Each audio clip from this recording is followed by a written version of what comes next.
Ouais.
audio is about.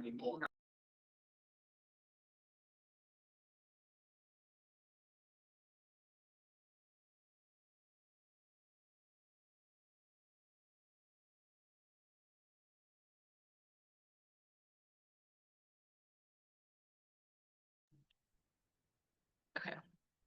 So then.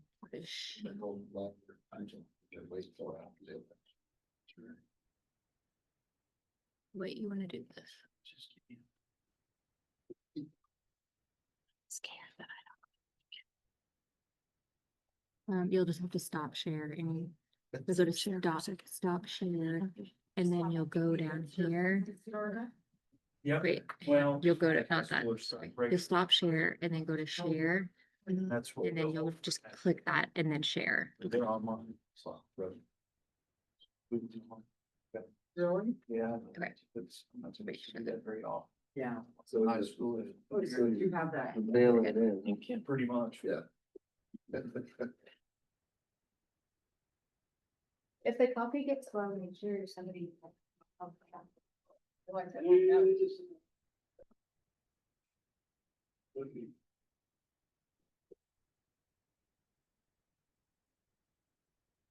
You had Logan Jones as a.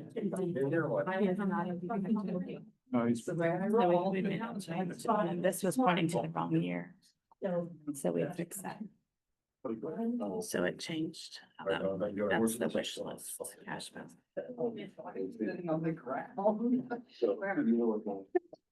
With delusions. Yeah, yeah. Where do you want me to sit? I was gonna say maybe I should just, I don't think the guest has. Maybe I could drive. or do you wanna drive? I can drive. if you Okay. want. That's I'll have you drive, I think. I don't wanna sit right in You front. cramming for the exam? No, it's just showing me some changes. Well, I won't. Is there Wi-Fi here? Yes. What's it's- the password? Or it should be guest Wi-Fi, if nothing No, I else. put it at regular city. Otherwise, it's yours. it's the phone number. Okay. Is that what it is? I always forget what it is, but 424255. I'm still sure.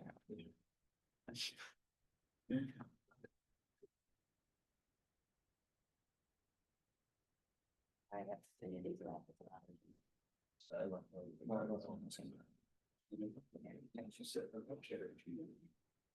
I mean,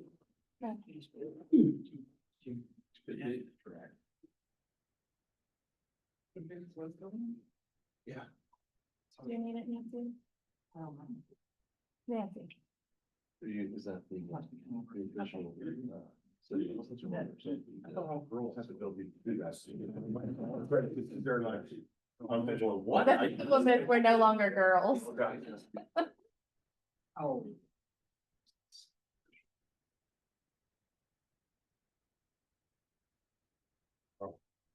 Not a good start, tomorrow we're gonna put it out in the letter. I'm felt the same way. It's kind of spread out here from, I'm in the You way. know, I you're don't need fine. this on that. Thank you. You too, please. One more. Thank you.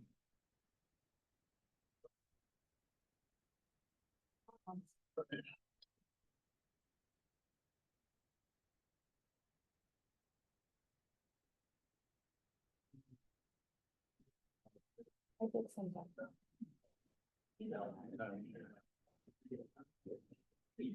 Oh. You like, tons of. Yeah, so. okay. That might be just being the way to do that, but. Oh, there's Yeah. coffee and there's a few muffins back there also. Trying to bribe- Those are from Nancy. No, Nancy, they're from Nancy. I'm Switzerland. I'm not bribing anyone. It could be like chili or that.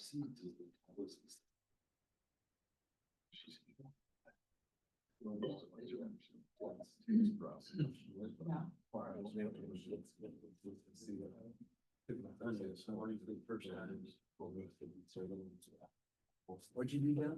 Took my honey. to the farm for the first time. Honey. That was why you had to try. That works good. Local. That's supposed to. Did you see my note? You got allergies? Yeah. Usually around September first. Yeah, of course, the weed is the worst. Yeah, there were. So All friends and old Mr. Jackson. That doesn't help. I don't know, Jane didn't know. Cause it's something like someone. Okay.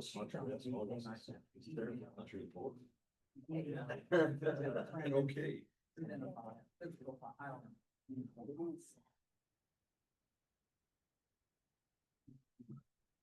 Did everyone get one of these if they the kicking that system? Did it come in our packet? That's the thing last Did night you that pick- you got here before that. Did you pick, did I get one of these? Is it in the packet? You got one last There's night. I three gave it parts, to you. correct? Well, I put it in your tray.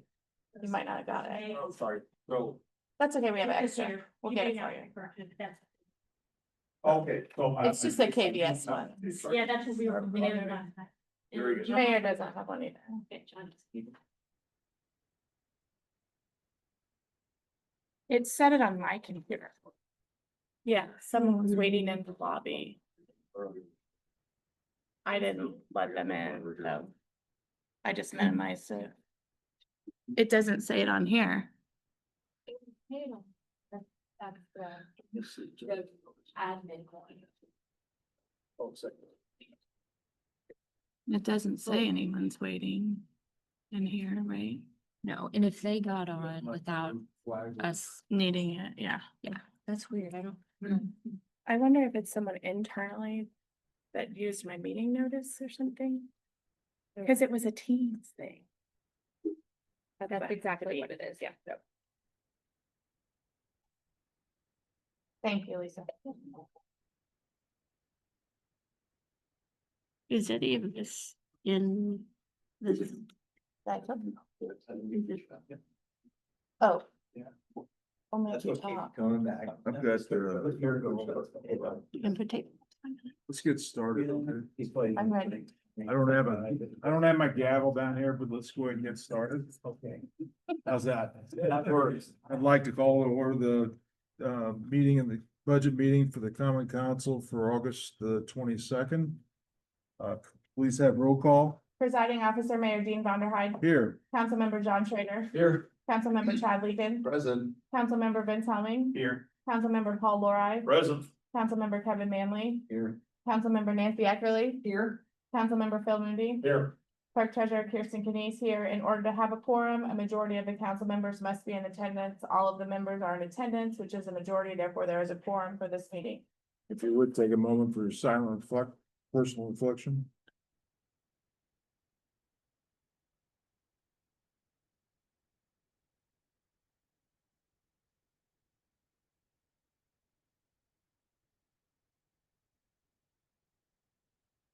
Would you please stand and join me in the Pledge of Allegiance? I pledge allegiance to the flag of the United States of America and to the republic for which it stands, one nation under God, indivisible, with liberty and justice for all. Thank you. Well, good morning and welcome to Budget 2026. Know we've all been looking forward to this with all the changes that have been underway in the revenue streams. I see this as being that initial year of change. It's not gonna be the last year. There's gonna be a lot more tweaks to our revenue streams over the next several years. But this is the beginning, and we prepared with what we know. I know there was a lot of information that came out from the state that determined what the impact might be of all the adjustments through SEA one.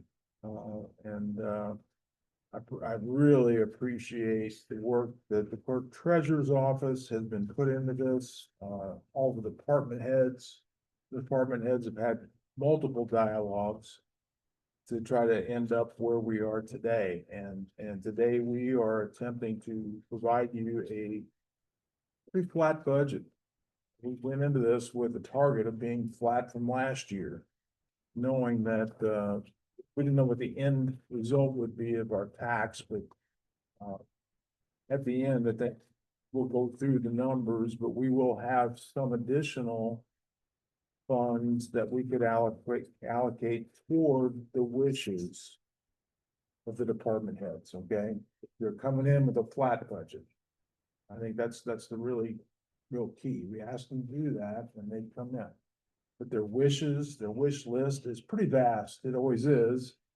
It's pretty vast, and we can determine if we want to allocate some of those additional funds at the end, or if we want to hold that back for the unknown of next year. Because there is a big unknown out there in 2027 and beyond. And that's really where the fears aren't in 2026. The fears are in 2027, 2028. We will be part of that solution though, as we go forward, having the tools in front of us to be able to recover some of those lost revenues through other means. And those other means that have been thrown out there are, one, cost reductions internally, that we look at that. We've had some teams working on some of that. Also our fee structure, what are our fees? Do they need to be adjusted? Do they need to go up or down? Then there's the local income tax, that goes away in 2027. 2027 is the last year. for That's it. the last year. So we'd have to adopt something to replace it in 2028 if we choose to do so. And if so, we've already started dialogue with the county, because one of the fears that we have is that if the county would do their full amount and we come in to recover what we have, then our resident taxpayers could see a net increase in total taxes, and we don't want to see that happen. So we're collaborating with the county and try to coordinate so that everybody's in there getting what they need, not what their wishes are, what they need to go forward. And there's no rush on that. A lot of cities have moved forward with the lit tax. A lot of them have moved forward with the wheel tax. And when they did, they usually went to the cap, the max that they could. So you asked that question last night, Nancy, and most of them went to the cap. So we didn't do that. We wanted to see where our budgets fit and what, responsible steps we could take going forward here. And I appreciate the work that the clerk treasurer's office has done and the department heads. The department heads have really scrubbed their budgets. They found things they didn't even know existed in there. So thanks to the pointing out of some of the staff right here. Karma spent endless hours along with Kirsten in trying to digest this information financially and get it to us. Did want to let you know that with regards to the Regional Wellness Center, okay, that is not in this budget. Correct? Okay. It's on the wish list. It's on the wish list. And the Regional Wellness Center, we received notification just the other day that we did not receive the DCIP invitation to move forward on their grant.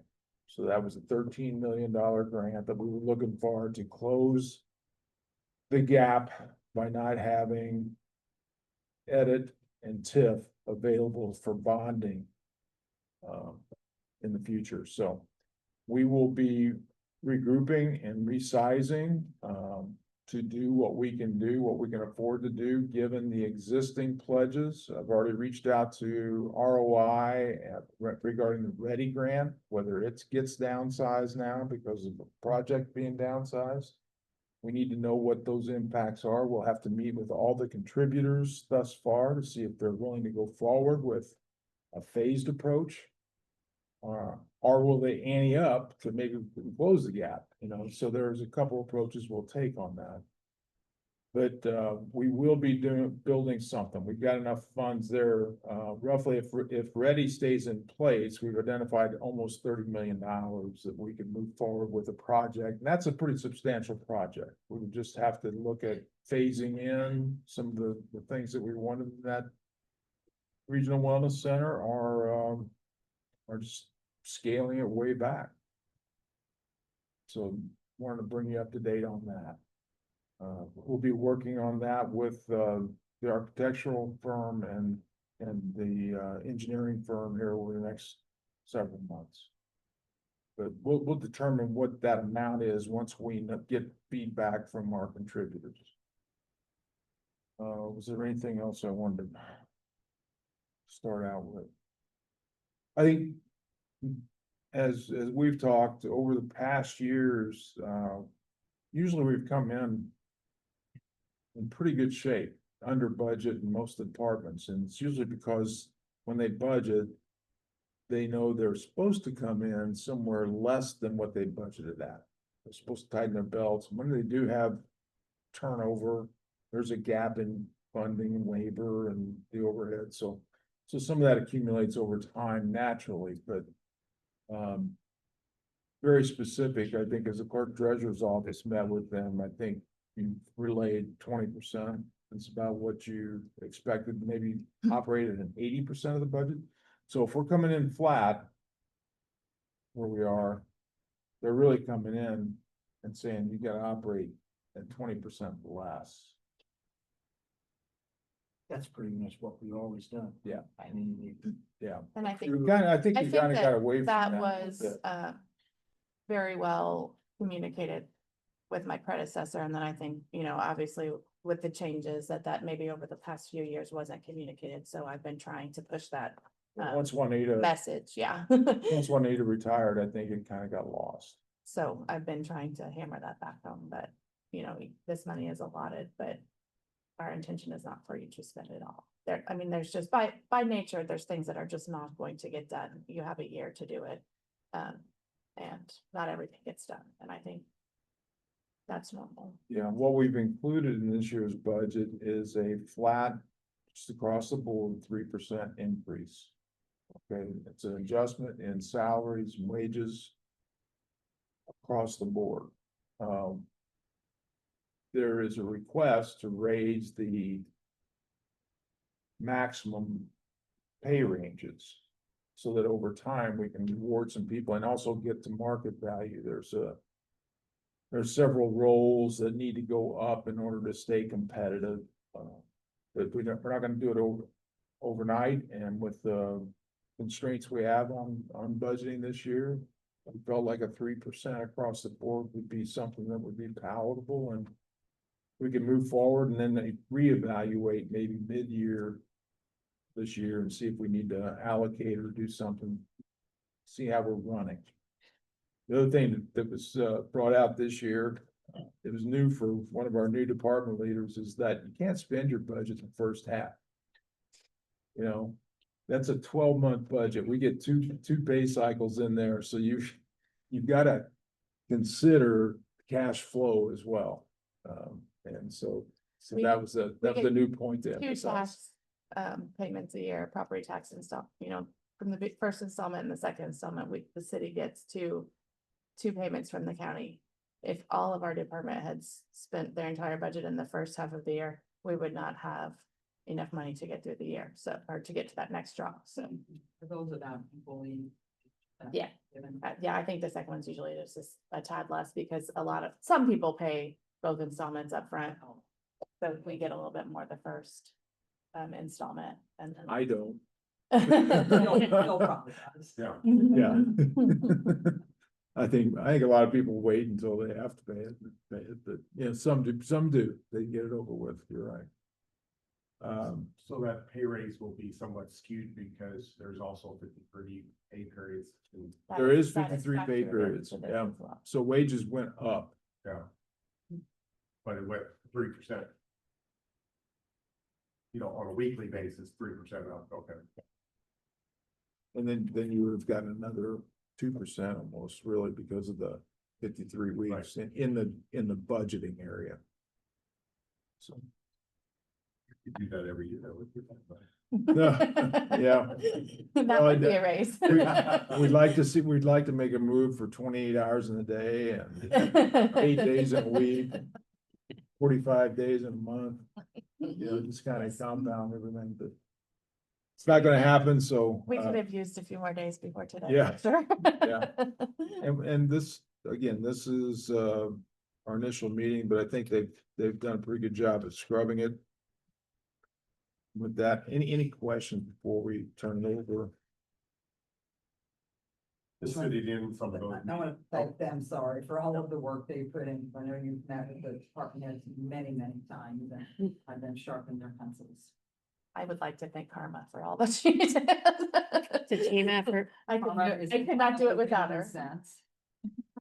Oh, definitely, yeah, yeah, definitely. There's just a lot going on right now. Yeah, this has been a busy time. I think we went straight from that audit to this. So it was. it's been a- Or just all the unknowns of Yeah, how, and yeah, that too. yeah. Um, I was gonna say, I sat in with a lot of the parks heads and, to your point, I like the good conservative approach you guys took with them. And I think everybody was really receptive of it and understood. So I think it's a good start, so. Yeah, the thing they told me is that same thing every year, you tell us there's a reason, we have to tighten our belts. Well, you know, when it was COVID, there was reason. When, you know, you're coming out of something it's challenging at times and. Well, we're not sitting where we are financially with all the reserves and stuff because we were spending foolishly, so we did it the right way. So Yeah, I don't wanna steal thunder, but we are in a good financial position as a city, you know, and we still have a great rating, credit rating. We're in a good place right now. and I wanted to point out.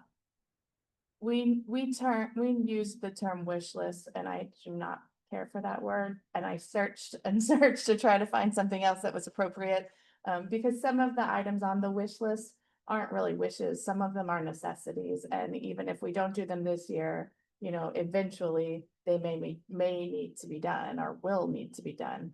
Some of the items are wishes, but I just couldn't come up with a better word. So I think I wanted to point that out to you that when we say wishes, it's not like, you know, everything under the sun and pie in the sky, whatever I could think of. I think they really did try to, you know, Things they need. keep it to things that they needed, but it's above what would have been a balanced budget. So That's probably the concern I have is when I've met with some of the department heads is that, yeah, it's not really a wish list. It's things that they either really need or things that really need to get done. And when will those things ever get accomplished? So I think that's important to keep It's in mind. I didn't like the word. I Googled to try to find something else, but I couldn't really find anything else that was appropriate, so I. They went with they it. were asked to prioritize within the department. Okay. What we'll be tasked with, if we decide to fund any of those, is we have to prioritize across all departments. What do we think is the highest priorities? I mean, because let's say we could do it the opposite way. We could say, okay, this year we're gonna prioritize street department. Next year, well, guess what? Those other departments, we're never gonna get to them Mhm. if we did it that way. So it has to be, you're right, fair and balanced, really. We have to look across the whole organization. What's most important to the city? I think we used the term kicking it, the can down the road Yeah. quite a few times, and that was always my biggest fear is because to your point, a lot of these things are required and going to be needed. If they don't get it this year, the need didn't go away. So, you know, we just need to be cautious of that. And if there's some items that we can, you know, that are very high priority that need to be, if we don't do it this year, they have to be done next year. Those would probably be ones I think we probably need to look at. So, And remember, the price of things never goes down. yeah. I shouldn't say never, but It's supposed to. very seldom does it go down. You know? So it may be more affordable this year than it would be in a year or two. So those are discussions we'll have throughout the day.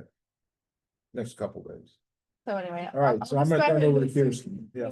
Feel free, if something doesn't make sense, interrupt me and I'll do my best to explain it. The first couple pages are just the agenda. We will break for lunch at 12 o'clock. I'm guessing we will pause the Zoom or turn it off at that time, would be my hope. I'll have to check with Lisa on that. The next page is just the budget calendar, which shows the hard deadlines that we have. The first reading of the budget will be at the September council meeting and the second will be at the October 22nd council meeting.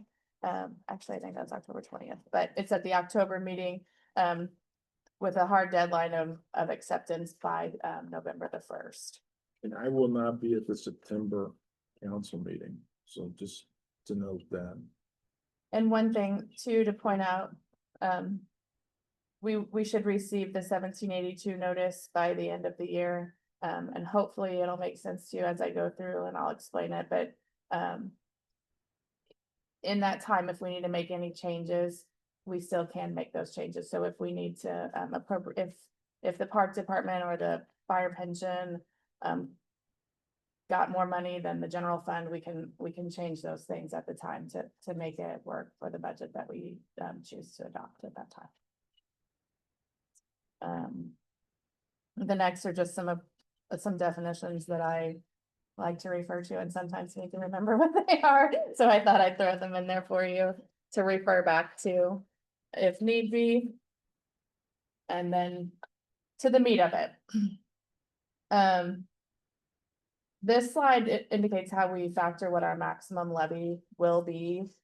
We take the 2025 max levy, which was the top number, the 9.6. We were allowed a 4% growth quotient again this year, which takes us to an estimated new money, $387,000. So our initial max levy is $10,066,000. This cum cap development is a credit, so that's added back into the funds as well as the debt service, which takes us to the maximum amount of money that we can receive is $11.2 million. This year, the estimated effect of the circuit breaker is incredibly high. Just for reference, last year it was about $778,000. This year it's 1.2 million, and that is the all the credits that were implemented with the changes in the taxes. So I think everyone is supposed to get about a $300 credit, every taxpayer, and that number is factored into there. We used the DLGF's estimate. We took their advice. They could be wrong.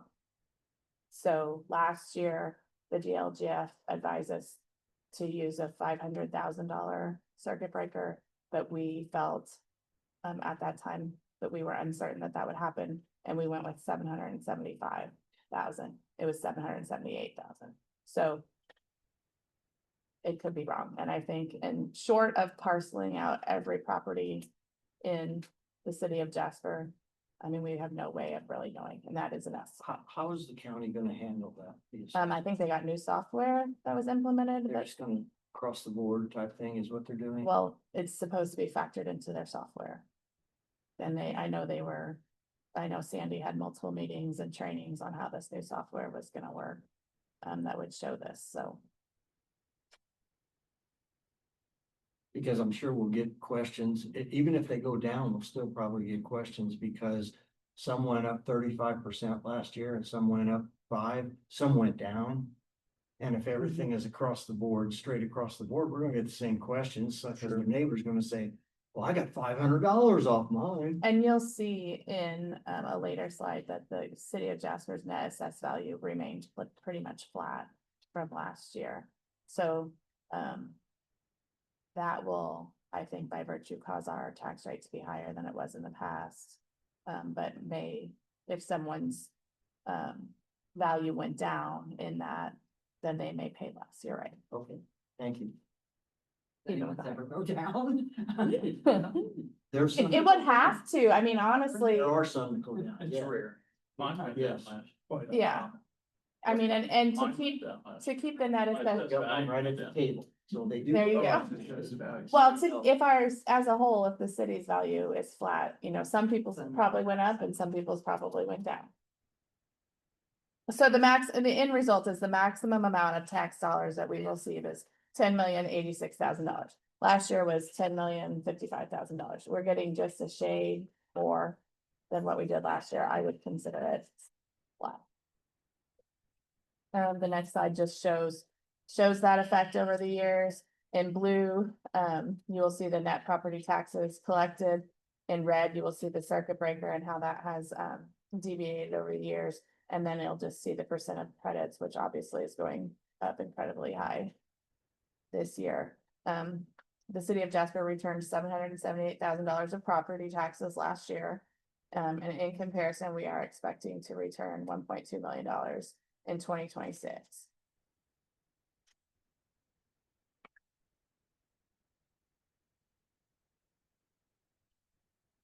The next slide shows the city of Jasper proposed budget. 2026 proposed is in the middle column. We are proposing $26,253,061, which is actually a net decrease of $1.8 million. However, our wish list totals $5 million, which would then increase the budget of about $3 million over the years. I've shown 2024 actual, 2025 original budget and projected. If we would approve the entire wish list, it would be 11% increase.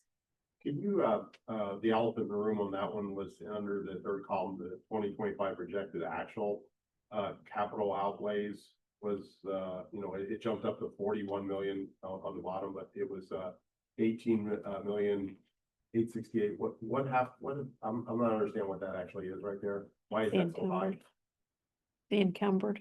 So we encumbered $8 million Projects of underway, projects underway, so it would be like the Main Street project, we encumbered that money from trail. the multi-use trail, Okay, so it's encumbrances.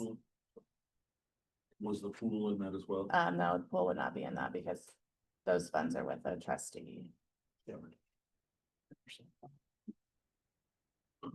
So last year we passed the budget of about 28 million.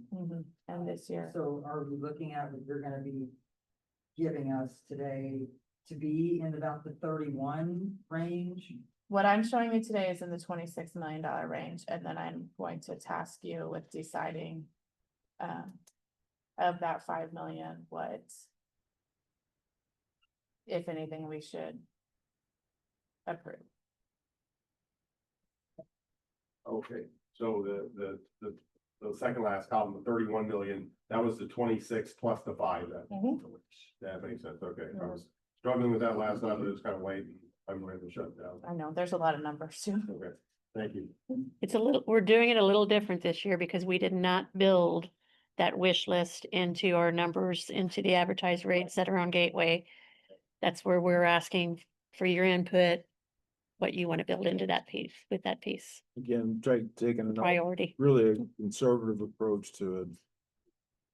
The mayor asked the department heads to keep their budgets flat, and that's what we tried to do, and anything above it would be considered a wish. The next page just shows what we were able to do and to keep a flat budget. So if you remember last year or this year, earlier in the year, we sort of asked some of the department heads to put things on pause.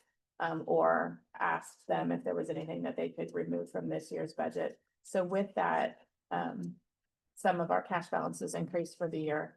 And then when we took their requests for this year, we were still able to include a 3% wage increase for all full-time and part-time employees, including the fire calls and EMS calls for a 53 pay period. We kept the longevity pay for full-time employees at the same rate. We decreased, the department has decreased in overall their supply budget by 1%, services and charges, which are contractual services, by 6%, capital purchases by 38%, and then just by virtue of the debt schedules, our debt increase payments will increase by 13%. So we have an approximate net decrease in our budgeted expenses of 7%. The wish list pretty much in that capital outlay, And there's wages, the wish list. it's mostly wages and capital outlay. The 3% wage increase, like compared to Honeyburg in the county, I think what did like 2% or something like that. County went 2%. Huntingburg is gonna go 3 to 5. It's by individual. I think last year Honeyburg was 5. But Yeah. They're adjusting to market conditions. It's what I was told. So some roles will be more than other roles. And then the next page I thought was interesting, the slides. I wanted to show where our money was being spent compared to last year, because I know the initiative too was to take care of our employees. So you can compare to last year, we did, increase our personnel services from 38% to 44% of our proposed budget. And then you can see the supplies went down 1%, but it doesn't show that on here, but services and charges, capital outlay went down. That was where the major decrease was, when people decided to put off some capital purchases. And we are a service organization, so, I mean, that's what we do, provide Do- services to the Do residents. we have any idea how we stack up that way? I mean, from a services standpoint with like Huntingburg or with any other communities? Is that In information? total, no, I don't. We know. don't get, is that not available to us or? Probably, We can probably ask them for some of that it'd be data. interesting to know Yeah, because it would. it's important. I mean, the person, I mean, those services are very important and. But it'd be nice to know where we stand in relationship to others. Kevin, one thing we know is Honeyburg doesn't do door-to-door traction pickup. Yeah, it's true. That is Yeah, it service. depends on what services they provide. Right. That would be interesting. Most people don't, most communities don't do the rubbish either, Right. recycling curbside. So yeah, there's some things there we can compare to. But you could actually ask what services, like if they don't provide those services, then that'll give us. And as we've talked, I think some of the services we provide differentiates us from other communities. Absolutely. It's part of our identity, our brand. I'll go back, didn't talk about it early on, I meant to, about our brand, what are we? Who are we? And what is it that we are willing to give up and or we're not willing to give up? Because as people come into Jasper, as they live here, their expectations are set. And in our brand, we talk about we're very organized, very clean, we're safe. Those are the things that we hear the most. That it's well kept, it's well manicured. That's the differentiator.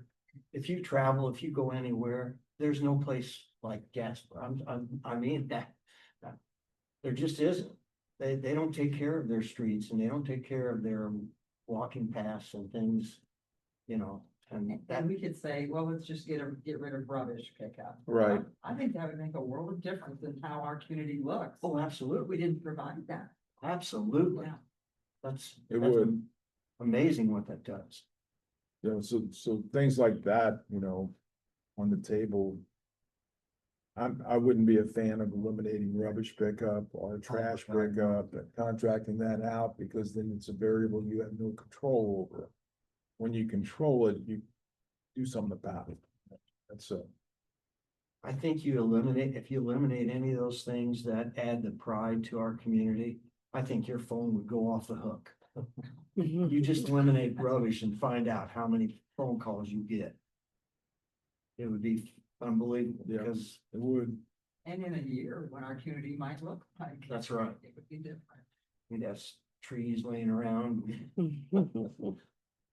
We have enough of those, even with what we have. Exactly. So I meant to start out early on about that discussion as well, because I think it is important that as council and the identity of the community, what do we stand for? What are we willing to give up or not willing to give up is pretty important. I think in our budget, we have to look at what supports the brand. What we definitely don't want to cut anything in those areas that would take that back in any way, shape or form. And then in a way, that kind of goes back to our personnel also, because they're the one providing those services. Right. And I will say, I believe that we spend enough time, Gail does a really good job of screening individuals that will, live up to our brand. That they will live up to the expectations of the residents, willing to help, I've shared before where we had gas department or water department people out on the road going to a fix, but then there's a little lady that's got a flat tire and they stop to help change the tire. Those kind of services, you just don't get that in every city, It's a kind of a family, it's a community, it's everybody coming together. I think Mayor too, it's well communicated through the department heads and everything, what that expectation is, and when they're out. Yeah. They're living, so. Sorry, No, you're fine. This slide is a little different than the ones, for those of you who keep it, probably Nancy, to compare from year to year. We did a little something different. We showed the 2026 advertised property. So this is what we're asking you to approve to advertise, and you will notice that it's high. The DLGF recommended that because of all of the unknowns that we advertise high this year, and they will bring it down to what the maximum allowed will be. And then just for reference, we showed the 2025 property taxes received, less the circuit breaker. And then the next column is the 2025, or I'm sorry, 2026 estimated max levy. So that's that maximum 11.2 million that I talked about. The next column shows the circuit breaker effect. And then the final column, dollars needed to fund the budget. That is what we need to fund the 2026 proposed budget that you'll see throughout today and Wednesday. $9.7 million. So Kirsten, why do they want us to advertise so much higher? So, and that goes back to the circuit breaker.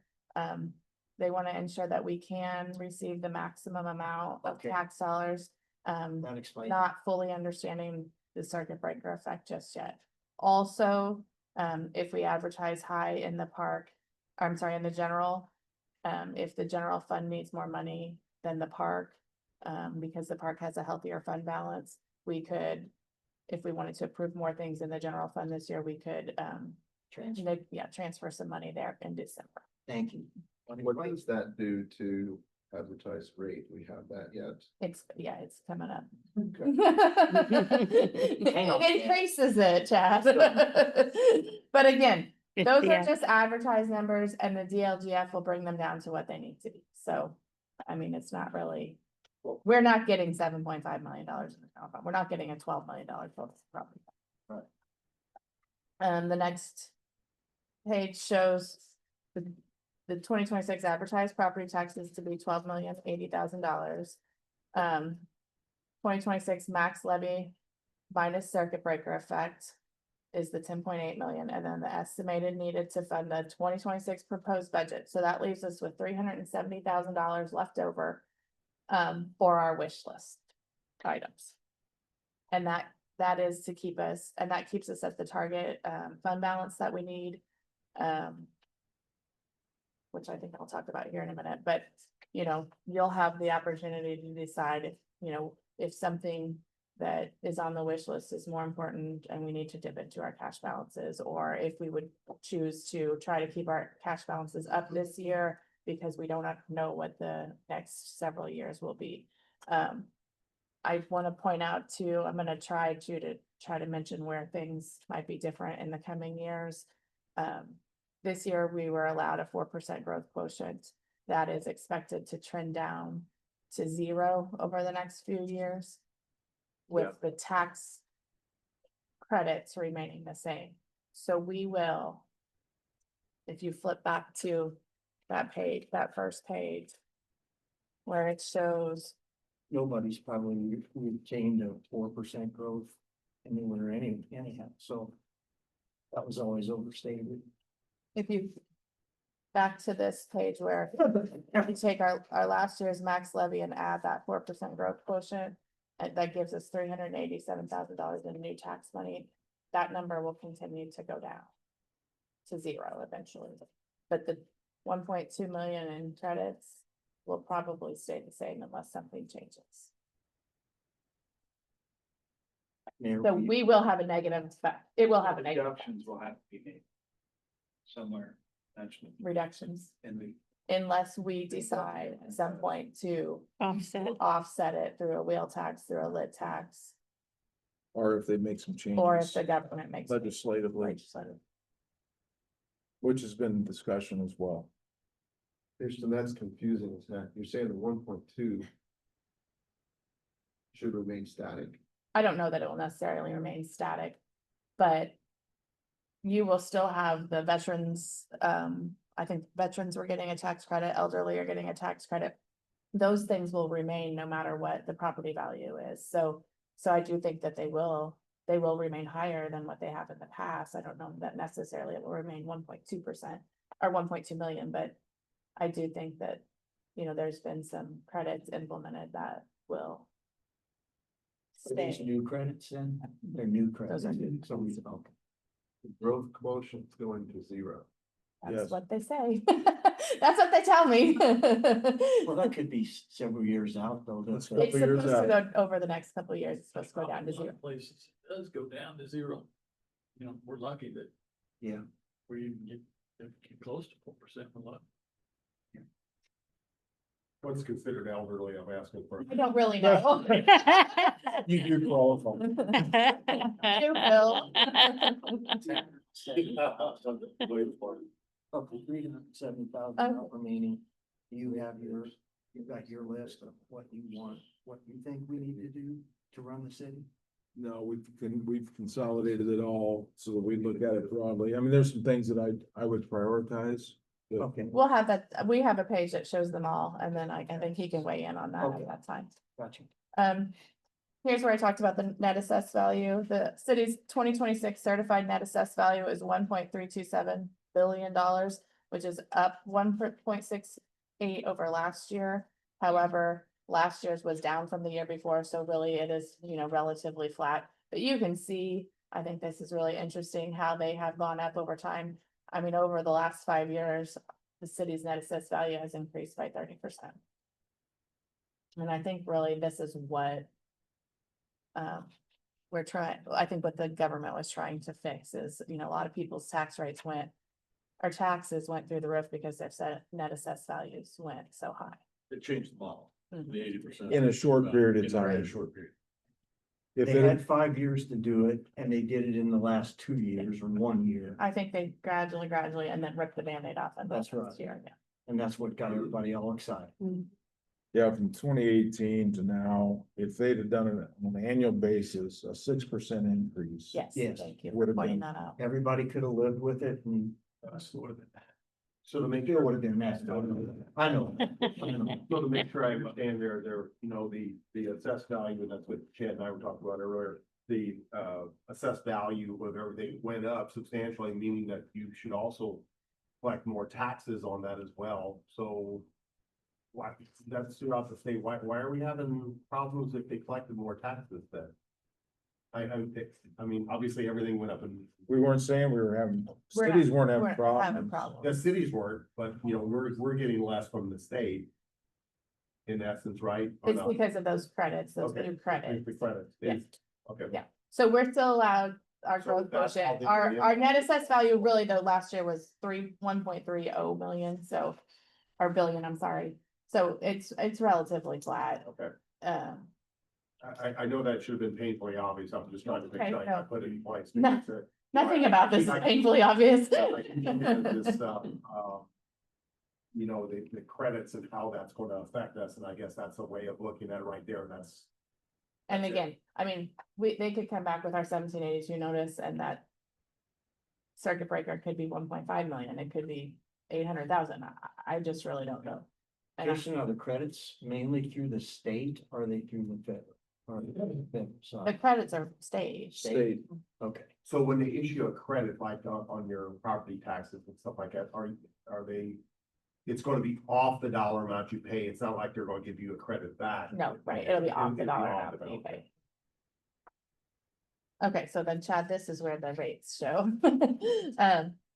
Our 2024 and 2025 actual rates are to the right.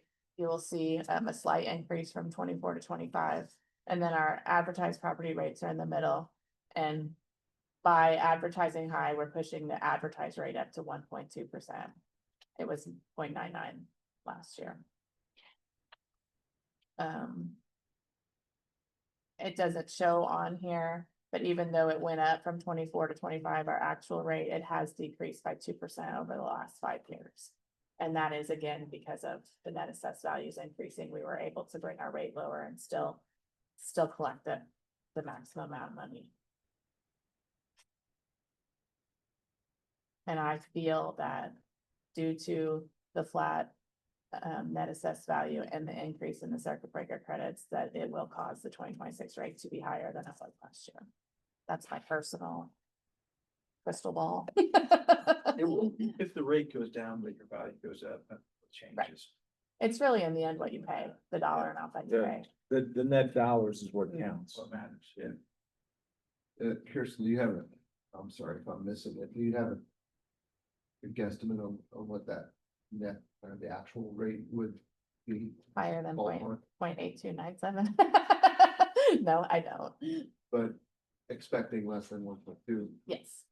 That's a- Between those two. Pretty good range, yeah. All right, and then the next slide shows that in the past 5 years, tax rates have decreased by 2.4%. From 0.8497 in 21 to 0.8297 in 2025. Net assessed values during the same time period have increased by 30% from 1.04, that should be billion, to yeah, 1.35 sorry. billion. Sorry. I'm not used to dealing in billions. This is also certified over here, I noticed. Oh, yes, these are the certified.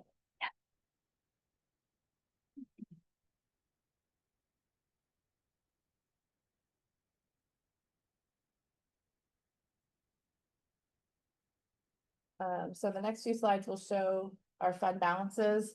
And I wanted to point out, that the recommendation that I have been given is that municipalities should maintain fund balances between 4 and 6 months or 30 to 50% of their yearly budget. So we're targeting, the general fund balance to be 4.1 million, after this budget. And the target for the park should be 1.3 million.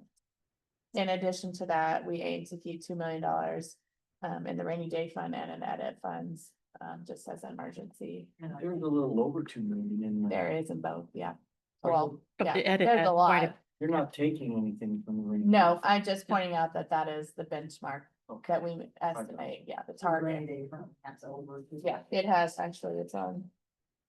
One of these pages, The next, second, the 2.39 million is the 2025 ending balance, and we're not asking to spend any money in this budget from the rainy day. We're very financially sound as a community. Everybody should know that. And I also want to point out as we go through these fund balances that, we do estimate our revenue low, which I think is appropriate, but generally what happens is our fund balance then is a little bit higher at the end of the year than we anticipated because, our budget shows conservative revenue. Right. And In almost every area, they don't oversell how much sales they're gonna get, like at the pool or the golf course or you name it. We'll usually get more revenue than what we anticipate on what we budgeted for. which is a good. we budget very conservative on the interest rates as well, As well, because not but- knowing. We have had great return on our investments over the last few years, but I will say they're going down. I know, utilities, I got 4.3% on our investments this month, and utilities in the same month got 4.1, so Yeah, they're gonna go down. they're going down. Thanks to our president. Kirsten, on these fund balances target, what's the percentage of yearly budget on those? It's 30-50, but what does these I- represent? I showed a 30% of our expenditure, so I did 30% of wages and contractual services. Which actually I think equaled out to about 28% of our overall spend. I did not include capital in our operating balance. And Kirsten. And that was what they you believe recommended, that- yeah. I know what you're talking about as far as spending the money. But do they understand now how that works so that we don't have to worry about spending all their budget for 6 months? Yes, Okay. I think so. I mean, All right. if they don't, I don't know how else to tell them. On one quick comment on the rainy day fund, at some point, it might be worth a discernment as to whether or not that's still an appropriate number. When I first came in, we were looking at about a $20 million budget in that range. Now we're getting close to 30 now. So at what point does 2 million no longer? Does the state give us any feedback on what that should be? Right. That's just what we get. That's just what we have internally, I think, as a city come up with. I will I say, think it Baker Tilly has kind of coached us on that in the past, you know, around to have around 2 million, so. there is legislation in place too that would allow us, to transfer a certain percentage of our unused budget at the end of the year to the rainy day fund. If we wanted to, save money for a specific project or something like that. I gotta ask my question, what funds the rainy day fund? It's excess, yeah. Well, right now, all that funds the rainy day fund is interest. Yeah. So, but in the past, we had transferred unused portion of our budget into the We rainy day haven't fund used to any build that. Rainy day funds in Not since I've 19 been years. there, I don't know. I mean, we didn't look at the back to see that. I could probably go back there. To Chad's comment, though, the higher our budget Mhm. gets, the less percentage is in that rainy day. Right. fund, Really hard. And should we increase And that? it should be increased. That's something to think about, yeah. Switch to these. Right on my mind, so you want me to do it? Okay, I gotta switch this. Hang on, hurry. That's okay. I didn't even know if it was pulled up. Yeah, she told me to do stop share. And then.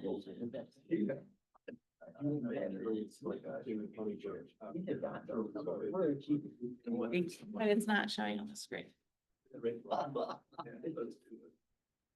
wonder why it's not showing on. You are screen sharing. I don't know.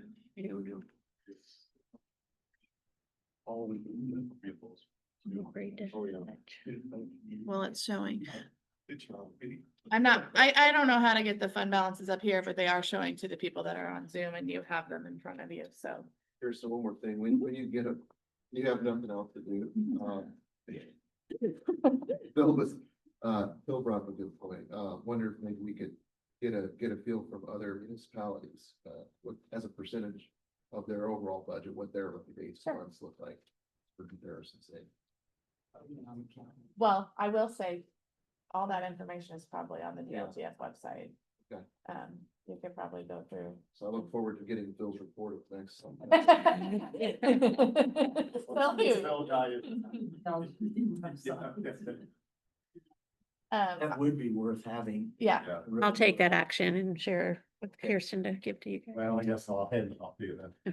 It's not that we can do anything about it, but we could further evaluate ours, because if we're only putting interest into ours, it may be wise. at some It's been point. several years since we contributed.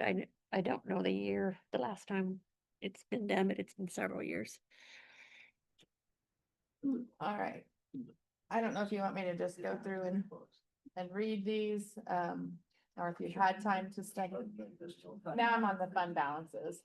So I Okay. can't get it on that screen for some reason, but It's in a is, different file. I don't know, but it is showing to the people. Is there anything particular to point out that, you know, Yeah, I think that what's important to point out is, you know, to compare the 2024 ending balance to the 2025 ending balance, projected ending balances. They are decreasing. We have been spending money. We've been doing some, you know, pretty major projects over the past couple of years. Which are set to be done. We're pretty much done with the trail. We're pretty much done with the Main downtown. Street will be down here. Mhm. month. So that spending can decrease a little bit. And then our 2026 obligations, total 2.3 million in these funds. Which would make our ending balances pretty much flat to what they were in 2025. 21,247,000 in total. And then our target cash balances. Now, I will say, it's important to note on these, the general fund is really, you know, where our tax rate, that's a tax rate fund. So that will have a bearing on our budget. We're asking you to keep the target balance of 4.1 million. And this is where you see if we fund what we have in the budget now in the 2026 proposed, that would leave us with an ending balance in the general fund of $5.1 million. Which is about $1 million over our target, and the general fund wish list. Take us Accounts. under that. Yeah, and it's 1.3 million, which would take us under our target. if we did all the things in the general fund wish list. And then Did- I'll, Do you want to share, this one's at risk too, with the, oh, yes. wait, And this is one thing that I wanted to point out as something that is at risk that I think you guys need to understand. A lot of times we talk about edit and we think of the fund that the mayor has a plan for. But we receive actually close to 7 million in income tax. About 3 million of that goes to edit, and the other 4 million is certified shares from the county, and it goes to our general fund revenue. So when we say that edit is going away, the local income tax is going away. So that $4 million that we budget for in our revenue would be going away. And that's where they want us to replace it with a wheel tax or. Local income tax. Local And I just thought it was interesting that our target cash balance is $4.1 million and we receive $4 million from the county in local income tax to fund our budget. That funds our cash balance. If we lose that and don't replace it, I mean, we will drastically have to cut. Even the rainy day fund's not enough to make. Well, we wouldn't want to use it for that anyway. No, we wouldn't want to, but I mean, if we had to follow. So most of the options of raising additional taxes, stuff like that, really aren't optional. We're gonna have to do something that. They are not optional if we want to maintain our brand, our services that we provide to the people. unless they make changes with Unless- the legislature. But we shouldn't make any, I'm sorry, Paul. Go ahead, please, please. We shouldn't make any decisions until we know exactly what's going to happen. I don't think, these people that are jumping ahead, I don't think is the way to go for us. The sky is That's not my opinion. falling. Pardon me? The sky is not falling. And we don't Right. know what'll take such place. Right. They That's- can hear- that's what they I'm may saying, hear so yeah. much that they're gonna- Exactly. There's gonna be a lot more changes coming, I think. I That think was so. gonna be my comment too. If you're implementing that bid tax today, you're kind of double dipping for one year, correct? Oh, yeah. You're gonna have them both. You're building a fund, but you're getting these projects ahead. We don't want to do On that. 28th, and it goes away completely. But I Wait think till that goes into effect. as we walked through this budget process and we were inputting the revenue and we input that, I just thought it needs to be noted that, Yes. that our general fund receives $4 million in revenue from local income tax. And we will have to replace that. That is not property tax revenue, Right, that's there- income tax. There's a revenue. lag on revenues we're getting from property taxes, but there would not be on income tax or real taxes. I don't know what the lag would be, I don't know. Not as There- It great. would probably be There's a monthly lag. distribution would be my guess, or It currently is. You think that, I would say year. I'm- You think it would be monthly? I don't know how, I don't- I have no idea. I have no I think idea. it'd be yearly. Get it to next year. I still think there would be a Yeah. lag, Deal that, tax, that you would they be collect it paying all year, and in then you get a through check. your paycheck all year long, Yeah. and then the following year Yeah. you would get a distribution would be my guess. They're not gonna be paying us every month. But Those are things to, we would have time to respond once yes, and still be ahead of the game. Yeah. are equal to. They've So- given us dates where we have to apply if we want to do a will tax, for example. And we'll work closely with Robert Norris with the DLGF on some of those things. There's a timeframe. for- That's where Kirsten That's asked. Probably why those other counties are. more- Well, if you wanted to implement the wheel tax for January 1, it has to be done by September 1st. So that was, I think I sent you guys an email a while back about it. If we want to do this, we gotta hurry up and do it, but We don't. want to it. your point, yeah. Not And till that we real tax, understand. when they say they're passing it to $40, that's $40 extra on every license plate that you have, is that correct? In the That's city of right, in the Jasper. city of In the Jasper. city of And you will continue to pay the county. Already has a wheel tax. The Yeah. county, and we do receive our share of that. So they do pass through. But that doesn't say that the county's not gonna come back and do it as well. They already have it. They have it already. But They could increase their it. levy. I don't think so. I think they're at the max. Yeah, I don't know if they're I at the think- max. I don't know if they're at the max or not. Yeah, I was thinking that they got Devin's increased just that, yeah. 20. Maybe not. I don't know. And they're doing theirs right now. When we put these we put things on pause. We actually in the future, we'll talk about it if I get to the edit funds, but that edit will grow over the next couple of years. Because we're not putting new projects in it. You know, we've used allocated toward a lot of projects, a lot of departments to supplement their budgets. That's gone. Yep, you'll see it in his edit plan that Yeah. through 2027, he give. I hate saying that, I know. supplies the streets department with $325,000 for, that they need to do. So after 2027, that $325,000, has been taken out of the plan because we don't know what the funding sources are after.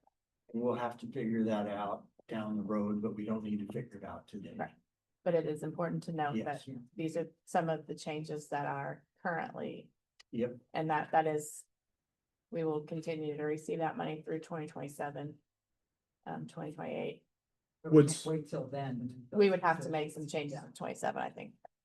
Maybe even 26, depending on the lag, When we receive the information. right? Kirsten, And that's something you're staying on top of. on fund balances here, I've just, something caught my eye, on fire pension, Mhm. down about 80,000. Police is too, but it not same degree, so is that, I mean, in comparison to the previous years, that. So those are- That's significant. The police pension is the retired officers, correct? Mhm. So I don't know how else to say this, but there's only a few remaining on that, so it should continue to trend down. Enough think of that's it, So I'm wondering how much is being and fire paid, as well. is 80,000 a year being paid out, for example? Cause it went down by 80,000? 60, well, I know the fire is 69,000, and then the obligations in 2026. There was a couple deaths, Right. you know. Oh, yes. Last So- year, we had 3 firefighters that passed. Yeah. So that got paid out, and on the police, there's 1 officer and 3 spouses remaining in that plan. So it's dwindling down, and Well, it, this will go away. correct, Mhm. It's not what we're doing currently. Right. With new laws. correct. These are the old plans, Yeah.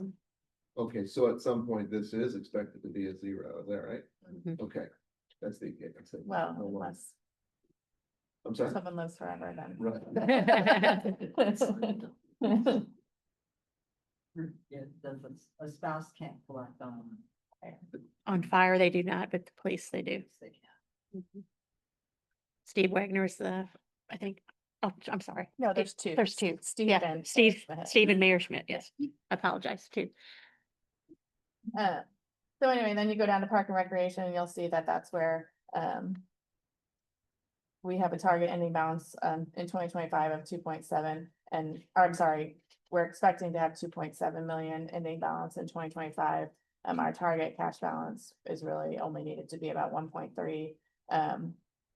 With the 2026 obligations, it would take us to 1.8 million. Their wish list is $197,000 long, which would keep them, if that was funded, it would keep them above their targeted cash balance of 1.3 million. Again, I know it's confusing, but that's where I kind of talked about if we get our 1782 notice and we have approved more for our general, then the park general, and we need to take from park at that time, we could make those decisions. And Tom's aware that we're asking him to bring his down. He's had, Could move from the general to the park, just can't. we can do either way, We as could- long as we keep those advertised, we can't go above what those advertised rates are, so. Our dollars are. Guys have this all figured out. It's clear as mud. So anyway, then you go on the next, these. The first page, we denoted or differentiated between the two because these are the fund balances that appear on the DLGF, and these are the ones that are reviewed by the DLGF. The next are just our miscellaneous funds that we have, or I think we call them special revenue funds. Rainy day fund, you'll see 2025 ending balance of 2.3, 2026 ending balance of 2.4. Again, that is strictly interest at this time. The stormwater management target is $267,000. We have obligations of $954,000 this year. which will leave us with 1.3, or I'm sorry, $1.1 million, which is a healthy balance for that. We don't really have target balances for any of the other, funds because there really is nothing, obligated to those funds at this time. The local road matching grant, that's where we move the, Community college. community crossings money when need be. The opioid funds are just at this point continuing to grow. The $6,000 that we talked about paying IU to help us develop a grants program is factored into the 2025 expenditures. And then ARPA, we should be spending the remaining ARPA dollars by the end of this year, so. That's That- already allocated. There's nothing scheduled for 2026. And then the food and beverage, you'll see, I have another slide that shows. We should have an ending balance in 2025 of $1.1 million. We did put the $785,000 that Baker Tilly estimated would help comprise the city's cash contribution for the wellness center. We did put that in the wish list, just so we can keep that earmarked and keep an idea of, what that plan is. However, given the mayor's earlier announcement, that could change. And we are, the food and beverage taxes coming in above, what they, Yes, I have a slide later that shows what we received, payout. So it's a 2-month lag, but I've decided I'm just gonna show you what we received last year and what we received this year, rather than, continuing to try to finagle those numbers, but you'll see, that we have received more this year, so far than we received last year total, so. In the last 2 months, the revenues have been $80,000 compared to, they were averaging like 55 or 60 before that. So I don't know what y'all are doing, but I guess you're eating out. Everybody's really busy and just going out to eat, I suppose. Are we caught up with people that weren't paying? that's a big part. And the other thing might be price increases. If restaurants raise their prices, then that's going to Helps us. help that fund. By all of that. And then the Geo Bond project, I have another slide for that, the project fund, but that really should be spent by the end of this year, either as we finish up the downtown and the multi-use trail. The next page is restricted fund balances, but they're donation balances. And I thought it was important for, I skipped the tips. I'm sorry, I skipped the tips. Skipped the tips. So our TIF Central 2025 ending balance is 1.3 million. You'll see that goes down a little bit due to the fact that we've now started making payments on the pool. And our revenues, our obligations for 2026 are $935,000. So that is the 125 that we spend on contractual services. And then roughly the pool bond payment for 2026 is around $814,000. Our ending balance, then our projected revenue we got from Baker Tilly, I can only assume that it is correct at the $1.08 million. Again, I'm not entirely sure how the tax credits will affect that, but we shall see. But with that revenue, and again, Baker Tilly has told us repeatedly that they use conservative numbers as well, so. But with that, we would still have an ending balance in 2026 of $1.4 million. On the wish list, we included the $110,000. Again, that's the remainder of the cash contribution to go towards the Regional Wellness Center. $200,000 was originally requested in Baker Tilly's worksheet. Again, that could change, but we have spent roughly $90,000 of TIF funds on the Regional Wellness Center planning. And then the riverfront, that continues to just be impossible to nail down because there has been appeals They adjusted to their value. increase the net value, and there's been appeals to decrease the net value. Regardless, we are only paying 95% of what the net assessed value is. What we collect if she reduces her net assessed value or increases, our payment is only 95%, so. That's why you see there's like a negative $5 target, but I don't anticipate that will actually happen. University Heights, we finally started paying on that. We paid, I don't know, $1,100 last year, $1,500, and we anticipate paying $89,000 this year to them, towards that. I believe it was $650,000 that we will pay in total and then be done. So we, again, same with River Center, we pay 90%. I think is the percentage on that one of whatever revenue we collect from there. So until we reach the payoff. We keep a little more of a percentage, I think, on university. Yes.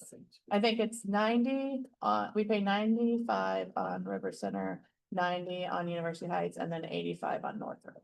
Yeah, we kept trying to up the percentages. And to that, you know, we budget $125,000 in contractual services out of the TIF, and that pays Baker Tilly to help us with the pass-through funds and different things. They do a yearly presentation that has to be done. It's required by law. Those are the kinds of things we pay. We have typically paid that out of TIF Central, but since these other funds have now started to have a balance, we will start to shift that to come from all of those funds so that, you know, we have more money in our TIF Central fund to do some of the things that we had planned to do. I did drive by the. Northridge. In Northridge, they have got the one street paved, you got about 15-20 lots ready to be built on. Exciting. And that's not even on here. No, because we won't start paying until 27 or 28, I don't think. Right. And then the next is our restricted fund balances, which is our donations, and I thought it was important to show that we have all of these donation funds available to use, and that if there is something, you know, over and above the wish list that we could possibly, you know, pay for with a donation, that could be done. I always think it's, you know, it's interesting to see that the park department has $840,000, $830,000 in donation funds sitting there that could be used, you know. Some of them are restricted, like the Pro shop. pro shop, that's the money that we're collecting Right. to go towards a new pro shop, and then we have the new, How much do we have in that fund? Do we know? $174,000 will be this year's ending balance. Okay. Last year's was 145, so this year we increased the beer. So the it's still percentage. 40,000 beers. We get, but now 50%. We changed that. 50% of the alcohol sales revenue goes into that fund. And don't we move on the Whitey Schrader complex down there, everything over 65,000 is supposed to go into the clubhouse fund. That's what we agreed to. Nothing's been done with that yet, Okay, so that would have to be discussed. Yes. that's They have what other- we they agreed have from the other very, things very to take beginning. care of Too, though. What's that, John? I said there's other maintenance issues they need to. Well, probably they take care of. said 65,000 was what I they, know. what they were, Break even. yeah, But break even. they gotta keep the condition of the course up or you won't get play, so. It's No, bad, I'm just talking about I the know. complex. I know, but before they spend that for the. Future pro shop, they need to take care of the course first. Yeah. Well, it's bad year with the rain and Yeah. Well, it everybody's hurting. was rain out of the kills that, it's winter. Yeah. Also, if you jump up to the police, there's some things to note, I think, in there, the continuing education fund. That's something that we've talked to Chief about, possibly some of his wishes could, his rifle, I think, requests could be paid for out of there. Also, if he wants to increase his training, he could pay for some of his training, additional training out of there. The community strike force against crime, that has gone down this year due to Logan Jones being, an active narcotics officer. So he has been using that money, and they're well aware. And actually, we just recently have been working with the prosecutor and the county to make sure that when, those cases are, gone through the court, and if there's any bond available or any restitution owed, that we make sure that it goes back into that fund so that we get our money for those buys back. Art Center Expansion Fund. They're done with that. I think Kyle was looking at possibly doing, he's got a few maintenance issues, maybe that he could use that money with, and then, They've got another planned phase expansion, but Okay. nothing's been, He's identified Done. some opportunities to use that money. I think he went to his board. On that, we've asked them to look at these funds that have been sitting around a long time and try to use up some of this money, because because someone. the came living in with tree, money for with example, The intent to be. that hasn't used. been touched in years, and there's very little money here, and it's just administrative work for us. Yeah, they And should use, we need to use it up, or if it is done, then we could possibly Leave it somewhere else. ask you to move it to the general fund or something like that, or to the park general, or whatever, depending what it is, and clean up some of this.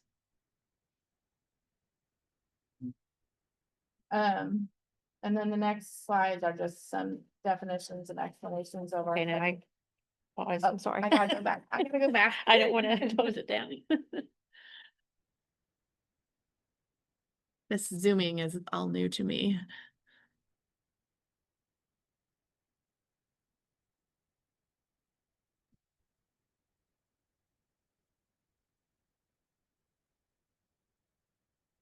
while she's looking at that, Mayor, do we have anybody, that focuses, just specifically on grants, or do we have just different people? Like I know Chad does, community crossings, I believe. Yeah. And then, That's not there. Chad and Jeff collaboratively work on Yeah. identifying the areas to go into the community crossings. Josh is doing quite a few grants, but we rely on Region 15 to do our application. Yeah. Yeah, they're our go-to grant writer. They help us with the DCIP grant that I just commented on earlier. They help us with any major federal grants. Any federal grants would really go to. And there's a lot of heavy concern right now, because a lot of those federal grants are chopping block. They're being withdrawn. They are pulling a lot of what they do. my question was if, do you feel like we're getting everything that we possibly can that's available, or is there a focus that we should have there? I think we're made aware of a lot of grants through AIM and then through Region 15 and then other professional associations where people attend and hear about someone getting this grant or that grant. And I think once we hear about it, then we can start investigating and find out what to do, if it's makes sense. I know on the. Right now, I'm okay with. The art side, there is a lot of grants out there that are available. I think we get the same arts grants every year. I mean, he's applying for like through Friends of the Arts and. Yeah, Lily has got to focus on the arts this year. And they've committed a lot of money, so he has been involved in a couple day conferences about these arts. I think yours involved too, Region 15, so. About the grants.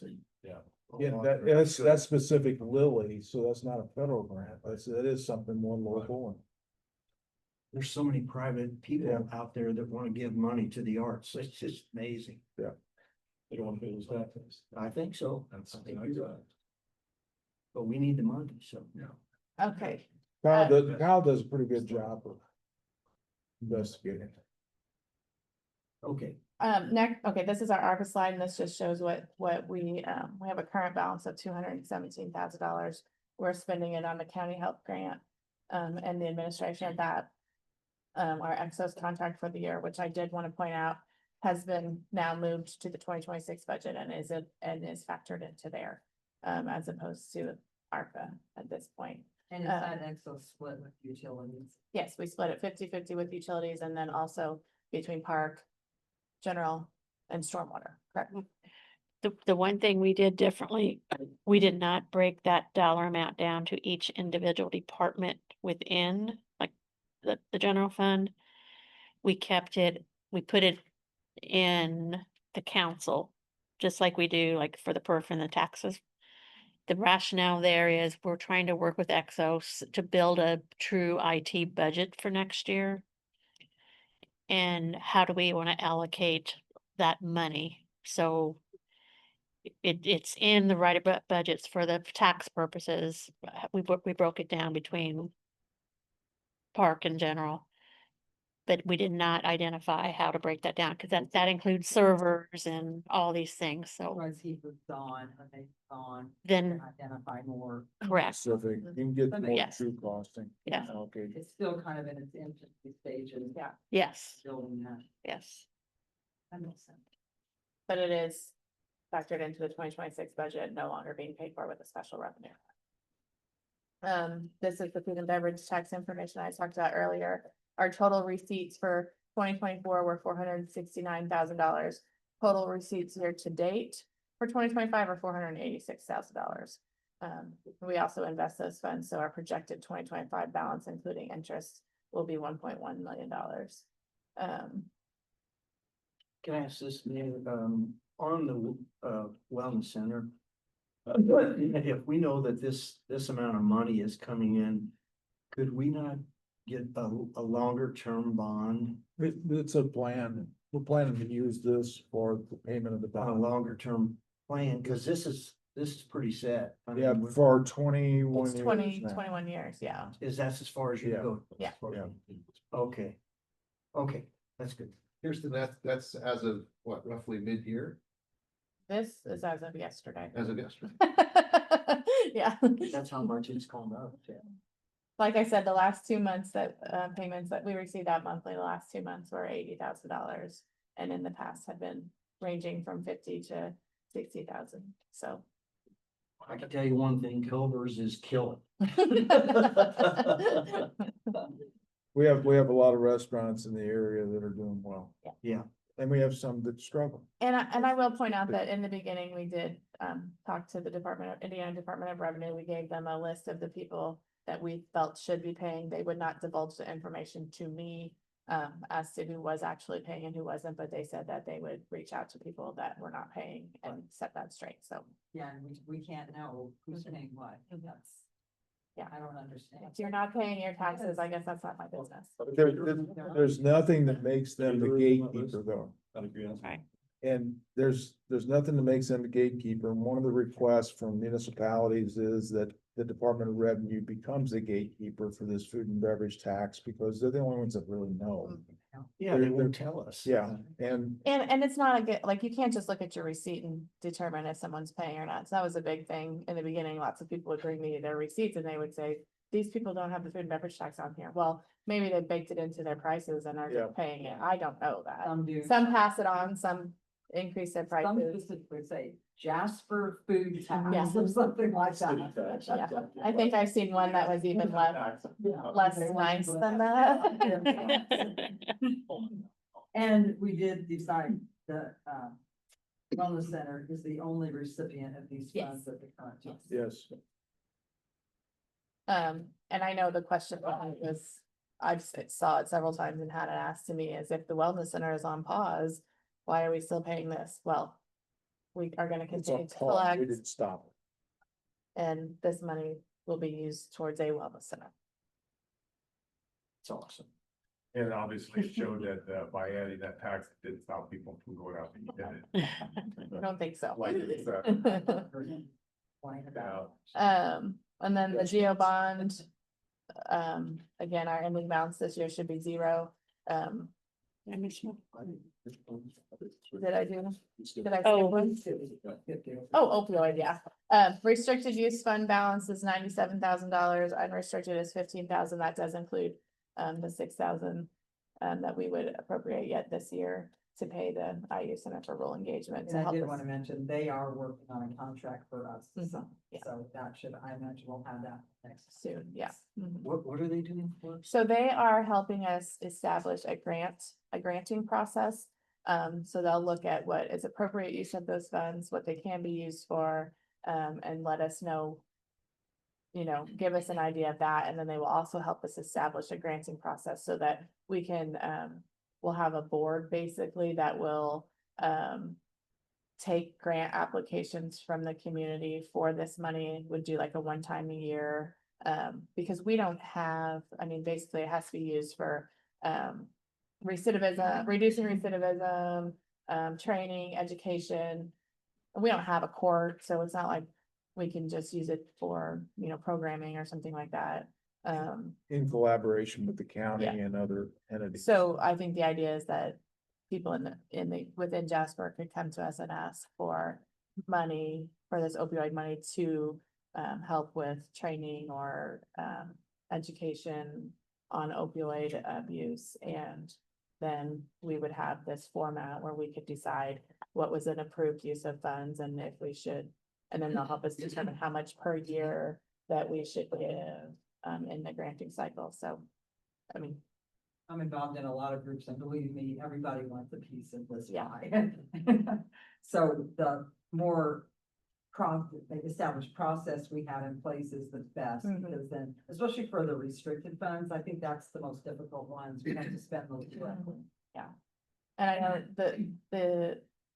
how it was set up, it wasn't designed just to give to the police department or to buy a police file or to anything like that. It's supposed to really be for reducing opioid substance abuse, education, helping people who have a problem. Is how it was set up. So the reporting is very strict and the uses are equally as strict, so. Sounds like money well spent. I think it will be, and it really isn't all through the IU Center for Rural Engagement. I know There's there's- other yeah. organizations involved also, which will be more like the experts in the field. But they are gonna have a student intern assigned to this project. And they'll make a couple trips down here. Mhm. Part of that. And then moving on to the geo balance, our geo bond fund, again, that should be spent by the end of this year. The three projects that the money was allocated for was the multi-use trail, the downtown phase 2, and the light poles. We will work to use up the remainder of that balance on the multi-use trail and downtown phase 2 bills that we have. They have like a mortgage burning party. Well, we're still making payments on it, so we'll have to wait. Not this year. I'm gonna try to hurry because Jeff just said that he's here. That's all it is, so. Look at all these pages. I told him there was no way I would talk for an hour and a half, but look, I This did. one replaces that. The next page is the cash balance trend. The first one shows the 2026 projected expenses that are built into the budget. That shows where our cash balance would be. And then the second chart shows if we approved everything on the wish list, how those would reduce. And you can also see, I always say it, where those cash balances were super high, that was COVID. Those funds that we received, helped us increase our cash balances, and then a lot of projects were put on hold or halted or couldn't get parts or couldn't get work. So the money didn't get spent, but you will see that we have spent that money now. It is gone. Our wish list, the definition, the following requests are over and above what has been factored into the budget. If the city receives the maximum amount of tax dollars available, an additional $370,000 may be appropriated on these projects while still maintaining our target cash balances. The combined total departments wish lists are roughly $5 million. We broke it down. 370,000 really wouldn't go very far. Well, again, I think it's important to note that the Regional Wellness Center is in there as a wish, and that is 2.85 million dollars of edit funds that we have not ever approved an appropriation for. And then the $785,000 of food and beverage tax and the $110 of TIF. So some of those have inflated that, but you'll see, because we broke it down into total wish list for general fund is $1.3 million, which would be a 15% increase. And then the wish list for the park is $197,000, which would be a 4% increase over their last year's expenditures. And then the next page shows, stormwater management. Or they're requesting an additional $7,000 over their flat budget. And then that next, grouping shows the regional wellness center wish list, which is $3.4 million of that $5 million. So that's kind of a little, You may want to keep these pages pulled out for reference as the As we department go through the as discussions, yeah. to keep in mind. and then the last page is just the debt payment schedule, just because I wanted to provide you with that. It has not changed, at this time. We haven't taken out any more debt. And I included University Heights, and the River Center, even though those are not necessarily bonds, but they are debt payments. They are conditional expenditure agreements. We will have Northridge, but I haven't put that on here because we don't have a payment schedule yet. And again, that's not a bond, it's a conditional expenditure agreement. So then we move to the department presentations, unless anybody has any questions. That's excellent. Thank you so much. So much. I have I hope it makes sense. a piece for the Heart of Jasper piano in the back of my truck, and somebody wants to come by Sure. and get up and fix this, I'll be right back. If you need to start without me, I'll be right back. Okay. The piano is broken? Yeah, it was, The whole front part is rotting Doesn't like the weather. due to the paint job. Gonna say, Thank I God guess it's there's enough people with pianos and. I was gonna say, if anybody wanted to use the bathroom or anything, well, we'll get Jeff in here. The foundation has like 5 pianos. that they want to do. Yeah. And help yourself with, if we can get. Here, Still fixing this. is this on? Should I run? Oh, okay. Maybe it just took a minute.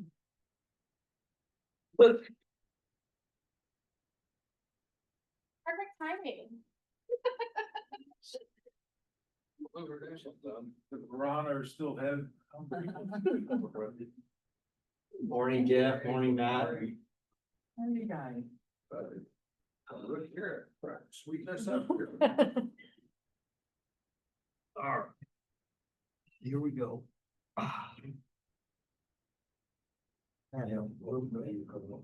Just a second. Just a little. Yeah, a little. I can't say a lot, but a little. Also, the buffet was in here, I thought out there. I should have. Instead of chocolate, use that. We got food. It's about my food, you know.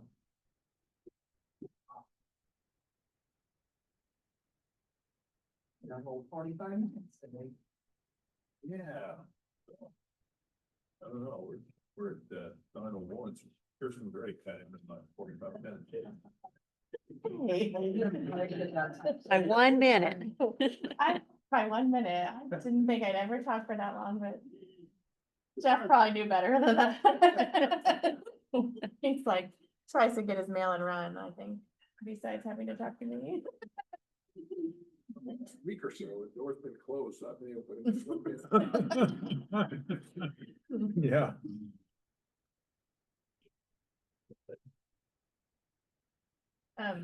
Phil did have to step out, but he said if you wanted to start without him, he'd be right back. Okay. We can start. Start? Yeah. All right. Yeah. Clear it out. Funny enough, again, thank you to Cara and Kirsten for always doing these slides for us, makes this a lot simpler, and I know it's a lot of work for them. They do a good job, so a big thank you to them for doing this. So a lot of these slides are gonna be the same as what they were last year. This one in particular, the only thing that really changed in this one was the second bullet point, and in which we're the only pavement preservation we're doing this year is a rejuvenator, because that's something we've always done to 2 years out from when we pave that street. We go in and put that rejuvenator on there. Works as kind of a sunscreen to kind of keep the I could get into it all, the maltines and asphalt all together. So it works really good. As a matter of fact, the contractor always, when he does it, he always finds a spot where he puts a trash bag over the area and doesn't spray that area, so that we can, as years go on, we can watch that to see how it deteriorates against the area that was treated.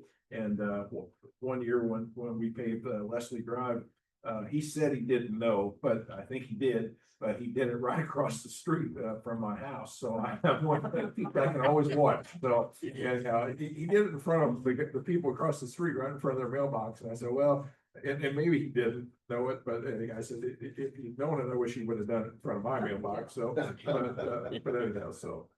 But anyhow, so again, we do feel that that's a good thing, and it does, like I said, you can see that area, and of course, when my neighbors see me go out and take my hand and rub it across the asphalt to compare the two, they think I'm nuts, but or it just confirms what they suspect, I should say. So, but anyhow, so again, the budget with the community crossing grant or with the downtown just doesn't give us a lot of money to do the other two. So anyhow, but so just to bring you up to speed on that one. So all right, so we're still doing a lot of projects. Pie chart kind of breaks things down, tells you where we're spending money, and so a big chunk of that is personnel, and that's a good thing. So. You still maintain the landfill. And we are, I just got, we just submitted our quarterly, and just this morning I got my reply back from them that things look good and continue doing what you're doing. So, yeah, I know, that last paragraph always says, continue doing what you're doing. It never says, things are so good, maybe you should quit. But that's, again, I have my own opinion. And just so everybody knows, we had investigated the putting a solar field out there, and that's been turned down by IMPA as not being feasible. So we have no plans to move forward with that anymore. We're hoping to get approval from IDEM to turn it over to someone else and to maintain, but Perfect spots, not farmland, nothing. Nobody would complain. it's just that the federal funds, the federal grants that were out there for those kind of investments are no longer there, so it doesn't make it feasible. Jeff, over the years, has your personnel remained about the same, your numbers? It has, yes. Yeah, I mean, we're the same staff as what we've had. We haven't, I can't tell you the last time we added a person. All we're doing now is infilling with the retirements. Right. And, but yeah, we haven't added anybody. And, I know since 2016, we haven't, But should we? I guess we're not, here's why I bring it up. Okay, we have all the walking paths that we didn't have years ago that need to be maintained. They're all in the right of ways. All the right of ways that we have in our community are not being maintained by the homeowners. And it's deteriorating is what it is. And I'm not blaming anyone. I'm saying that we've added all this, and I don't know that we've added any additional personnel to take care of it, or is it important to us to keep that in top shape? Because it isn't now. right. I know, you look, Monday, I seen it, and Johnson grass appears to be coming up on that Northwood Avenue. And, that was sodded, and so it had to have been a root that was in that soil that they backfilled with. And so, again, I talked to Alan, our one of our mower guys, about spraying it, and then I got thinking, now, wait a minute, it's still under a contract. I'm not sure that's not a warranty issue. I think that's something we need to discuss with them. So we'll bring that up. We'll talk with engineering about it. We're about to present to them. We've done some inspection work on some of the inlets and things out there too. But to get back to your question, I digress. Yeah, I mean, we just don't have the manpower to take care of the way it should be. I agree. I mean, there's areas where you can see grass growing over the curb in those areas, and it's like, it's been a horrible summer for weeds. They're just growing everywhere, and they're taking over, running over curbs. It seems like nobody, has a weed eater anymore. I'm amazed at how many people go out and use Roundup around our utilities, because they simply don't want a weed eater around them. And then, we had one out on Division Road just recently call and said it was washing back there behind his house. And I went and looked and I said, he called Chad Monday. Chad called, or it called me, and I said, Chad, I said, it's gonna continue to keep washing if he keeps using Roundup. And so again, you can't use Roundup for those kinds of things, but especially when it's in a drainage way. To tag on to Kevin's question about the walking paths, does your department maintain those? Does the park department maintain those? Who actually got like stuck with them? That's a good question. And that's something that Tom and I, or Rob and I, probably need to sit down and talk about who's doing what and why it should be theirs. Kathy Lane is being maintained by the park golf course, actually, because they've got their mowers right there, and so they've gone down and mowed that area. Now, once you get out of the rock yard area and going back up towards Striker Construction or Jasper Equipment, I'm not sure who's maintaining that one. So I used to my waistline tells me that I used to walk more than I do, and I haven't been on some of those. So I haven't kept a real close eye on a lot of that, which I need to. That is something that we want to investigate, is what is the opportunity there for a mowing crew, or, A centralized mowing. centralized mowing crew? Because we've got it, every department's mowing. We're spending a lot of money on equipment and all the departments, keeping that up to date. So, having a Is that central, an additional, and actually, you might say additional roadway in a way, because they're paved, they're kind of like mini roads. right, And that's why we probably need to work that out. We help out over at the parklands, mowing that down once a year. And then over at the golf, the frisbee golf place there, the disco, we help out over there too. So they do have a mower, so they do some of it, but we do help them out. So we kind of work together in a lot of areas. But to define who's doing what, I know some of that on 15th Street is maintained by them, again, because of the parklands. And so we do try to boom more what we can, but again, we can't, those boom mowers only reach so far, and we're in order to do it, we'd have to put a tire up on the path, and we really don't want to do for that kind of heavy equipment. So yeah. What do you think about a centralized mowing group for the city I mean, one thing I've talked to the mayor about is our brand in this city. When people look at Jasper, the first thing they say is, it is so clean. That's comes out of, like, I'm talking 9 years of working in tourism and talking to a lot of people from out of town. The very first thing that comes out of their mouth all the time is, the city is so clean. There's no other city like this. Yeah, I've been all over. Second thing that comes out of their mouth is they say, how do you keep people to manicure their lawns? Your lawns are manicured. It's unbelievable. I've never seen any place like this. Well, I see that as part of what makes us unique. Okay, we've added all these walking paths and everything now, and I can't expect you to say, we're gonna take our normal staff and we're gonna take care of all this, and we're gonna keep it just the way it was before we had all the miles of walking paths. So I'm saying, I think we need to address the issue. I don't know if a centralized mowing crew is the right way to go. I just don't want to lose. I don't want to lose what we have. And that sets us apart. Everybody looks at our police force and they go, well, we're a safe community. That's all great. They expect that, but they don't expect in every community, they don't expect it to be like Jasper is. They just don't. You can go anywhere. I mean, you don't see what we have. I think we've identified there's over 11.5 miles of trail right now. And in that 11.5 miles, that might be something we could put out for bid for contracting. you know. Would they take care of the right of ways too then, or next to it? Because every path is in the right of way. Am I not? That's accurate, isn't it? Correct. Okay, so the city actually owns that path and we own the right of way before it. There's only a few places, like I said, that the new section goes over to the golf driving range, that's off the right of way.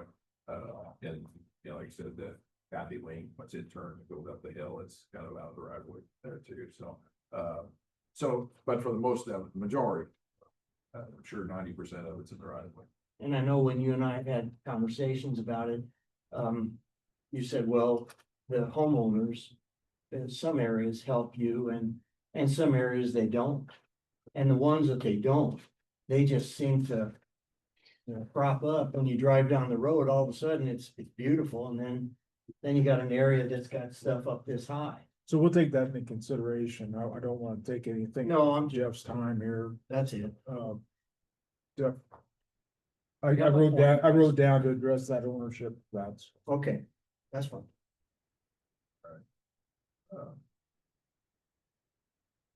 Funny, we'll go into the next one. This slide last year showed each year from 2019 all the way up to 2025, showing what what the amounts were, the revenue stream was. And then it also talked about like 6 different things that materials that we buy on an annual basis and what those costs were. So again, I kind of got rid of that. I think I made that point, but again, I just wanted to reiterate though, at the bottom, those 2 bottom bullet points, and that is that, you know, road salt this year is now at $102.31 a ton. That went up from last year, went up 10.7%. You know, over past 5 years, it's gone up 26.2%. And so, and then the boom mower, we just bought a new boom mower, just put it into service last week. When we originally bought the one that we traded in 2006, we paid $73,000 for it, and this one we bought was $189,500. Yeah, an increase of 157%. Yeah, now, So, what did you like budgeted for that? yeah, Had you estimated it to be that high? yeah, we kind of had, we done some research, so we knew it was going to be up there. So again, it was you know, it just, I guess my point is inflation's not going down. It's Just that's, when you say boom mower, that's what hooks onto that John Deere tractor, then, these are actually case tractors. Okay. But yeah, it hooks is that onto the the side. tractor itself? It's with everything, yeah. Okay, So so it's a tractor, it's the mower, the boom mower, and there's a blower on the back to blow that debris back off the road. Okay, great. But, but yeah, that's the whole package, so. All right, so just gonna let you know that. The next one, again, kind of shows you where we've been spending our paving dollars. Well, you'll see there's a lot of CCMG projects on there, and you don't see a 2026 column, but mainly because you know, we don't have that funding in place just yet. But our intent is in October, the CCMG 2025-1 opens, and our intent is to go for the maximum of $1 million and spend that all in paving dollars.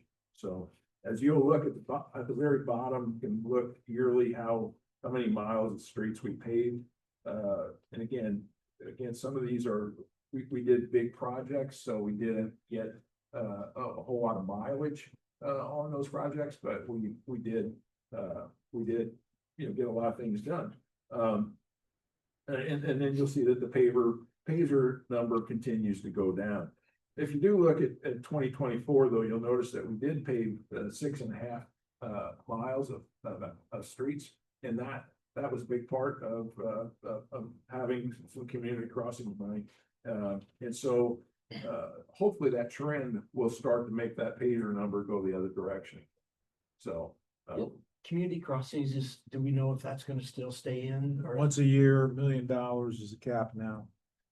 so it is in for next year? For Yeah. sure then. Okay. Yeah, we'll be applying here in September. October is the October's the deadline. October 1st closes October 1st. But we will definitely submit a proposal. And we're still a 1-to-1 match. Yes. Yes. So yeah, so our budget of, you know, 1.6, 1.7 becomes 2.6, 2.7.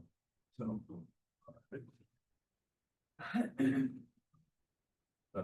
And then, you go to the next page, and that's why it's important to keep that paving money, because again, if you can participate and use that to double it, with community crossings, that's gonna stretch our paving moving further.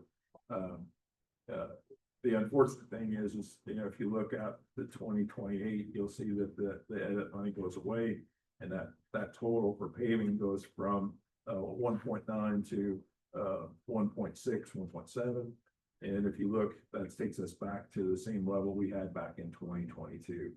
So, so again, that somehow or another, we've got to try to find something to replace that 325. I know it doesn't sound like a whole lot of money, but it is.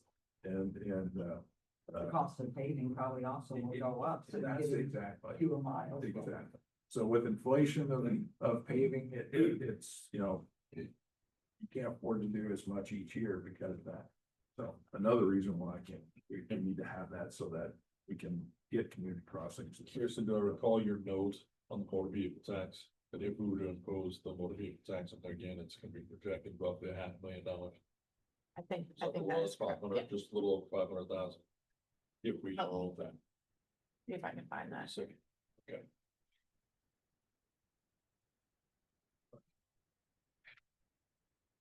Right? Again, just to kind of update on community crossings, these are the two that are still open, and the 24-1 is the work's completed. I don't know if the paperwork's completed. I don't think we've turned everything in yet. That probably needs to be done though before we apply for the 2025-1, but we'll talk about that some more. So, and then the 2024-2 is the one that's ongoing right now. As a matter of fact, we're milling 3 streets today. That's part of that, and of course, the Country Club Estates is ongoing, and yeah, as a matter of fact, at 10 o'clock, we're going to proof roll some subgrade up there to see what we've got. So, right now, I'd say we're maybe a little better than 50% complete on that. So, especially after these 3 streets are paved, I'd say we're definitely on the upper side of this now. All right, and then of course, 2025-1, we got really the intention of applying and hopefully get $1 million. Just an organizational chart. You will notice 2 new names on there. The stormwater department, the newest employee is Jerry Robble. He starts Monday with us. He actually has construction experience, and so he'll start on collection like everybody else, but we definitely will see him being utilized in construction. So as that goes on, the other one is in the sanitation recycling department, Thad Wrench, and he started Monday, so he's in his first week with us. So so I got 2 new employees that are on that list. And they replaced retirees. That's correct. Those others that you have on labor, whatever, those are long. Wishes. Yeah, no, those are actually, part-time permanent. Oh, okay. Part-time, permanent part-time employees. Those are our college Okay, guys. so you fill those. Yeah, every, as a matter of fact, the last one left Tuesday. His last day was Tuesday, so we had 3 this summer. And so anyhow, we have, right, there's enough for 5. I think there actually is 6 in the ordinance, but anyhow, so. So back to Kevin's comment earlier, which of these categories could you use more people? If you had to choose? Yeah, you know, I know you're talking about mowing. I think the thing that I think about when I think that we're gonna need more employees is when 231 gets relinquished. If and when that happens, I mean, that there's no doubt that we're gonna need another truck to snow fight, if nothing else. Because there isn't any way to get the trucks that we have now off their routes and taking care of that. I mean, I think that area is big enough that it needs its own special truck that it could stay on that and stay with it. Again, it's, you know, it's as wide as 4 lanes in some places. So again, you don't, you know, that's not a one pass deal. That's, you're gonna be with it for a while. So again, I think, you know, and we have 2 shifts, so you're looking at 2 employees for that for sure. Plus, you know, a truck. So eventually when that happens, I would say we're gonna be asking, for at least 2 more employees to handle that. And again, those, you know, those could help, with additional mowing. You know, that in the summertime, we could probably assign 2 guys to that to take care of that. But again, if we're doing more mowing, we're looking at probably needing a new mower as well. 1 or 2, we currently have 1, and it was actually a hand-me-down from the park department, yeah. And it's good. I mean, like I said, we've taken, Alan takes good care of it. So it's lasted, but it's showing some age too, so I know that the day's coming for that. Currently, you do mow within the city limits though. And the Uh, state does outside the city limits. Right. And what, They do. yeah, well, We're supposed to. twice a year, twice a year. You know, you can ask, you can ask, some out here that, you know, that every year we start, at least 2 weeks out and start cleaning. And it's, you know, we come to Thursday and it's like, man, there's some more areas we probably ought to hit, you know, the highway is probably the one that we don't give it a high priority. It's when we get caught up, we go out and, okay, let's go get that and try to make that look good. But, and again, because visitors don't see that, say that's the state's responsibility, they see it as the city of Jasper. And, so yeah, we try to get what we can, but it, like I said, we always seem to run out of time, just, not enough time to get it all done. Yes, have you any kind of projection on what that's the increase to the budget, if relinquishment does happen? Well, I think Bob is probably 95% complete with doing an inventory of everything. And so probably here in the next week or 2, we'll sit down and just kind of go through it and try to prepare, and see what we have, and we'll definitely share that with you. I know, Avenue, I think, Stingley Company, they just sent a proposal, and, which they would do the same thing. They probably do a little more thorough. They're probably more experienced at it. They know what numbers to throw against what the quantities are. But I think, you know, we felt that we had already started it before they came into the picture, and we felt that, you know, if nothing else, we need to know what it is we're getting. What is it we're gonna take? And so that was, you know, instrumental. And then after that, we thought we'd start trying to figure out what kind of cost you throw at it.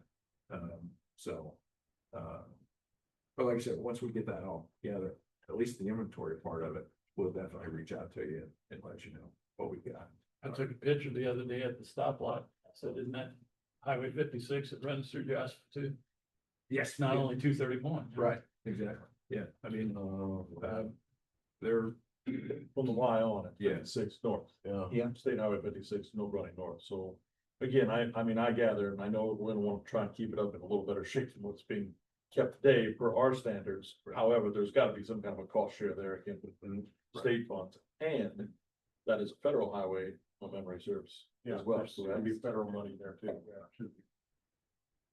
231 federal. US highway. Yep. So there's a lot of open questions on that one. Before. We're not rushing to take Yes. it over. Yes. We're gonna get our facts together before we ever make any kind of agreement. I think it's important that we study it well. We wanna know if and when the time comes, what we're accepting and under what conditions.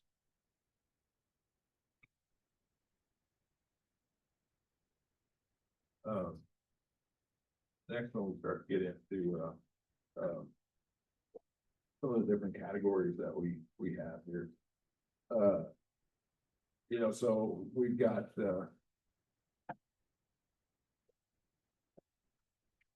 some, the 2026 proposed budget is the one that reflects the 3% salary increase. If you go over to the one that the column that's 2026 wish list, that's the one where I had proposed that we go with 5% and then bump up the assistant street commissioner and project technicians salaries a little bit to It's not across the board 5%. It's, there's specific roles that you're asking for increases. No, it was across the board. he asked for a 5% increase for all of his employees, plus a bump for the assistant street commissioner and the project technician. So That's not in the, that's in the wish. That is in the wish. yeah. That is the 50,200, which we don't have it broken out on this sheet No. between the two, but could be provided to you at meeting. So, you know, when this whole thing with Senate Bill 1 came out, you know, everybody talked about, well, we need to try to streamline, we need to cut where we can, and so, you know, so I took that to heart, and I said, okay, we said, you know, what can we do that we can change things, even starting with the 2025 budget. And so, you know, we have been looking at getting a new recycling trailer, and anyhow, the numbers for this trailer were just unbelievable. I budgeted 100,000 and they wanted more than that. And I said, this trailer that we use, you know, whenever our truck would break down or we go off a double collection, or if we send 2 crews out in inclement weather, bad weather. And so we would use it, but not a whole lot. And so again, I'm sitting there and I'm thinking, we got to rethink this. So I said, let's pull that one out and we'll take this away. We need to replace it sometime. It's old and it's showing its age and needs a little tender loving care right now. But again, I think we rethink and try to come up with a different plan, a different way to go with this thing. So we're going to research that in 2026 and see what, so it may appear in 2027, but for right now, it's not. Okay. So that was one thing we removed. The other was the rubbish truck, and we were going to replace that. And then, you know, it's one of those things that when you ask the question, how much, you know, and how much will you give us? You know, they give us a number and then they tell you, well, you know, we're in this case, this will give you 15,000 for the truck. Now, I'm sorry, but that truck's worth more than 15,000 to us if we kept it. And so that makes no sense to me. So I said, you know what, we're going to keep that because that truck is more organized. Right now, we send out 2 trucks each day to pick up yard waste. One of them is the rubbish truck, which looks like a trash truck and has a low threshold plate, makes it easier to dump containers and bags into. The other is a 1-ton. And these 1-tons have a lot higher threshold. Exactly. And it's strain on the back. And, you know, I'm amazed that we have a lot of young guys on there. So, but otherwise I'm always amazed that we don't have more sprains and strains. But anyhow, so I'm thinking, why wouldn't we keep that truck and just get a new one because we need one, but let's just spend some money on this, the old one, and make it work. And that way we have 2 more ergonomic vehicles on our staff and more efficient. They'll just it'll work more efficient. Now I know that's adding another truck to our fleet, but again, so again, we scratched that. That was $150,000. So we took that off, and it's going to be on the 2026 budget. And I increased it to 175 for 2 reasons. One, I took the trade-in value out, and the other is I'm not sure the 10,000 is even going to cover inflation. You know, the way things are going. So again, that's why we pulled that one away. We had like $2,500 we used in small engine stuff, and again, it's sometimes we use it, sometimes we don't. We hold it just in case a chainsaw goes down, and a couple weed eaters or blowers go down. We got that money for those. So again, we pulled that out. So what I'm saying is that we cut out of the 2025 $252,000 and says, okay, you know, we need to try to streamline a little bit. Let's save a little bit of money. And so again, in doing that, and still asking for a 5% raise for our staff, and these increases for the assistant in Project Tech. That still brings us into a negative, which is, a 1%, if you look. Decrease in last year's budget. I guess, Jeff, I didn't, this kind of depicts what you were saying. Yeah. It's later in the slide as far as what you're removing. Yeah, if you go to the one that shows the 3-year capital asset plan, that's about 2 pages back. The one that Carmen has up there, that depicts what I just explained. If you look at the 2025, you'll see the 3 items that we cut from this year's budget. But Jeff, I personally think, but what if you have one back entry? If that truck is not what you need to have in order to do the job. One back entry, you can buy yourself a truck. You know, I mean. Right. And that's why we need to replace it because it's older. But I do think that it may cost us a little bit more to maintain the old one and keep it. But I do think that it will, having 2 of those more ergonomic trucks will definitely, as you said. I think that's smart. Yeah. I mean, you don't wanna give up that truck for $15,000. It's worth more than that to us. Have we ever investigated getting one of the rubbish cranes trucks? Have you guys looked at one of those? Yeah, it's, I know Washington has one. And that's one of those deals that they have a real problem with yard waste collection, in which people just go out and throw their stuff to the curb in one big heaping pot. Yeah. And they always go and talk to in conferences. They always say, I don't know how you train your residents to do it the right way. They said ours just kind of tree down, throw it out there and expect us to come get it. And that's kind of what that truck does. Sure. But I think the way we have it now, I mean, everybody follows the rules. Oh, yeah, a couple of times a year, we get somebody that's just unreasonable and doesn't want to do it and refuses to do it. We have those residents, but again, we work it out and make it work.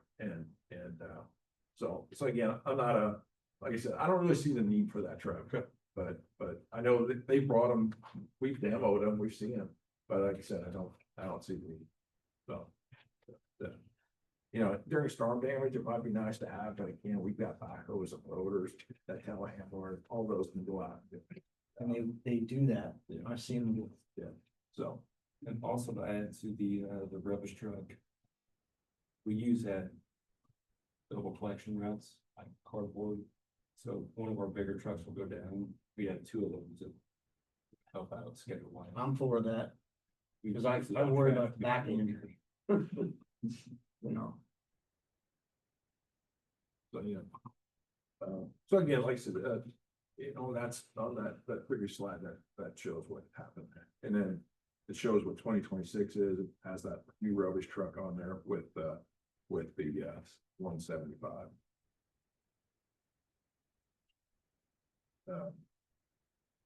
And then, if we want to talk about 2026, well, we'll get to that. We'll come to it. I'm sorry.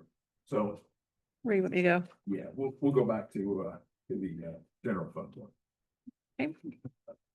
So again, you can kind of see that Got about we've 8 tried minutes yet, Jeff. okay, we've tried our part to keep it flat. So, and that's why I asked for, a 5% and bump the assistant projects up. So anyway, so we'll get into that some more before we wrap it up. I'll keep moving here. If you go to the supplies, the only real increase there is that 25,000. We have a floor heat, reading heat in our vehicle storage building. We put it in when we first got it, and last year we had a service tech come in to look at it. We're having a little bit of problem, and he was wowed that this thing has lasted as long as it had. And he said he hasn't seen one of these boiler units system that we have. He said the brand. He said he hadn't seen one of them last this long. And he said, I'm just telling you that your days are numbered. It's coming. He said you're going to have to replace that thing. So we went and said, okay, what if we do replace it? What's it going to cost us? And they gave us an estimate, just slightly under 25,000. So that's why that account, the third line item. Normally we keep 15,000 just for building and maintenance repairs, but we're gonna add 25 to that, which makes it $40,000 total this year in that account. Because again, we're gonna be proactive. We're not gonna wait for that thing to go out. We're gonna replace it before it happens because we're starting to see problems with it. Okay. That is a wish list item. Yes. Yeah. Yeah, wish list, exactly. Let me go to the next one, is services. Again, looking down the road, I know that we're looking at, not some of our equipment in capital is not going to be there. We're not gonna have the funds to do everything that we'd like to replace. We have to hang on to things a little bit longer. So each one of our repair categories there, you'll see under the account description is garage and motor repairs. I've asked for a 10% increase in those because that's where the parts we're purchasing part of those vehicles. So I've asked for an increase in each one of those. So again, you're looking at 10,000 in one of them, 6,000 in the next one, 3,000 in the third one, and 3,500 in the last one. So again, I'm just assuming that we're going to see some increases in that category, repairs. And then the other is the contractual services in the refuse department. Again, grinding these tree limbs and yard waste is getting more and more expensive all the time. And the pile's growing more each year, it seems like. Right now, we could start grinding tomorrow. That's how big that pile is back there. So, we've transferred some money from other accounts to cover this year because I do think it's gonna go over. But I do want to bump that up $5,000 just to try to cover that cost. One of the other things that we do grind is concrete, but luckily our yard guy has done a great job of finding people that will take that material. And so we haven't done that in years because we've been able to get rid of it. So hopefully that keeps up because that's even more expensive than grinding yard waste and tree limbs. And then the other is the increase that we asked for would be the landfill dumping fees. That keeps going up every year. They're increasing on us. And so again, I just wanted to, this year, I think we're going to be all right. We don't have to transfer any funds. After the increase, we're going to be real close to being at a zero balance at the end of the year, which is where we want to be. But I do think that next year will increase again. So I want to make sure we got a little bit more built in to cover that charge. Are we going to Blackfoot or are we going to Velbin? Where do we get, we go to Blackfoot. Blackfoot, yep. Have we price checked them against Velbin in the last couple of years or? We haven't, Velbin, yeah, I think most of theirs is construction. But they do, I know they do. I'm always curious whether they bury everything there or whether they don't take some of theirs to Blackfoot as well. So, but yeah, we haven't compared in a while if they continue to tip up and tip up. That's a good point. I can research that to see just if they quick phone call. Yeah. So. So these expenses, Jeff, on a wish list, they're not really a wish list. They're just anticipated. That's what I tried to Additional explain at the expense, beginning, that these wishes aren't really wishes. That's not a great term for them. Yeah. It's So- it's over and above our existing, But these budget. are not in the budget. correct. Yeah, So to that's gonna me, eat the $370,000 up pretty quick.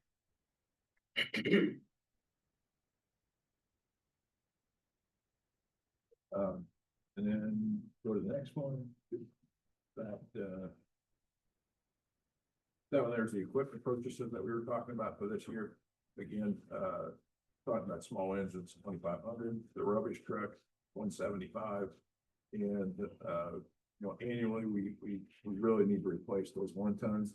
So each year, I'm gonna continue to ask to replace one each year because again, it's a lot of miles on them and, a lot of rust.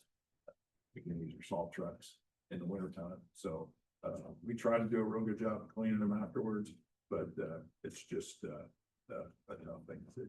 So, so again, going back to the original though, original budget last year in 2025 was $109,000, and removing two items and then moving the one to 2026, reduce that budget to 257. And so it was a reduction of $252,000. So your takeaway here, back to your first slide, to your point. You're asking for 203,000 in the wish list over and above. But you're still, even with all that, you're coming in 53,000 or 1% under the 25 budget. And I think it's important to note too, that when tasked with, doing more with less or cutting the budget, the street department, like Jeff said earlier, he took it to heart. They really did. They did what we asked of them, and that helped across the board, helped us fund a 3% increase, for all of our employees. So. You're not gonna see this, the rest in all these departments. It's 2027, you know, the 3-year capital asset plan, 2027, when you put the wheel loader and that other truck back in, is that what the plan is? That would be the plan. Just and I'll delay be the year. honest- What's that? You delayed the year. Yeah, Kick the can. yeah, and honestly, Well, you don't even have this one in there though, right? Your recycling trailer. it's not. You- Yeah. Again, we're gonna research that before we bring that back and say, you know, I know I can find something probably for half that price that we budgeted, that 100,000. It's just that it's not gonna be built as durable as what the other one is. But if we're not using it on a regular basis, then I'm thinking, can we get by with something a little cheaper?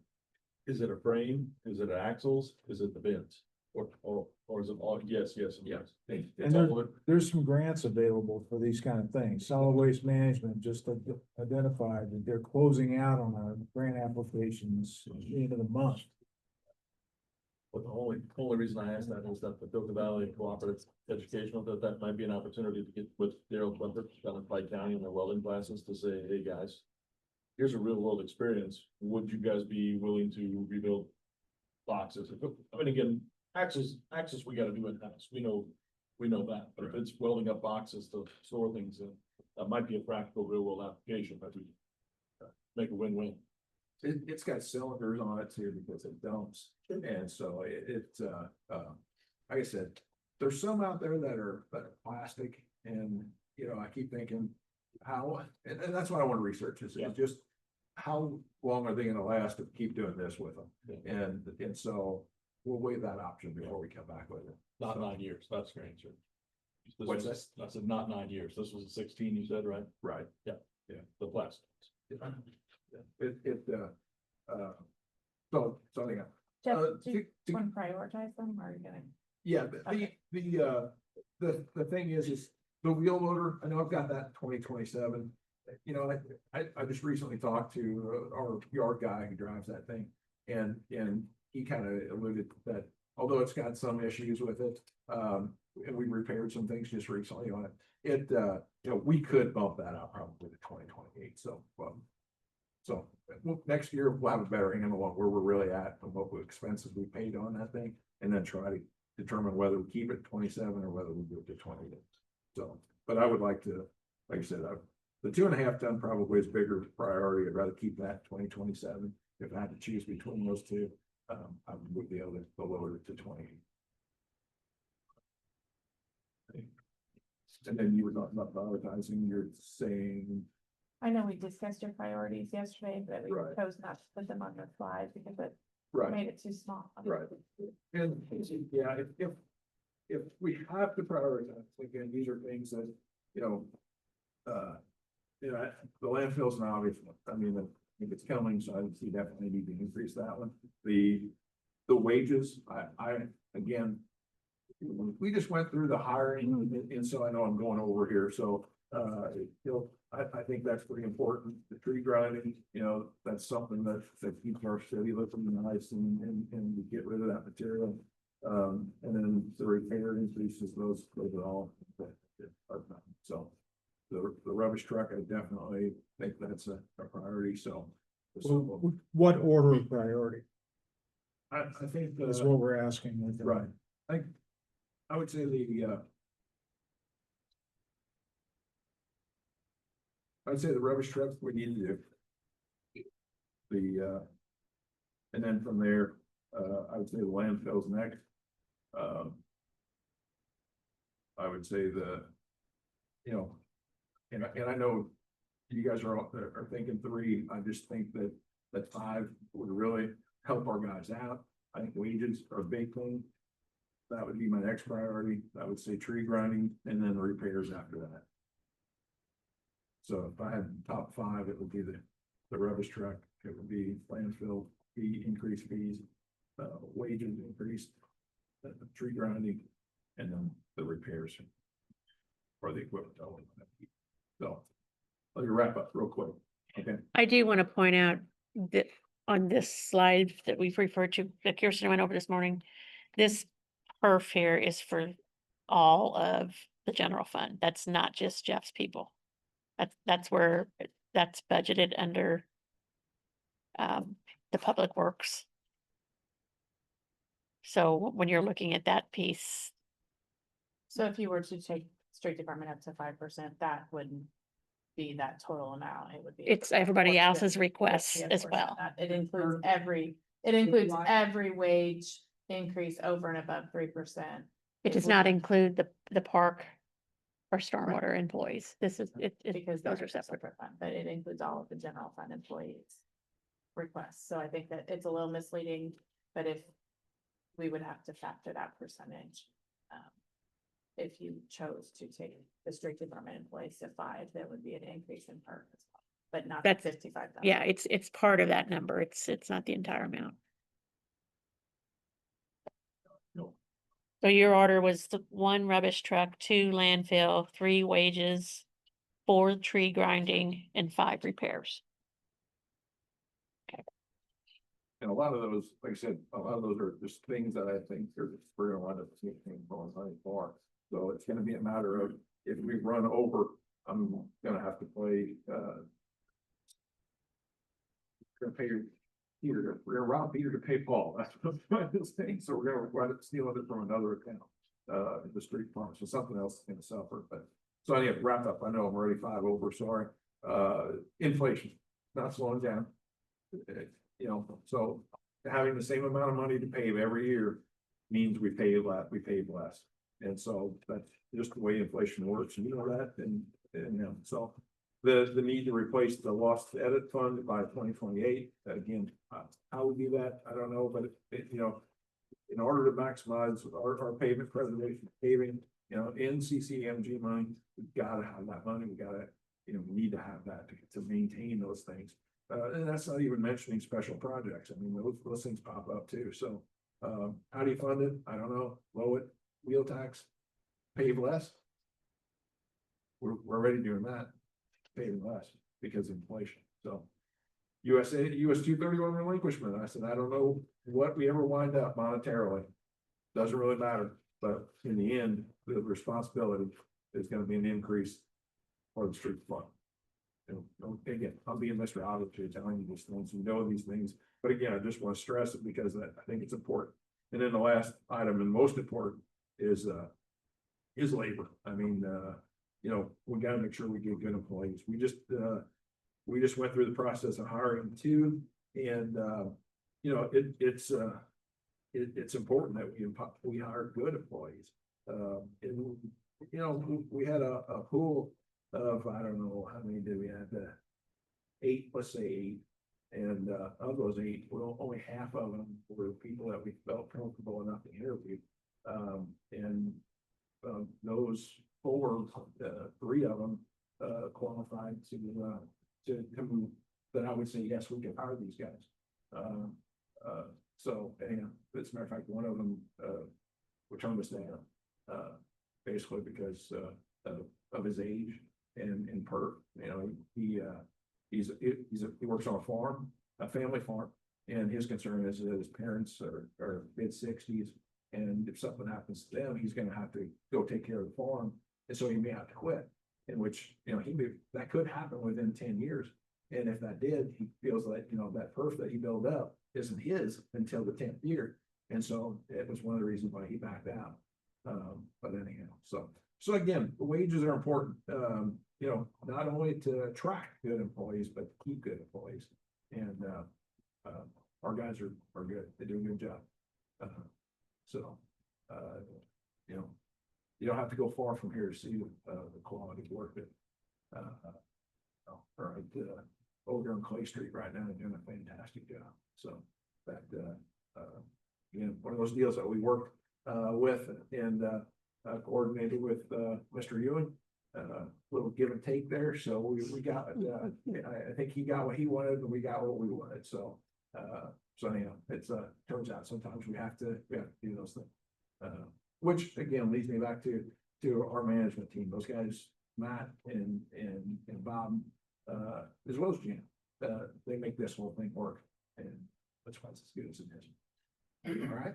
Yeah, thank you. Okay. Again, All right. appreciate you guys in the communication. Matt, you've gone above and beyond. Up at our house, we happened to notice that the storm sewer was collapsing just a few weeks ago, and the guys came up, got it knocked out here in about a week and a half. So it's fantastic, and again, saved a lot, because I think it was undercut pretty good ways underneath the street at 15th and Leopold. So that's a pretty important intersection for workflow to get through there. So They're great involved, they're involved in almost every Everything, department's work, because utilities, all the work that's being done replacing utilities right now. Street departments there with them working hand in hand. There's a lot going on there. We spent a lot of time this year, patching, water line trenches. So, I mean, a lot of time, we've, that was time that, we could spend on a construction project, but anyway, needed to be done, so. And I guess we're out of time, I know, but in the packet, he did a nice job of laying out some of these projects for the storm sewers and sidewalks, Yeah, just for unfortunately- your leisurely reading. Unfortunately, a lot of those are the same thing that you had last year. We didn't get to those projects. Those are, some of those are big, storm sewer projects in which we have to hire a contractor out to do that. You're gonna hear more about that, I would assume, from Chad here shortly. But anyhow, those are, that's some money that those are areas that we need to be sure and read those. The sidewalks, same deal. The list is the same it was last year, because we didn't get to it. We didn't get to take care of those. They need it, but we just haven't had time to get to them. Again, our crew did a great job down, and our contractor did the work, but we prepped it, got it ready. But down at Mill Street between 13th and 9th, I mean, that nobody on that west side should be complaining. That was a mess. And That's it a looks huge great. improvement. It looks great. Yeah.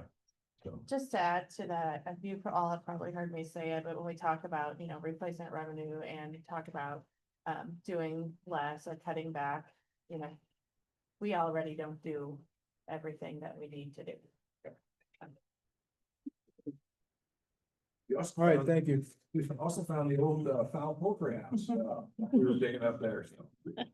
We got a call from the guys that said, hey, we found a wall up and underneath that old sidewalk was the original footer with some of the brick on top of it yet from the old foul poultry house. So that was interesting. I took some pictures of that. Yeah, no. So we're supposed to start it with engineering at 10 o'clock. Take Really? a little bit of a break, okay? All right, guys. Thanks. Thank you. Thanks, yeah. Yeah. Oh, I know that. This is still on. Absolutely, thank you.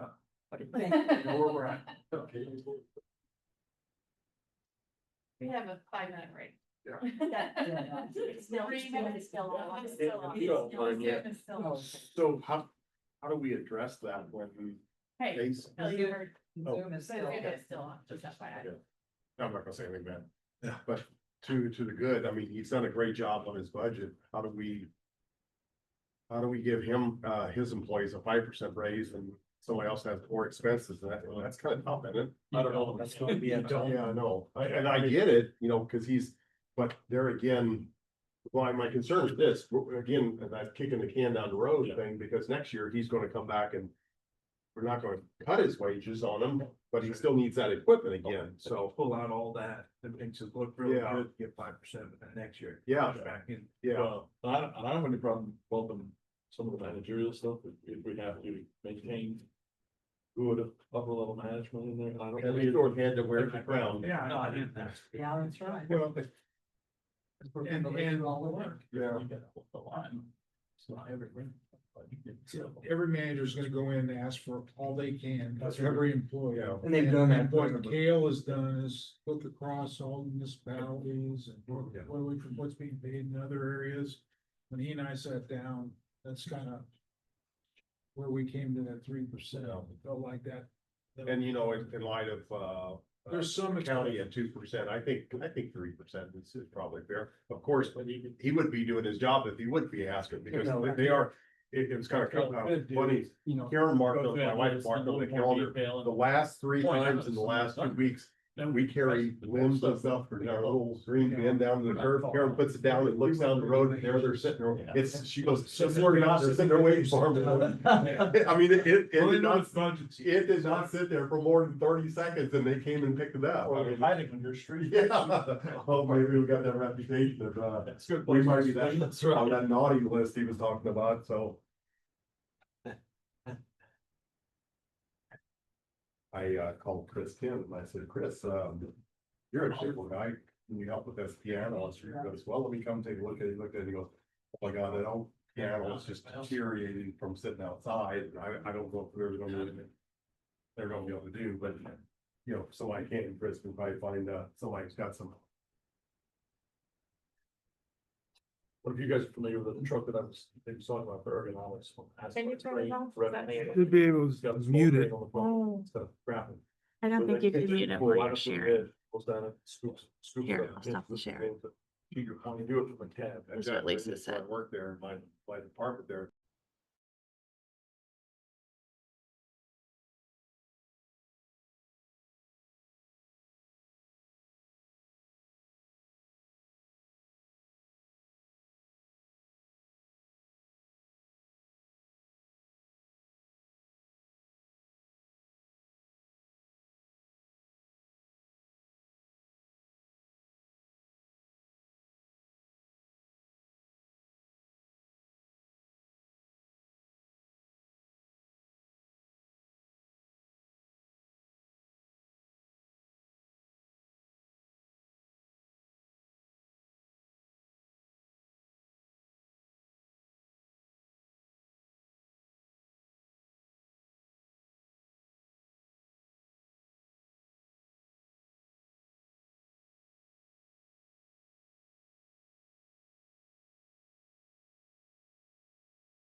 It's one of my highlights. We're back home. Ready to reconvene, and now it's I mean, I can get it right like here. Chad Erm's turn with the engineering. So welcome, Chad. Yeah, thank you. Hey Chad, good morning. Good morning. Temporary. The other half now. Yeah. Well, I really don't have any, major, asks, for next year. Other than I had some requests for some salary increases, for my fleet guys, so. But as far as actual expenditures, I don't anticipate any big ticket items, large outlays for next year. One thing we're looking at down the road though is stormwater vehicle. I think our stormwater vehicle is a 2000. So it's getting some years on it. Still runs fine, but 4-cylinder engine, probably need to look at some point down the road. Getting something different there. How many miles are on? That's okay. I don't know offhand. Okay. I wanna say somewhere around 80,000. I don't know that for sure. It looks for that. Maintaining it good. Well, it just gets driven around town mostly. It should get- So they're all city miles. Is that the one Chad drives? Yeah, a little, Change of oil. And not driving. Good vehicle. However, we would probably be looking something more along the lines of a small pickup truck. So, For home stuff. yeah, he's got spill kits and other things he keeps in that. You clear some of that break, so it's just. But that won't be for that. How are people throughout the community, like as far as mud retention, that's still a real challenge? It can be, Same lot. Two truck. with contractors, we don't, I mean, our biggest problem comes with the, heavy rain events. Most everybody tries to comply, but when we get inch and a half of rain in 20 minutes, it's, you know, we struggle with, silt fence and things like that, but, for the most part, he does a good job policing it, yeah, they're, Contractors, I mean, they know what they have to deal with. The bigger projects, we have erosion control plans. I mean, it's set out what their requirements are, so they know going into it what they're gonna have to do. And a lot of times it's the half acre to the 1 acre, the ones that don't require the plans, but require preventative measures. That you have to keep on, and most of them are just individuals who's a property. And they may not even know what to do. Yeah, and we try to catch them through different permits and stuff that we have, but, yeah, some of them do fall through the cracks. It seems like just redoing their yard. And they have an acre of yard that they're completely tearing out and redoing. Theoretically, they should have silt fence. But we have no way of knowing what they do. Do we have any 2026 projects that you're looking at? I mean, I know we talked about community crossings just a little bit. Well, yeah, we do. We have our, with Main Street and some of these other projects wrapping up, we do have a list of areas that we're looking at. Well, Armory Park, and that box culvert is a big project. We got a project over just north of the cemetery that we're looking at around Reese Street, Phil's house, yeah, Reese Street and Brescher. And let's see what we do. That's the one coming through my backyard. Yeah, the one that goes through your driveway. Let me know when you're ready. We've got that area, around Second and St. Charles, we've got storm sewers down there that we need to replace.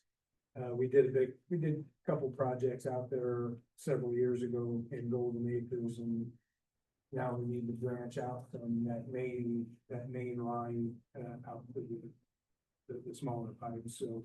I think we have a list in here, might be able to street departments. I just pulled that up. Is that Yeah. okay, I didn't know if Yeah, that's what you yeah, were. there's Golden Acre, I'm kind of curious on the like Wilbur area, up in the top of the cemetery.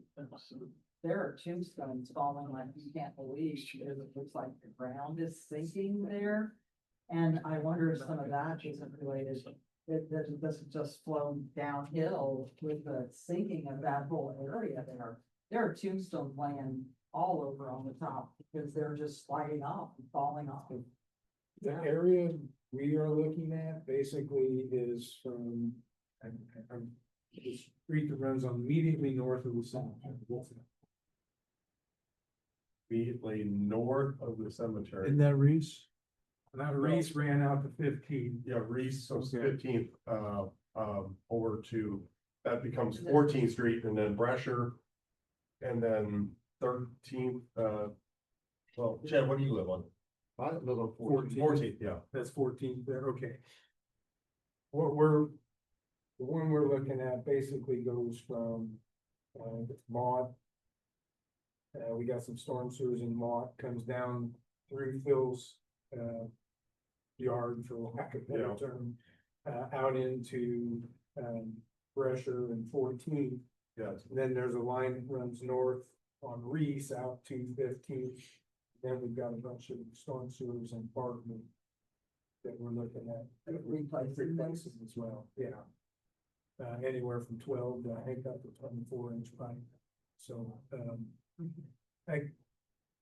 now the main line is the box culvert that runs through the parking lot and then over to the north side of 15th Street. And that catches everything from Parkland south, but, these collect basically everything from 15th Street to the top of the 17th, yeah. And that's an area we have a lot of failing pipes in that area. Yeah, it's old pipes, yeah. And it's a hodgepodge of materials and things like that, so. Replacing the infrastructure and stormwater is a big priority, and they've got a list of those areas. Jeff kind of identified them as well. But then also rethinking stormwater for the future as we get new developments. We've had those discussions, you know, We've kind of looked at regional drainage areas, more so trying to figure out where we can maybe put ponds, basins to reduce flooding in areas that we know we have trouble. A lot of times if we can get to the upper ends of those watersheds, we can store some of that water up there. Before it gets downtown, places where we have more room for storage, so. We've kind of started looking into that as well, so, but we're just beginning that, so. We do have, yeah, it lists Arlington Court here, that's just north of what used to be Kmart up in there.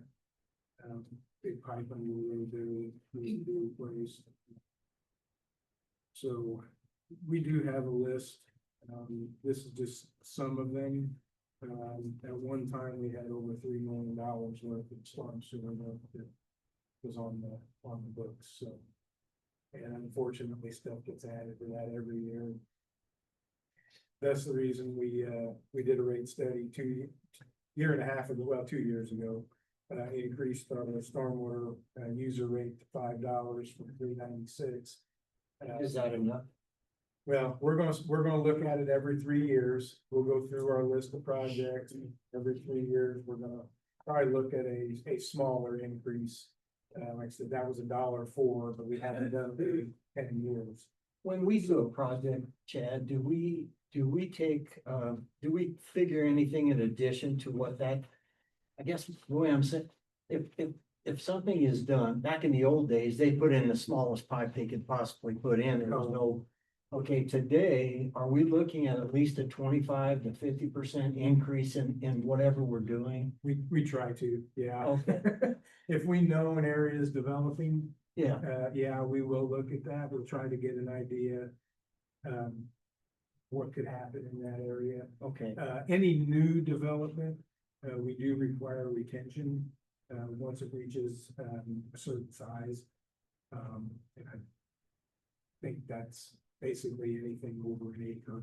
okay. So anything smaller than that wouldn't, but, we do look at retaining anything like that that changes. So even, like in regard to, this, potential or proposed development for, it's POF construction over, between 13th and 14th Street by the old wood products, Jasper Lofts. And Maple. Even though that at one time was parking lot, and then they still will be required to have retention, for anything that they have there, so. We know we've got problems, down in Vine Street, so, yeah, we will be looking at that pretty closely when that gets developed.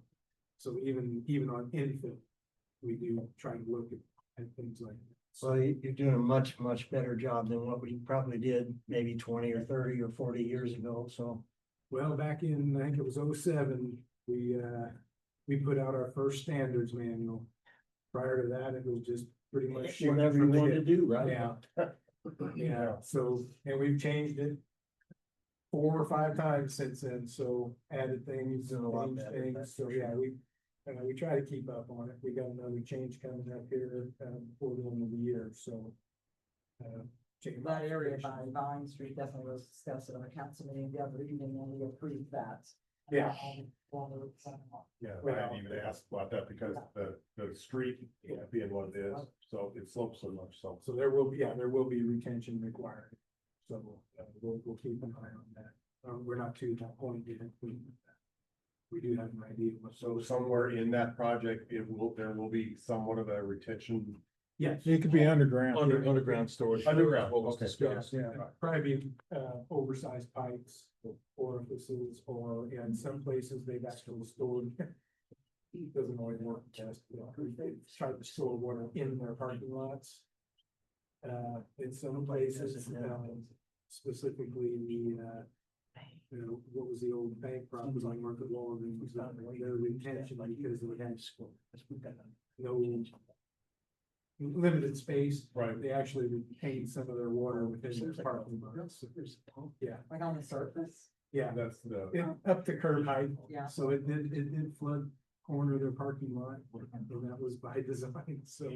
Chad, on the community crossing grants, I know like the last couple have been mainly paving projects. Yeah. Can you do specifically a storm sewer? If it's drainage related to a road project, yes. We can't specifically do a storm sewer project unless there's roadway involved. But, I mean, that could be as simple as a mill and resurface since it can be a storm sewer system. Okay, I didn't know how that worked. But we can't say go behind somebody's house and replace storm sewers behind someone's house with community crossings.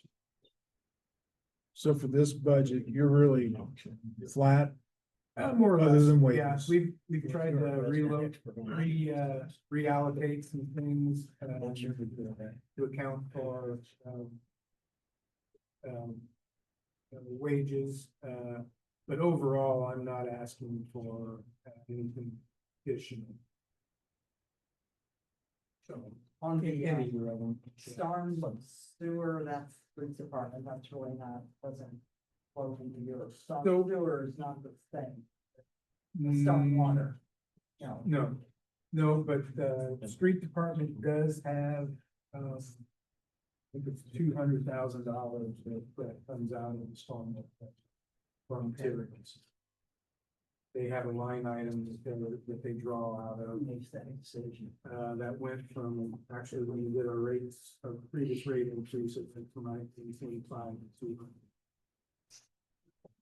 So they do have money available to them from. and they use that basically for storm sewers. Yeah, it's mostly for pipe and inlets and things like that.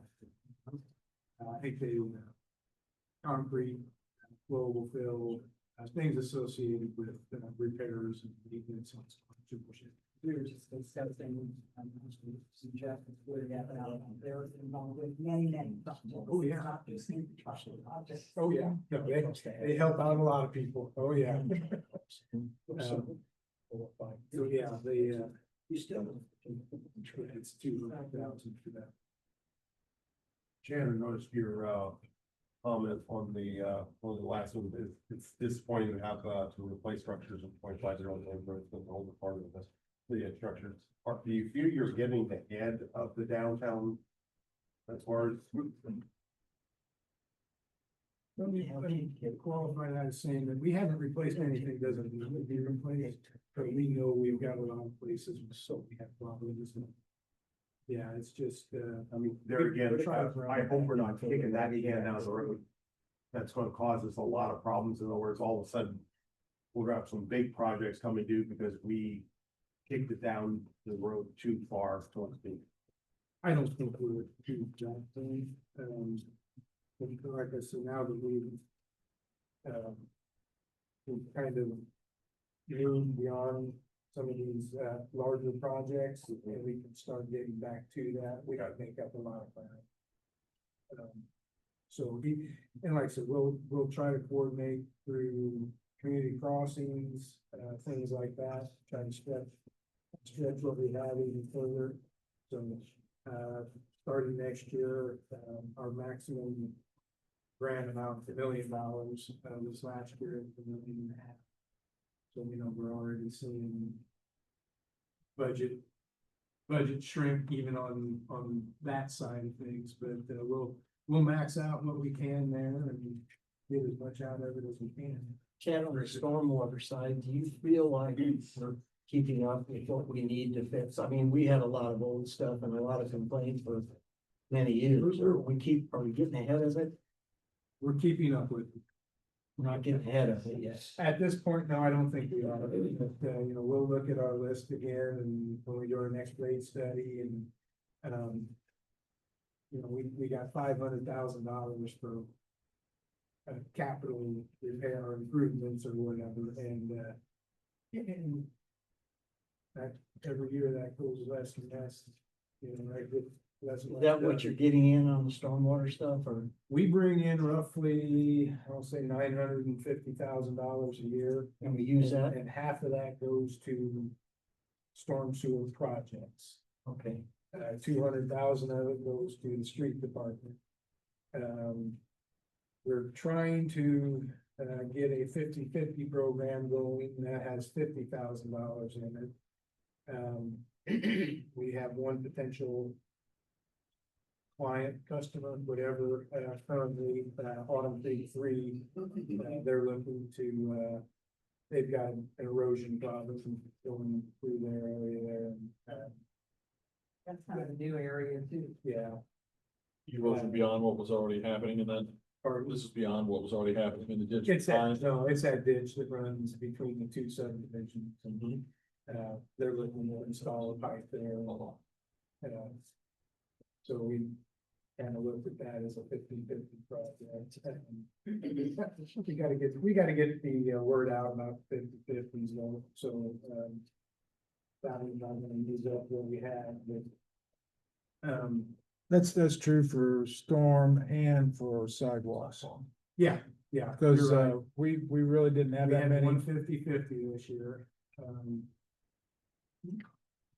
mean, I don't know that people are just wanting us to replace them on our own, or, they are. I mean, that we just don't get a lot of requests for. Well, most of them want the sidewalks that are in bad shape on in front of older homes Right. and may not have the same resources. And last year we did have 150, a 50-50 that, when we got out there and looked at it, the whole, it was on Heisler Street, Hessler. The whole sidewalk was shot, so we just decided to replace the whole thing. We didn't even use the 50-50 program for that, we just used our sidewalk replacement. It's like the west side of Mill here, when we came in and did the new curb and Yeah, sidewalk. yeah. That whole stretch needed to be done. Yeah, so that was, It's important to note that that 50/50 sidewalk comes out of edit. $100,000 a year is edit for the 50/50 sidewalk. That isn't. When 2028 also. So we need to get a public service or a public ad campaign out on that in the next 24 months. So how does that work then? Like if you have a 50/50 sidewalk, then you just rewind, go back to edit to get it. It's We- not like in a pot that. There's they have. $100,000 earmarked or appropriated of edit dollars a year for the 50/50 sidewalk right And program. if So it's not used, it just stays in it edit. stays in edit. Is there a way to, can't really encumber those funds because there's. There's no project contract. Encumbered toward. Right, it just goes back to the edit general fund balance, I guess you Yeah. could say, the edit balance, and then Instead, that can't be moved to like a placeholder for sidewalks or, over the next few years. You can move it anytime you want. Well, we've been using on sidewalks, literally that, Yeah, we talk about the north side, the extension of the sidewalks, we've done that with that. But I mean, but if the balance isn't used, it just stays in edit. It's not put in a sidewalk. it Well, I doesn't, think it doesn't we use- grow, Yeah. it doesn't grow. We've used it on other projects, Right. like the We north side. did use it, I was gonna say, I think on the Main Street too, some of the sidewalk, we did use some. of but it you're there. using it on sidewalks. Yeah. That's what's important. But that is going. Yeah. So Chad overall, is the only, the only wish list items he's asking for are salary, so his engineering salaries would, increase the general fund appropriations. His stormwater, though, is strictly out of his stormwater rate funds, so that wouldn't have a bearing on the general fund. The one thing that we also discussed and for Chad's Chad's work responsibilities right now, he's split 50/50 with utilities.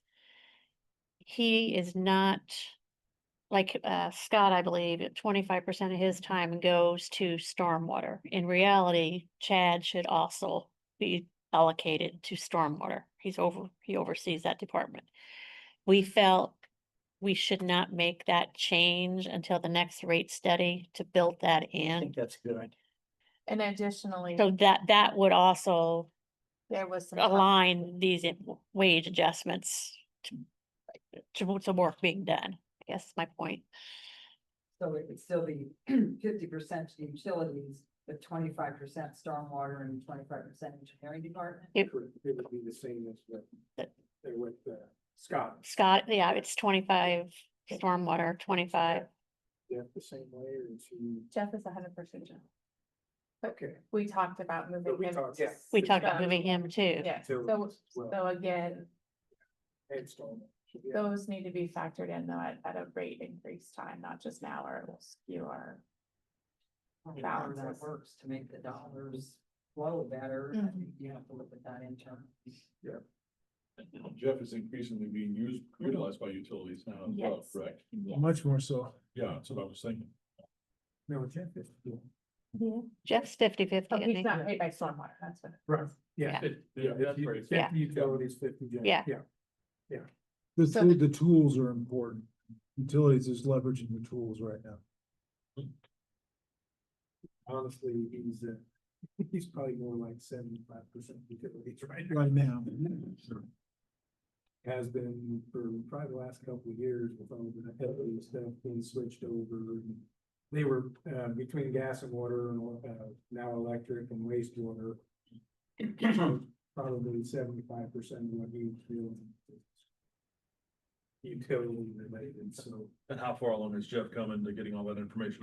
We're done with, we're done, we're up to speed with everything but electric, and we're working on that right now. Okay. So hopefully. We have we're hoping that by the end of the year. We're caught up on Esri with electric. It may push a little bit in next year. So, That should free up a lot of his time then, right? Yeah, It will, and bringing everything over from the system they have into Esri, and we got to keep up with updates and everything, everybody's on the speed, Utilities have actually looked into a contract with CloudPoint, which is our service provider, to help with that migration of data to take a little bit of that pressure off the gym. So I don't even know if they approve that or not. That contract with CloudPoint. I don't know. So anyways, that's something we're looking at. Well, while Chad's here, I did want to make a comment. I think the engineering department, in the past has been underestimated as to how much they're involved in all the projects across the city. You know, utilities projects, street projects, the downtown. They are pulled in a lot of directions, and Chad and Scott are the 2 feet in the street. Jeff, data management, but they do a good job with just those 2 individuals in there. And Chad Monday does a great job in the stormwater, just staying on top of the projects going on. Again, we've got a lot of them across town. Sometimes there's complaints, you know, that we get in because of not getting back immediately, but they're not immediately available. They'll check their voicemail when they can if they're not able to answer the phone, but they'll get back with them pretty quickly. I've seen that improve quite a bit over the last couple of years. Yeah, the longer you let like a drainage problem linger, the worse it gets. So, Yeah, Yeah. yeah, it does. But yeah, that was, from our standpoint, I think we might be the largest city that only had 1 person in its own department. I know Washington has 2. Vincennes has 2. Evansville has 4 or 5, obviously.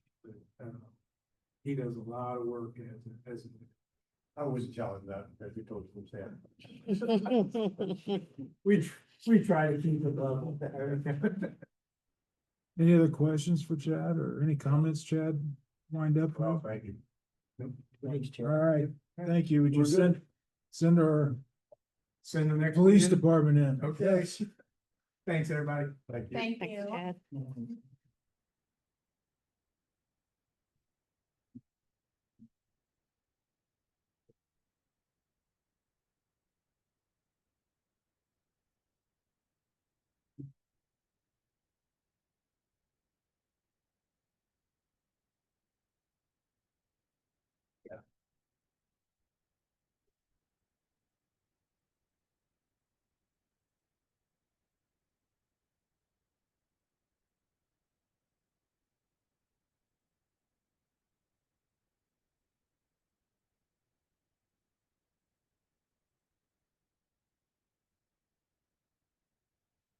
Yeah, was it Mac that was on leave of absence duty because No, of injury? That was Gator, wasn't it? Well, yeah. There's something you said, tell me about that, and then another fight. There's like times in the year for all the. I say, you know, so, It's mosquitoes. Did you also get the replacement chart for police? Okay, okay. It was for Logan.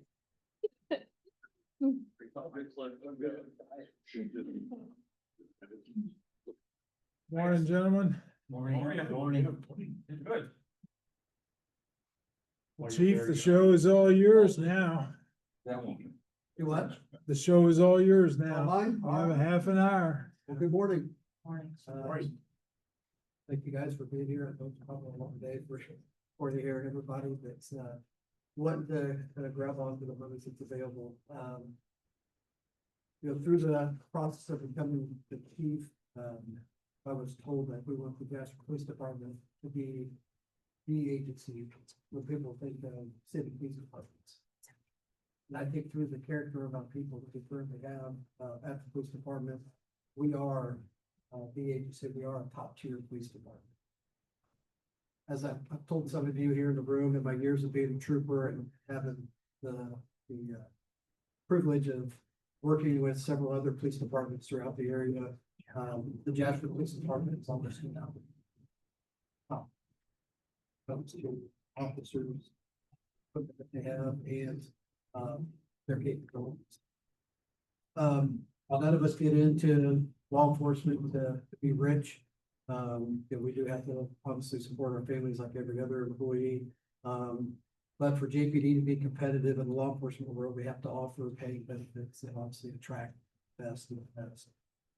And we're currently in that process, of hiring, our final, person that fill out our roster. So we're here to talk about the budget, and, I know this year has a lot of unknown challenges with the tax bill, and, police department, like every other agency, has some needs, so the truth is it's not here for you.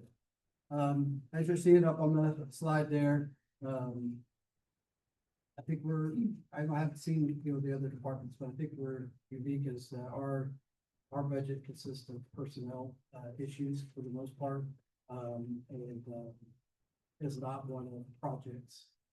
One of making sure we have the people so that we can provide the services and protection to the city.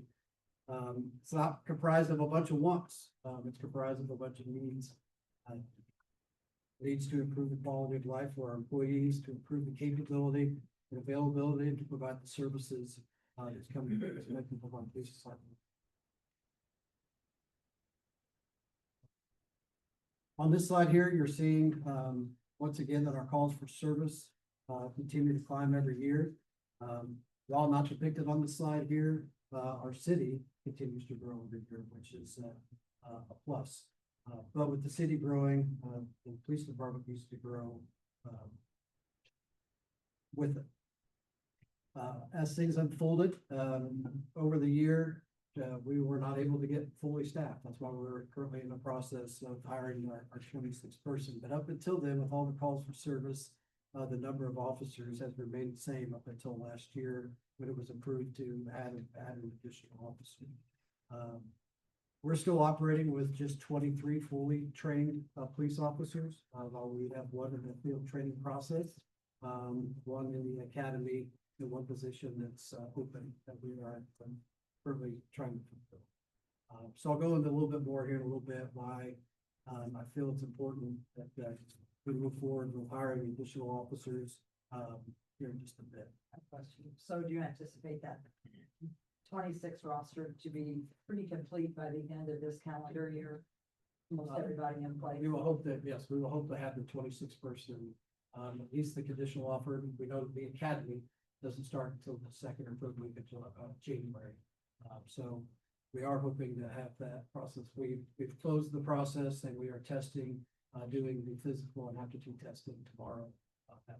I mean, with the other two, one in field training and one in the academy. Yes, the one in field training has what, Dave oversees that. There's like 7-8 weeks left. 7 more weeks, yeah, 7 more weeks of field training for that officer, and then the officer in the academy has, I believe, about 9 weeks left, and then he has 14 weeks of field training.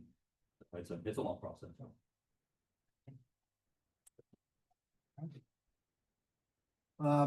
Here's a snapshot of our calls for service over the years, and through July of this year. As I tell the Board of Public Works, Nancy gets to hear it on a monthly basis, when I did my monthly report. You can look at the numbers, but it doesn't tell all the stories. I'm not gonna get too in depth in it, just overall, police calls for service have gotten more and more complex over the years. The requirements from the courts, and just the calls themselves, that we are dealing with. They deal with a lot of people, that are in desperate need, whether that be someone with a mental or emotional crisis or someone with addictions that we want to need to help. These calls oftentimes involve long conversations, building rapport with these people, and sometimes travels to facilities to get them help. Calls involving children and internet crimes are obviously on the rise. Years ago, we didn't have internet crimes, but now that's something that consumes our detectives' times. And initially some of the officers' times until it turns over to the investigators. Chief, we have one detective, that's 3. We have the detective sergeant, which is Rick Brescher, with 2 additional full-time detectives. And then we have Logan Jones, who we temporarily assigned over to help out with all the drug because they're on social. So there's actually 4 in Colorado County. Yeah, Logan's still a patrolman, but he's temporarily assigned over there. We're pulling back over to the patrol side. If that position needs to be. So those investigations are very in-depth, and it doesn't include the hours of paperwork and evidence. Those are the fun things, as I tell people that are interested or tell us if they're interested in law enforcement. I said that, you know, the fun part of the job is the part that they don't show on the police TV show. That's all the paperwork and the evidence and the proceedings with the courts and all that stuff that go along with what goes on the streets. Officers are doing all that, you know, and the calls continue to come in. Which is why, you know, we're asking for more officers. I'll get into that here in just a little bit.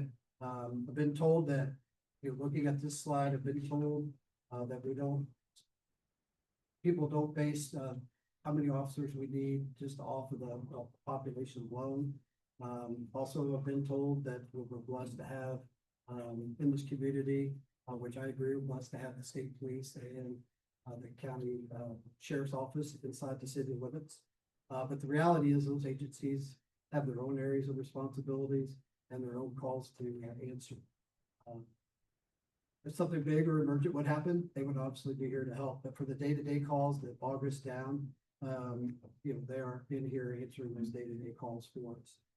I think a good comparison is either factories or highway departments. We have several factories inside the city, but you won't see one factory send a factory workers to the other factory, and you don't see the state highway department, you know, fixing our city streets. We leave our city streets up to our department, which is how the law enforcement works also. The city of Jasper continues to grow, like I said earlier, which is great. The police department has to grow with it. According to the FBI, we should have 28 to 29 officers just to be average. However, within our own city and state, or with our own state and cities of like populations, to be average would be to have 34 officers. As long as I've lived in Jasper, Jasper hasn't become the great city or known as the city it is by wanting to be at or below average. Jasper's always known to be striving to be the best. And so we need to add officers, not to say that we have, you know, the most officers, but so we can properly serve the citizens and those that do the business.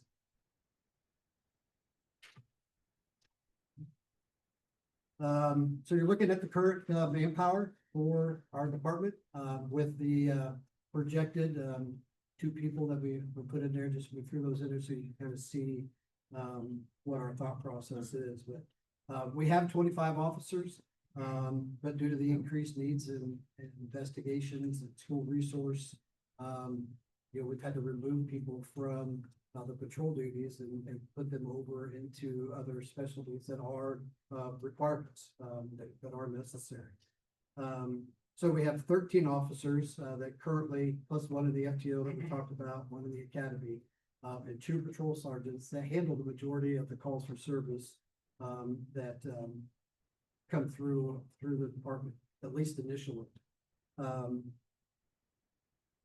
Even after we hire a police officer, it's a long process. The process itself is lengthy and arduous, but after we hire them, it's still a long process, as studies will tell you that it takes 1 to 1.5 years for an officer to be fully trained and to be kind of self-sufficient as a police officer.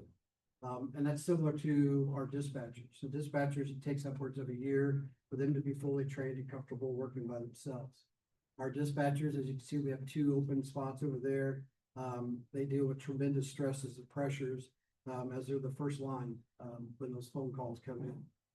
They're the ones receiving the information, sometimes translating the information and comprehending the information to ensure that the proper equipment and personnel are sent to handle the emergencies and the calls for service that are out there. For us at JPD, they don't only answer the 911 calls, but they also answer all the administrative phone lines that come in, and they're the first to greet the walk-ins that come in to the lobby, which is more than what you think. And most importantly, they're there to assist the officers with their investigations, to provide them intelligence information and different capabilities that they have there to say that we're blessed, to have them is an understatement, especially with the quality of people we have serving in those capacities is a true blessing. Chief, on the auxiliary officers, what type of training do they have? Do they get any specific training? I'm sure they do. They get some very basic training, traffic direction, handcuffing, because they do have handcuffs on them in the event that they would have to handcuff somebody. But our traffic auxiliary is simply, they serve a very good purpose, so we don't have to have officers doing it, and provides a great service, but they are there to provide traffic direction. Like they do events and that's really about Right, it, yep. right? So for the high schools, they're the guys you see directed to traffic and having the majority of the presence there.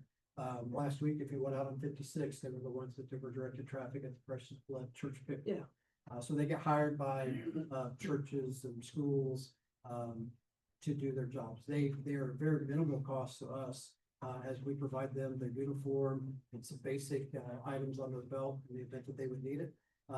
But for the most part, they are paid for by those that hire them, so whether it's a school or church or whatever. The only only time time- we ever pay them. Yeah, the one time that we ever pay them is when they do stuff actually for the city, which is most of the time is through the arts department. If there's some of their events that they have. Gotcha. Thank you. I think we had that event when that storm came through on this spring, with that tree, that electric line. I think they were out there directing that too. Yep. Yeah, and they are very, and so we've kind of used it as a stepping stone. Some of our officers have started as an auxiliary and worked their way up. Matter of fact, we have one that's in this current process. Aaron's one of those. We have one of our current process that was an auxiliary that's coming through the process to be an officer.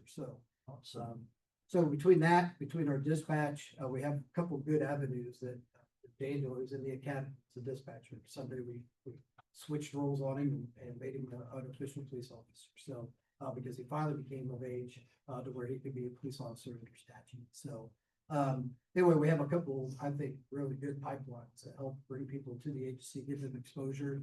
I know that we have a couple in our auxiliary right now that want to be police officers. And they want to get some more experience doing stuff through the traffic auxiliary.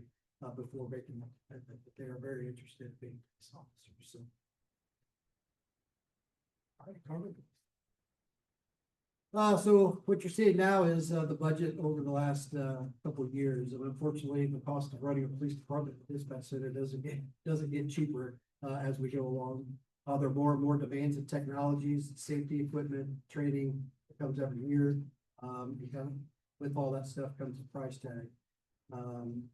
I firmly believe, and it's been said to me several times, that people come to Jasper to live, to work, to play, because they feel safe and because it's a night and it's a community.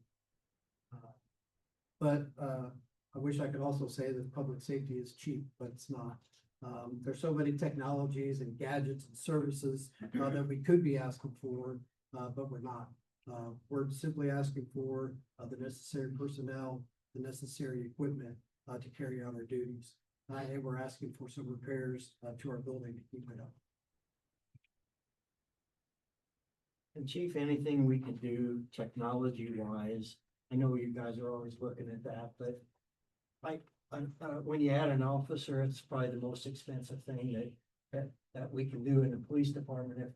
If there's a technology or something we could invest in that maybe we could expand on or something like that, just keep it in mind, because I think we'd be very receptive to trying to do that if there's something that could help you in that area.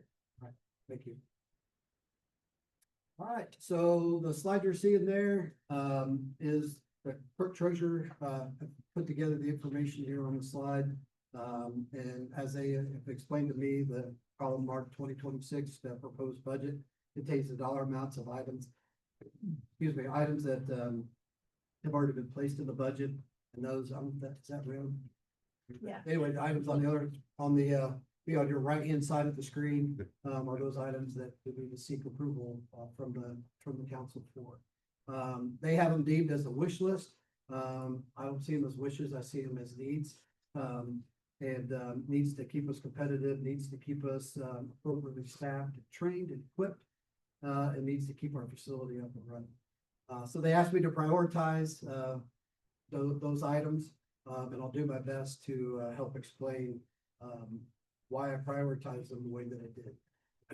First and foremost, as I've kind of highlighted already this morning, I would like to add 2 new police officers to our manpower roster. In both of the studies that I conducted, which I used PERF and the Indiana Law Enforcement Academy, one that HR and Kale conducted through AIM, or the Accelerated Indiana Municipalities, show that the average number of officers in like populated cities in Indiana is 34. And the FBI's recommendation is 1.7 officers per 1,000 people. If you do that math, that means that to be average, Jasper needs 28 to 29 officers. So once again, I would like to be at 30 officers by 2028, and then continue to build the force as the city grows. So people ask, what would you do with these additional officers? Well, not only would they help answer the calls for service, but schools are already reaching out. We have 2 of our schools that don't currently have a full-time SRO. We have 2 SROs for all the schools in the city, in the school corporation. Would they be willing to pay?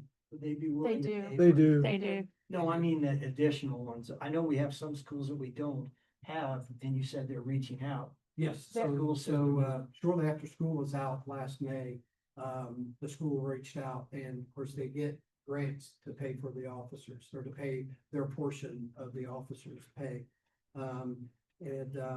That grant process was coming up, and they weren't ready to do it, but they are ready, and after this school year is over, to seek that and to do that. So yes, they do pay. They currently pay us 80% of what we pay for a police officer. I think in the past, they covered the grant covered some equipment and cars, but no longer covers that. It's strictly wages, taxes, pension, and insurance. But we definitely want to keep our schools safe, and if they're willing to help us with an officer, we should look at that. I don't know if they have if there's any maxes on the amount that the grant allows, but like I said, so far they pay 80% per officer, so they request the dollar amount that I give them from that grant times 2, yeah. But I want to be clear, if we were to go with 2 more SRO officers, that's in addition to what you request. Right, well, I wouldn't put 2 SROs, obviously we need coverage on the road too, but I would be willing to make 1 additional officer an SRO if we were able to get 2.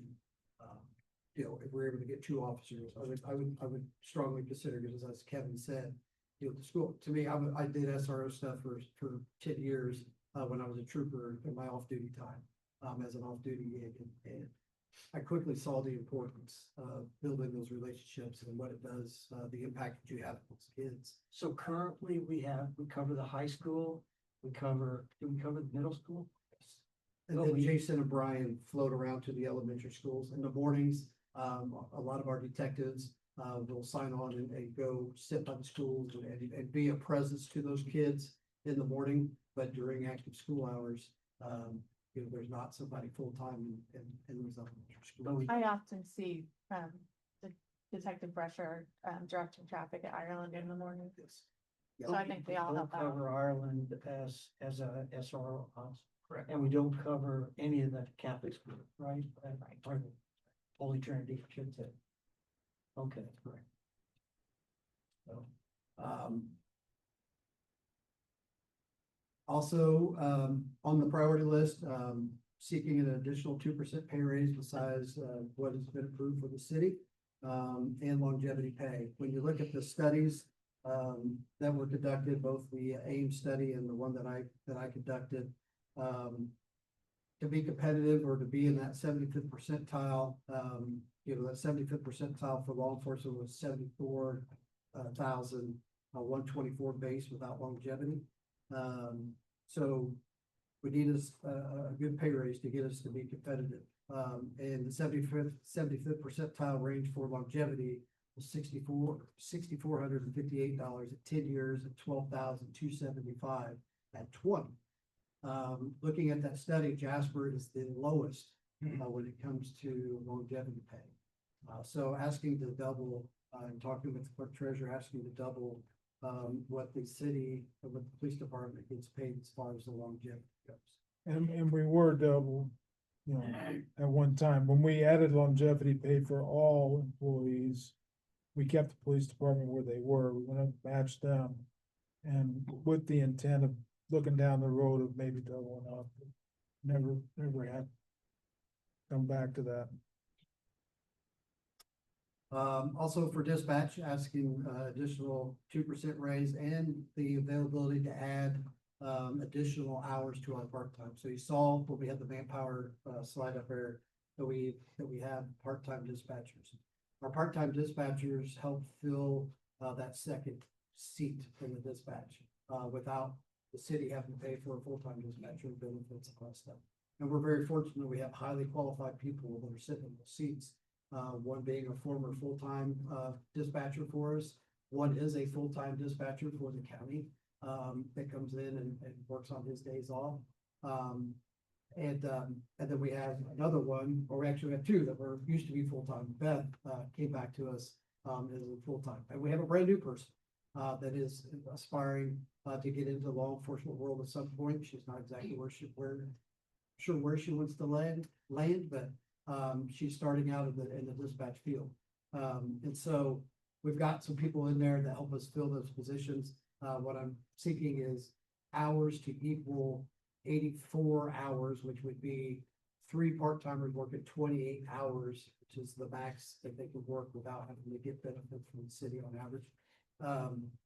So that we can have that second seat filled. In September, we are going to what's called geo call routing. And geo call routing simply means that any 911 call that is made within inside the city limits of Jasper will go through our center first. Currently, how it's set up is any landline 911 call comes into our center first. It's made within inside the city limits. Any cell phone 911 call gets shipped through the DuBois County Communications Center. So it'll be a little switch in the way those calls are received. But then we will, if it's a medical and it needs to be, shipped to the county for the dispatch of an ambulance. Dave's already had those conversations with DuBois County on how they want that process to change. It's pretty well how it's going now. We just simply, we hear what the call is, and we've got a line that we can just ship it directly. But the additional calls are going to increase. So just asking for additional hours for those part-timers so that we can keep that second chair occupied as much as we possibly can. And that's probably gonna help our response since we're gonna get the first call rather than wait for it to be transferred to us. So that should be a real benefit to us. Yes, and speaking to that point, I mean, the fact that we have our own dispatch center is a benefit. And so this geo call routing has been a project in the works for a few years now. And it'll be, I think we'll see a huge benefit from the calls coming initially and right into us for police and fire. That makes sense. If you're in Jasper, Ford, to come to Jasper. Yeah. Makes sense. Do we have any issues where we send the wrong people out? Because it's going through the county or through. No, but where there is a delay or where there are issues is when you have an agency like DuBois County who is responsible for so many different agencies, law enforcement agencies around the county, fire agencies are all over the county, EMS, they have several stations that they have to dispatch. And so this geo call routing project really streamlines our response for police and fire. We won't be responsible for EMS calls. We'll still transfer those out to the county, but I think you'll see a noticeable increase in response time from our police and fire once this goes live. That's good for all our citizens. Absolutely. Next, I'm asking for an increase in our overtime budget.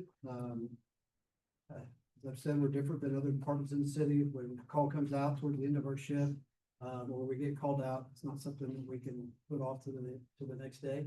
There's something that we got to take care of. We can't just say, "Oh, I'm not going to take care of that domestic disturbance. I'll wait till tomorrow." Or "Oops, there's a drunk driver. I'm not going to take care of that person. I'll wait till tomorrow." We got to deal with it. We reached our max for our overtime just prior to Strassefest. At just Strassefest alone, we had 130 hours of overtime department-wide, providing the presence, and the coverage that we did there. So while all the- Comment though, your officers also get paid from Strauss and Test for a lot of the hours they put in. yeah, and that's not included in, that's the ones that get paid are the traffic auxiliary and those that are working in the beer garden area. The rest of us that are out walking the beats, and doing that stuff, are paid out of the city budget. But, But you get comp time as well. yes. It's right. And I just want them to understand that. And the issue is managing the comp time at the end of the year. you're exactly You know, right. that's why we added some overtime in past years. Try to offset some of that, but I think what we've realized is additional overtime would help us in managing that manpower. Becomes a vicious cycle. It's like you got don't have the manpower, you've got that, as this time of year rolls around with vacation times and holidays, all that stuff, then you've got that additional compounding and people trying to get their vacation time off the books. The comp hours on the books become You're only asking for 20 hours of overtime. 20 additional, 20 additional, taking it to thousand, yeah. 20,000. 20,000. It's more than. Currently at 40. asking for 20,000, sorry. 20,000. Yeah. Yeah. Okay, yeah, I'm not comparing your hours, yeah. But if you're, the thing though, that we gotta keep in mind, in my mind, if you're adding the officers, you would think overtime should be coming down. That's kind of the logic we took in the past. That's our goal. I think eventually it will. I think that the problem, or the thing we need to keep in mind is that it will take a year or to a year and a half to get this officer working the road by themselves. And so for the next year, we're still, you know, if we could get 2 officers, you know, those officers aren't gonna be out on the road working until the end of 2026 or even. But I guess I struggle when I look at your org chart. I'm just gonna be honest. You've got a patrolman over here basically full-time as a detective. Does he ever go out on the road? Do any, you know, David, do you guys help fill in those slots for the overtime? Because when I look at the overtime hours, it's the same officers working that overtime. How do you guys manage that pool of people to work that overtime? Be totally honest, guys are burned out. It's the same guys. Willing to do it. Is that right? Willing to do it? Then- Yeah, then- it's the same guys. It's the same 3 or 4 guys that want to do it every day. And, But the rest of the guys are. but to that point, you know, our detectives and our SROs, they are willing to help. We help out. You know, we've covered night shifts, day shifts, you know, things like that. The problem is we pull a detective off of their duties to help cover the road. When the road is short, then their duties aren't getting done. And- I'm specifically talking Logan in this case, because he is still listed as a patrolman. and- He's a temporary assignment is how it's. Temporary assignment in the narcotics world. There are times where Logan works 18 to 20 hours straight. Because unfortunately, there's many people that don't want to come to the reality that we have a drug Yeah, problem here. and we don't want to pull him. I mean, Yeah, I since agree. It's Logan's been in this position, he's had 17 high-level dealing arrests. And he's only been doing this position for May, because when we split him over there. And so the work he does is very valuable, I think, to the quality of life. And You know, it Logan's is doing, not easy. he's doing an excellent job, but at what point in a short period of time is he gonna get burned out? He doesn't want to do that. Right. either. Right, and the good thing is he's got a great team. He's working well with the other agencies. And luckily the sheriff's department is allowed, you know, their folks, so we're working well together. That networking is what it takes. Especially, takes it in all law enforcement aspects, but especially in the drug world, that networking and pooling of resources. Because it just starts going, it snowballs a lot of times. You get one thing and then boom, it snowballs in the next, and time is of the essence. Because, you know, evidence can end up missing real quick, as far as where the drugs are and stuff like that. With these things and the information that gets passed around, to, you know, the offenders and stuff. So they've got to move quick and Yeah, swiftly. we gotta keep you moving, sorry. Do what? We gotta keep you moving. 11 o'clock, you're at the end of your Okay. time, so. Right. sounds Keep good. going. No, Yeah, you well, got yeah, it. we want to Alright. get you through. No. Fourth is, Oops, replacement of a total car. didn't go back. So we did have, Last month, we did have a total police car, 28 Dodge Charger that was totaled in a crash. Fortunately, no one was seriously injured in that crash. We've received insurance money. Aaron's did a great job, working with the insurance company, but it doesn't cover the cost of the new one, so we're asking, for the money to replace that car.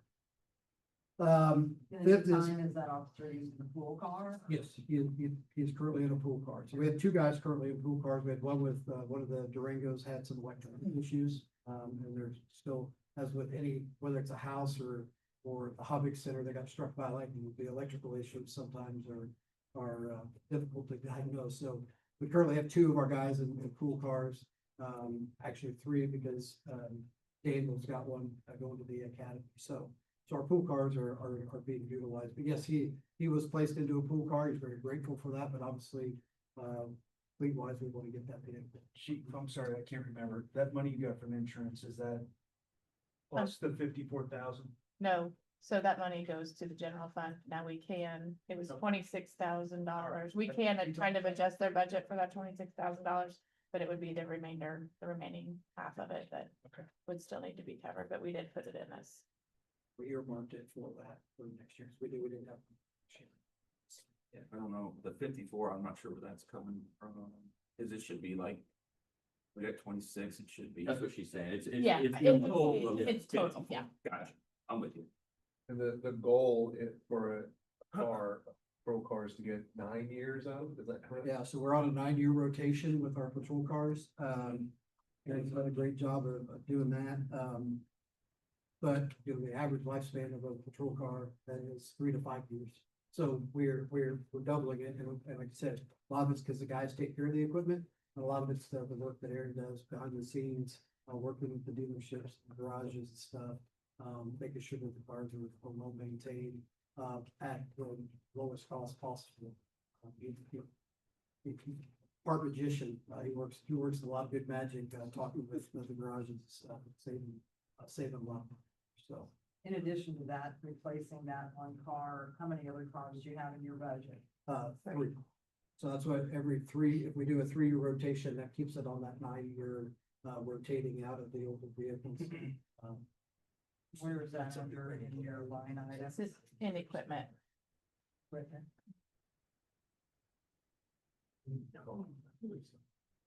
We budget 150 7 for the 3, vehicles. is it, okay,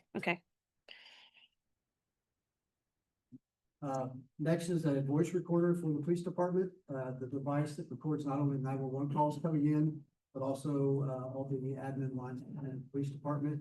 The one that we currently have is at its end of its life technologically, and it needs to be replaced. We've been told to budget 40,000 for that. We're waiting, the city is in beginning stages of talking about upgrading the phone system citywide. So we don't want to buy a piece of equipment that's not compatible with whatever the city might. But that's, that 40,000 is for that piece of equipment, which obviously is a requirement. We want the 911 calls to be, what we're doing, keep praying that ours holds out. But we want the 911 calls to be, we want the detectives when they're making calls and on investigations for those conversations. So they can later go back and take their notes and stuff for other investigations. Next on the list is the Zetron console refresh. This occurs once every 5 years. While it's not mandatory, it is highly recommended by Zetron, and Zetron is our radio consoles in the dispatch center. What they do is they come in and they replace the hardware and update the components of the system. If, as it was told to us, if you elect not to do it, doesn't mean that everything's going to shut down. But what it does mean is if something breaks or something goes awry, we may have to find a part that's no longer made, maybe obsolete, or we may have to try to retrofit, which equals greater downtime in the 911 center, which is something that you can't afford. That just keeps us up to date. We know that our headphones have been topics of conversation. That's one of the things that they come in and they update along with some of the other hardware and stuff that's there. So that's 45,000. That's one time every 5 years that they recommend it, just as technology advances, equipment advances. that's the way it goes. And I know we've had the talks with Kirsten and Karma about these 5-year contracts, but that's the way almost every vendor seems to be going with things, which makes sense. I think in the long run, it makes it easier to budget for when you know that those costs are gonna be there and come up. But it does put you into a contract that it makes you have to pay those. Next on the list is painting the rear of the building, asking $7,000 for that. The paint on the rear of the building is falling off above our garage door that's attached to the building. There are some blocks that received some water damage prior to the roof being replaced. The roof was replaced this spring. So $7,000 is part of that. I know Kenny, I don't know if he's coming in next, but anyway, Kenny's gonna be asking in his budget for his part of the building. So it's kind of got to work in conjunction with each other, because the total cost is somewhere between 11 and 12,000 when you're working in the fixing of those blocks above that door. So we're asking 7. Kenny, I think, was asking 5 in his budget for his to try to cover those costs. Next is the steps around our facility. We have 3 sets of steps that lead in, 2 in the back, 1 in the front. They're all concrete and they're all cracking and failing. Kurt has done a great job. He got with the street department. The street department has agreed to save money to demo the steps. However, we'll have to pay someone to form up the new steps, which is estimated at $17,000. I wondered the other day after we met and talked about that on the steps, should we be pouring a ramp rather than steps for ADA accessibility? Is it easier for you guys if you get a transport? someone in and out? There is a ramp.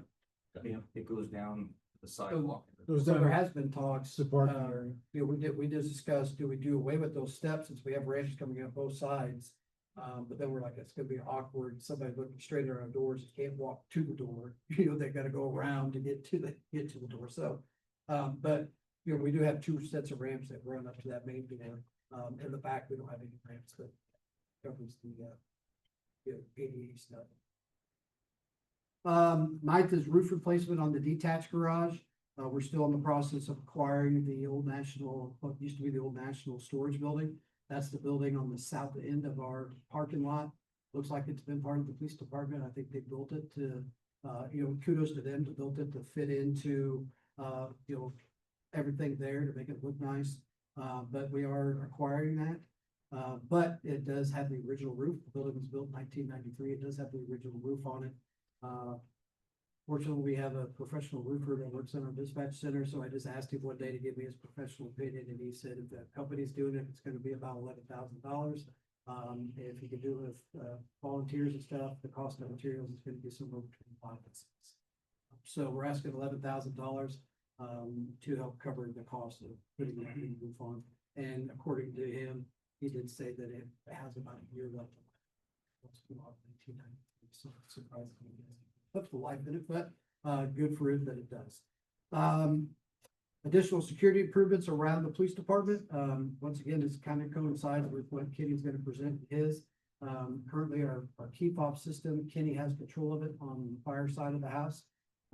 Kenny is asking in his budget, we're still a center, but he's asking money to upgrade that system to a system that most of the city hall's on, parks department's on.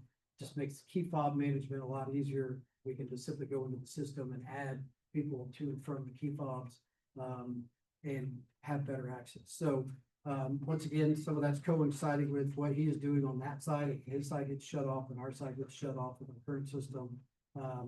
Other things that we would like to do is some window protection for our windows, adding just some layers of protection to make it a little bit more resilient around there and some additional cameras. Next on the list up there is increasing our training budget by $3,000. This is simply due to the increased cost of travel. Usually training, it costs somewhere between $300 to $900, just depending on what people are going to, but usually the cost of travel that's the most expensive with the hotel rooms and meals. And so training is one thing that we don't like to compromise on at all. We believe that's what makes us the best of the best. That's what provides the best services to the citizens here. And our officers stay up to date with the latest techniques, methods, driving, investigations, interviewing, shooting, defensive tactics. And we want them to be the best for our city. we'd like a general supply budget increase of 5,000. Again, that's just, the increase of costs, of supplies. We do our best to find the cheapest, we can, but the costs continue to go up. Our uniform budget, we've had to move monies around this year to cover that. Part of it is my fault, because they didn't plan last year when they were in here having discussions with you to have a guy from the outside come in and be the chief of police and have to equip him with uniforms and all that fun stuff. So, anyway, so part of that is my fault. But over the last 3 years, the uniform budget has gone over. Once again, it's due to the cost of uniforms. Just don't let it happen again. Yeah. It's due to the cost of uniforms and the supplies. We got several comments. It was very cool at Strawson Fest, and people from outside our area that commented that they were impressed with the way our guys looked, not only in uniform, but our physical appearance being fit. They wish that their police departments back home, took looking that way serious. So, anyway, It helps. looking, we do have. Yeah, that's very true. But we have a lot of guys, I'm telling you, we have so many guys that take it serious, and they do so much in their off-duty time to make sure they're prepared to handle the stresses and what takes. Chief, I'm gonna interject a second. On our restricted fund balances, we have it's $89,000 for continuing education for the police department. That's the, Where you buy your, you're currently using for Ammo. ammo. So that is a place that you could increase your training if you wanted to. Okay. You can use that for training. We discussed, I think it can be used for rifles. And it can be used for ammo. I can give you a list of what. You said it's 89 in it, Yeah, and then what, I guess we get 15 per year, is that how that works? I think we appropriate 15 a year, and that's where the money for your handgun Yeah. licenses goes, and that's about $11,000, $12,000 a year. I would think that might also serve us as we go through with officers getting this emergency response training, Some of that. that EMR or whatever it's called.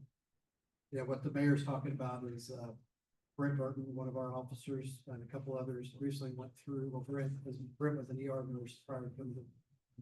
But a couple of our other guys went through, some advanced medical training, basically the same as what the fire department guys go through. And so Brent did some research. I got with Dr. Sample at the hospital, and if we had a certain number of guys, and he only needed like 4 or 5, to volunteer to get this additional training, then we could be considered a basic life support medical non-transfer, which opens up some rating possibilities, but also increases, the most important part is it increases the level of care that we're able to give when we first respond to critical incidents. Brent put that out, and we have 10 or 12 guys that want that training, that want to be able to provide that service. So, but once again, it's not cheap. So Brent is applying for grants to help cover that, and that's what the mayor was just referring to, maybe to cover some of what we don't get the grants, we have to cover out all funds. So, You may have to phase that in a couple guys a year. yeah, We're yeah. So, but yeah, the training itself is like $450 a person, and it's weeks long. So That is the equipment, the can, bags. can we just refer to the document for the rest of the priorities rather than go through each one of them? Because we're already Yep. 15 minutes Yep. beyond.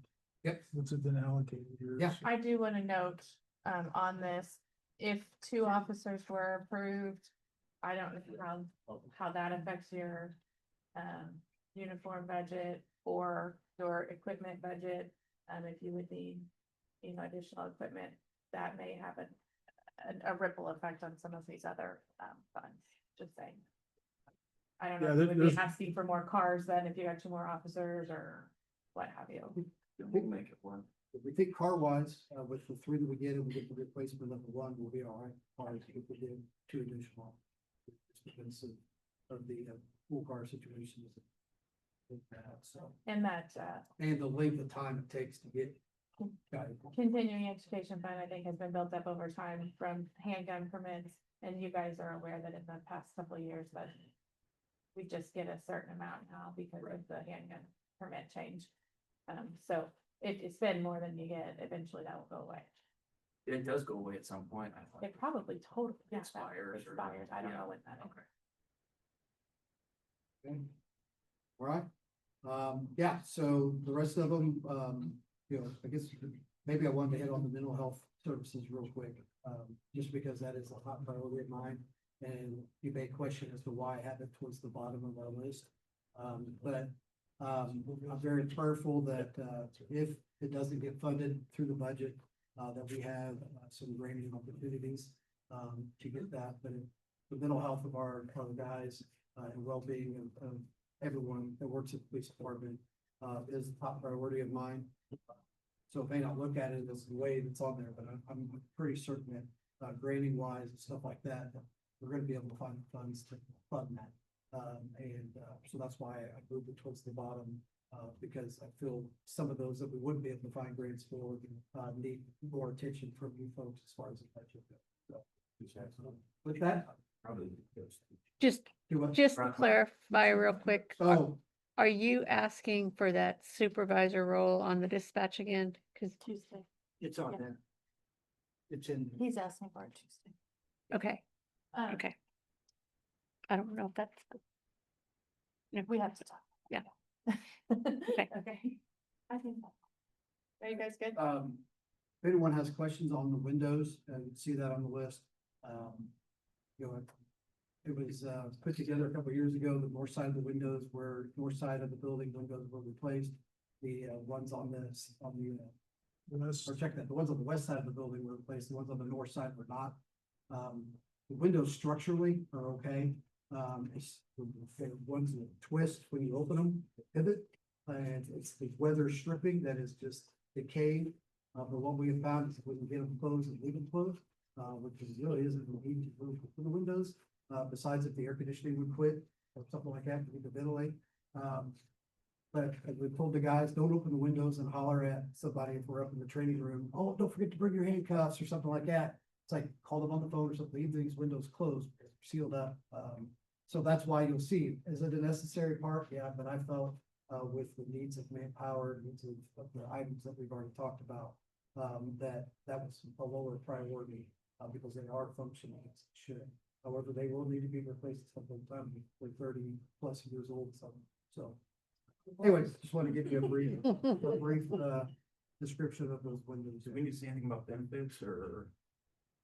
I think Kel was gonna bring some of those things back. Yeah, there's several other items, Kale, I don't know exactly what Kale's gonna talk about, I'd say I can't speak for him, that we were, looking for.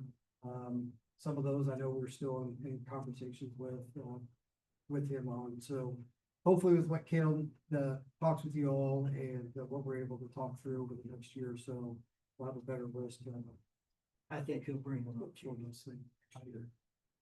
He'll bring up, as always, available for any questions, anytime you guys, want to come by the police department. Anytime, a couple of them mentioned doing ride-alongs, telling you the guys eat it up. Mayor, Kale, you guys want to do a ride, because they want to showcase the jobs that they do. They want you to see, some of the challenges and some of the cool things that they get to do. So if you guys, I want to extend that offer, if you guys want to do a ride-along or something with the guys, doesn't have to be a whole shift, it can be a couple hours, if you want to get an idea of what they Bill, there you go. do and what we're seeing out there, feel free to reach out to us. We appreciate Your it. wish list is 611,000, we don't have that much money extra, so. Right. Yeah, I know you guys have tough decisions, and that's why. Maybe we put it back to you to make that decision, instead of us making it. Sure, you are. That's why we prioritized them. Yeah, that's why it's prioritized, so start at the bottom and, we do appreciate what all you guys We do do, yes. and your officers. Thank you. It's important to our Thanks for community, supporting we us. appreciate it. Means a lot. Thank you. Thank you. Thank you, guys. Thank you. Thank you, guys. Thanks for all the work going into this. Thank you, Carl. Yes. Thanks, guys. Thanks, Kirsten. Thanks. David, thank you for updating all the org charts again.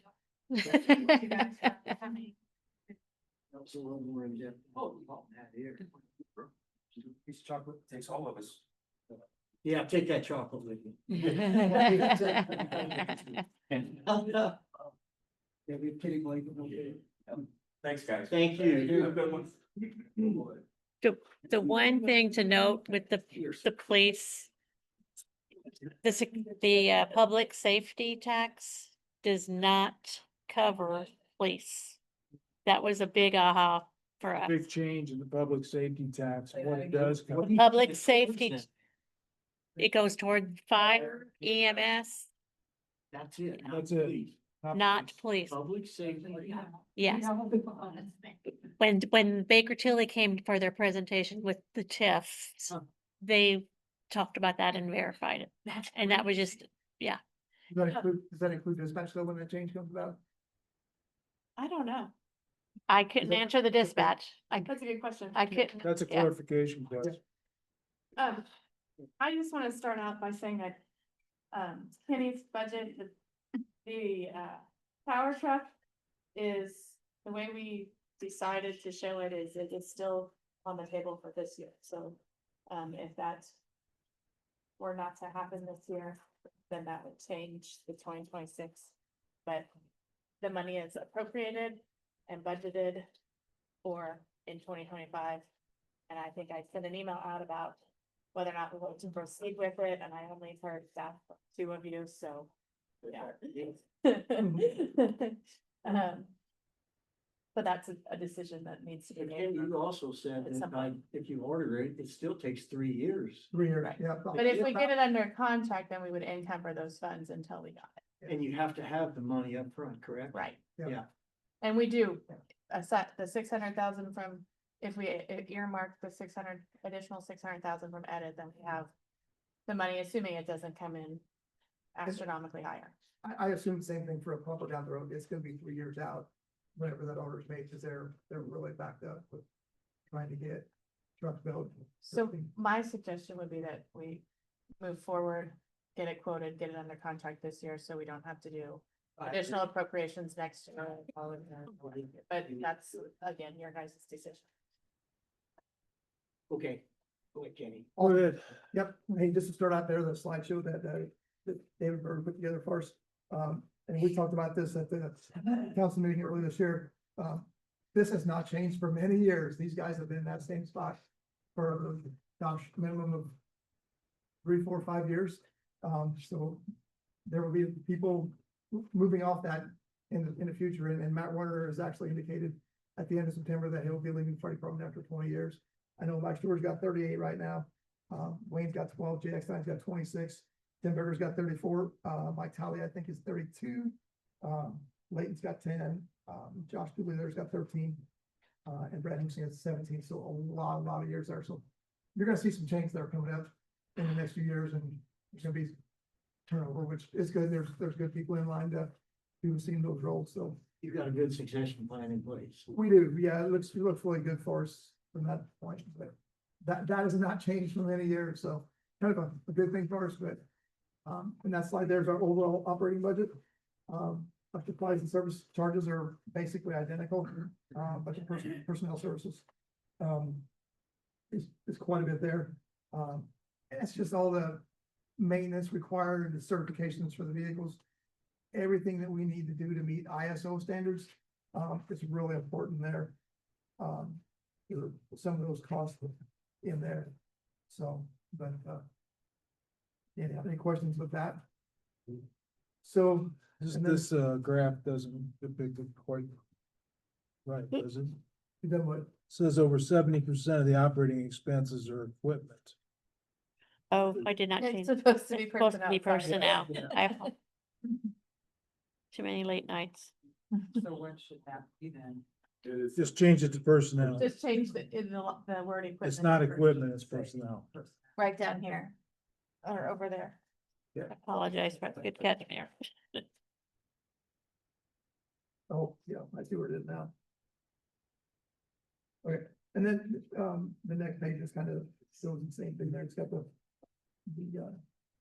24, 25, and 26 proposed budgets. In there as well. And then on the bottom there, it talks about the tower truck, the funds that are there. I think the 250,000 is in this year's budget to go towards that truck.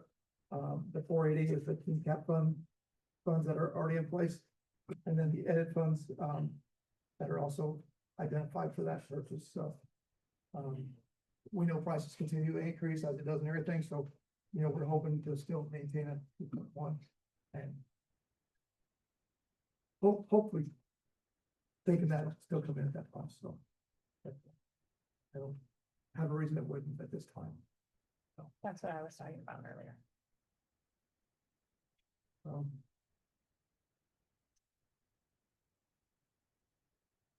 And then the next page, is our, 2026, proposed budget, some items that we're looking at there. Our wages have gone up.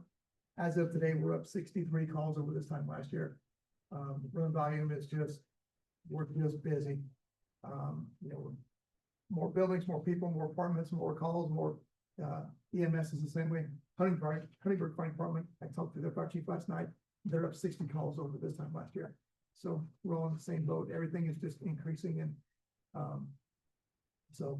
Are they fire calls or medical? A lot of medical. It's stereo. Wow. Yeah. So they are medical though? A big portion are medical, but we're still busy with the fire calls. There's still, you know, there are lightning strikes, you know, pulls us out for calls and things like that. So it's both, but it's more on the medical side. Medical side's a higher percentage of our. How often do you actually go to a fire, actual fire? I think we're probably about 10 or 12 calls this year. There were actual fires that we did. Remember the house up on 13th Street? That one was that's one you just, like, those don't come that often, you don't want to see them. But unfortunately it did Sunday morning. And I was gonna talk about that in just a little bit, but, it was Sunday morning and, you know, people were doing their thing. Whether you're at church that morning or whatever, but we get called there and we just couldn't get control of that house. It's an older home and it went from the basement, it went up the interior walls and, you know, putting those firefighters in there is like such a risk, but you have to get in there and put that fire out. And that's what I was gonna talk about. Jasper Engines just came out with training we did at their facility and they put that under Jasper graffiti is what they call it after their employees. And they're encouraging other facilities, like Missouri and places to do the same thing. Reach out to your police and fire departments, have them come out. And police officers actually came out for this as well, to see, and it says Jasper training with Jasper's bravest. And I know we really feel this is the most dangerous job in the city of Jasper. Firefighting is by far the most dangerous job. I mean, when you think about those firefighters crawling in a burning building, wearing their gear and that air pack, and the only thing keeping them alive now is that hose they're taking in that building. And in that case, the truck is a 2,000 miles, 25 years old. Our frontline pumper was out of service for over 2 months. The DEF exhaust fluid device was out of that truck. We couldn't use it, and we were using a 25-year-old truck. It works well, certified, done the job, but we don't want to rely on that to be our frontline equipment for these types. Those guys in that building, that's their lifeline. That hose is just keeping them alive. You know, besides that air pack for the air and the gear they're wearing, with the temperatures in that house. In that house, it went up the cavities from the basement to the main floor, and it was up, and the smoke, like, just unbelievable. That first time in my 43 years, we blew the air hard, we blasted it and called Mayday. Like, get out. It's now getting that, it's getting away from us. We can't get this fire. Is there a whole lot of stuff inside the house too? There was a fair amount, which causes a hotter, faster burning fire. But you know, it's power lines are right in front of the house. It's difficult to, just a lot of obstacles, but hey, at the end of the day, we all did well. Everybody But, stayed safe too, right? Nobody- yes. Oh, yeah, we had one of the occupants requested an ambulance and one of our firefighters was starting to get dizzy and lightheaded and we had him checked out by the ambulance as well. But other than that, everything was fine. So, but it's very dangerous. What we do is not to be taken lightly. It's very, very dangerous. And gosh, of anything we do, I don't like house fire infrastructure. Don't like that. That's till it's out, it's scary. You don't know what's inside their home. Is something gonna explode? You know, is the floor gonna fall through as we've seen in a fire and things like that? So you want everybody to go home safe. You don't want to go. And the equipment your guys wear is not lightweight. They have pounds of equipment Correct. they're wearing. Correct. And I will tell you, and Mike will agree, everything is middle of the road. We don't buy the most expensive and we don't buy the cheapest. We are all middle of the road. You know, keeping finances in mind that, you know, we can't sit there and We don't have a house fire every day, so. Chief, you mentioned did the DEF valve or functionality there it's a new requirement on the equipment. Old Right. equipment doesn't have it.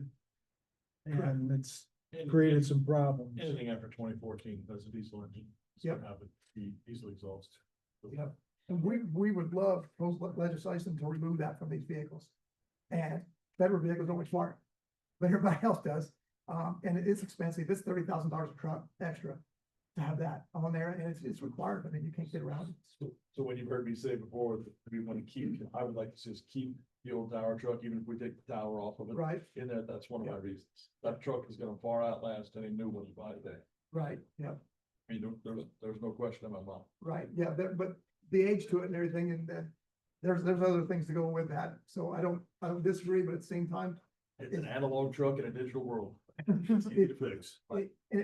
Yeah. like I said before, it won't fit anywhere else. We'd have to figure out where to put that truck. And because- without the tower, the size of that truck is like. Everything's interconnected, so the pumps, the hydraulics, all that would have to be rewired. And as a former truck driver, that truck is a beast to get around town. It would be very limited where it's gonna go. Yeah. It is now. So, but anyhow, so our salaries and wages have increased because things have gone up, and I think there was a slight. We also input the 3% increase on fire calls and EMS calls, which is typically, in the past, we don't do that, but we did do that in the 3% across the board increase. Because they get paid per run, so that's why you did, okay, that makes sense. Correct, It's- yeah, and right now today it's That's $19.30 Not every an hour, so to speak, so it goes on a half to be 1930 times 1/2, so that's per run, so. Yeah, and these guys are volunteers, so not much, but hey, it's something. And our uniforms are $4,000. We asked to increase that $20,000 to, these guys deserve a Class A dress uniform. And when you see it, it is a very nice uniform that they would wear. Smaller fire departments in the area have them.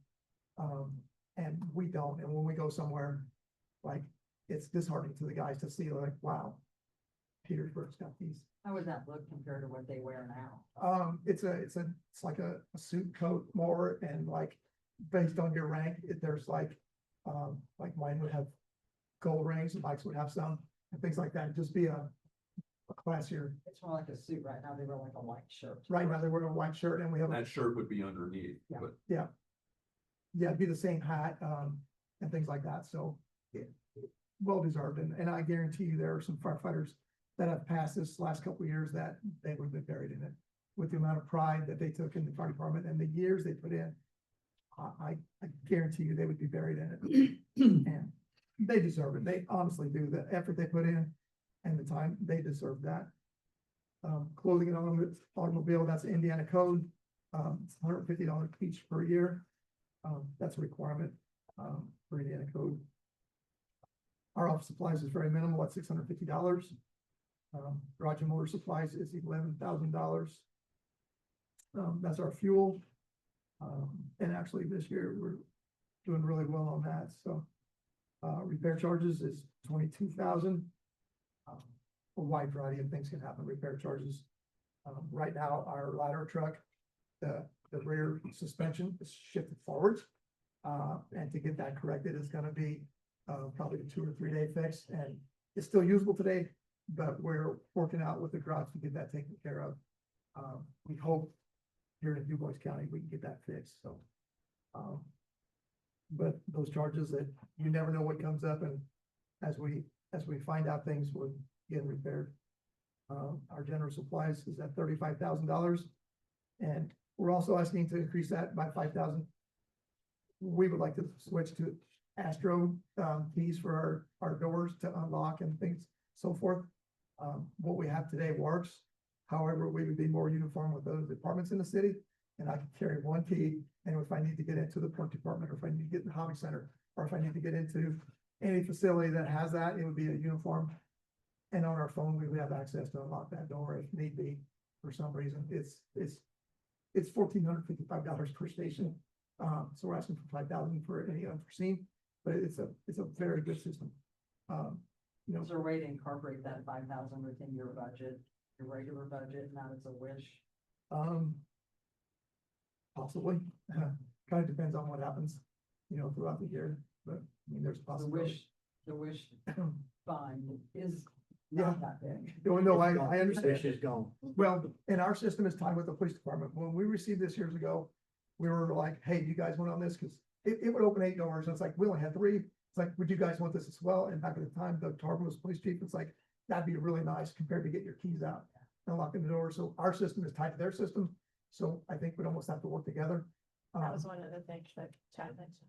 Yeah, so I think it would only make sense to do that, to tie them together. Our contractual services, $20,000. That's a lot of our testing, American Test Center, testing, our ladder certifications and things like that. Those are all done that way.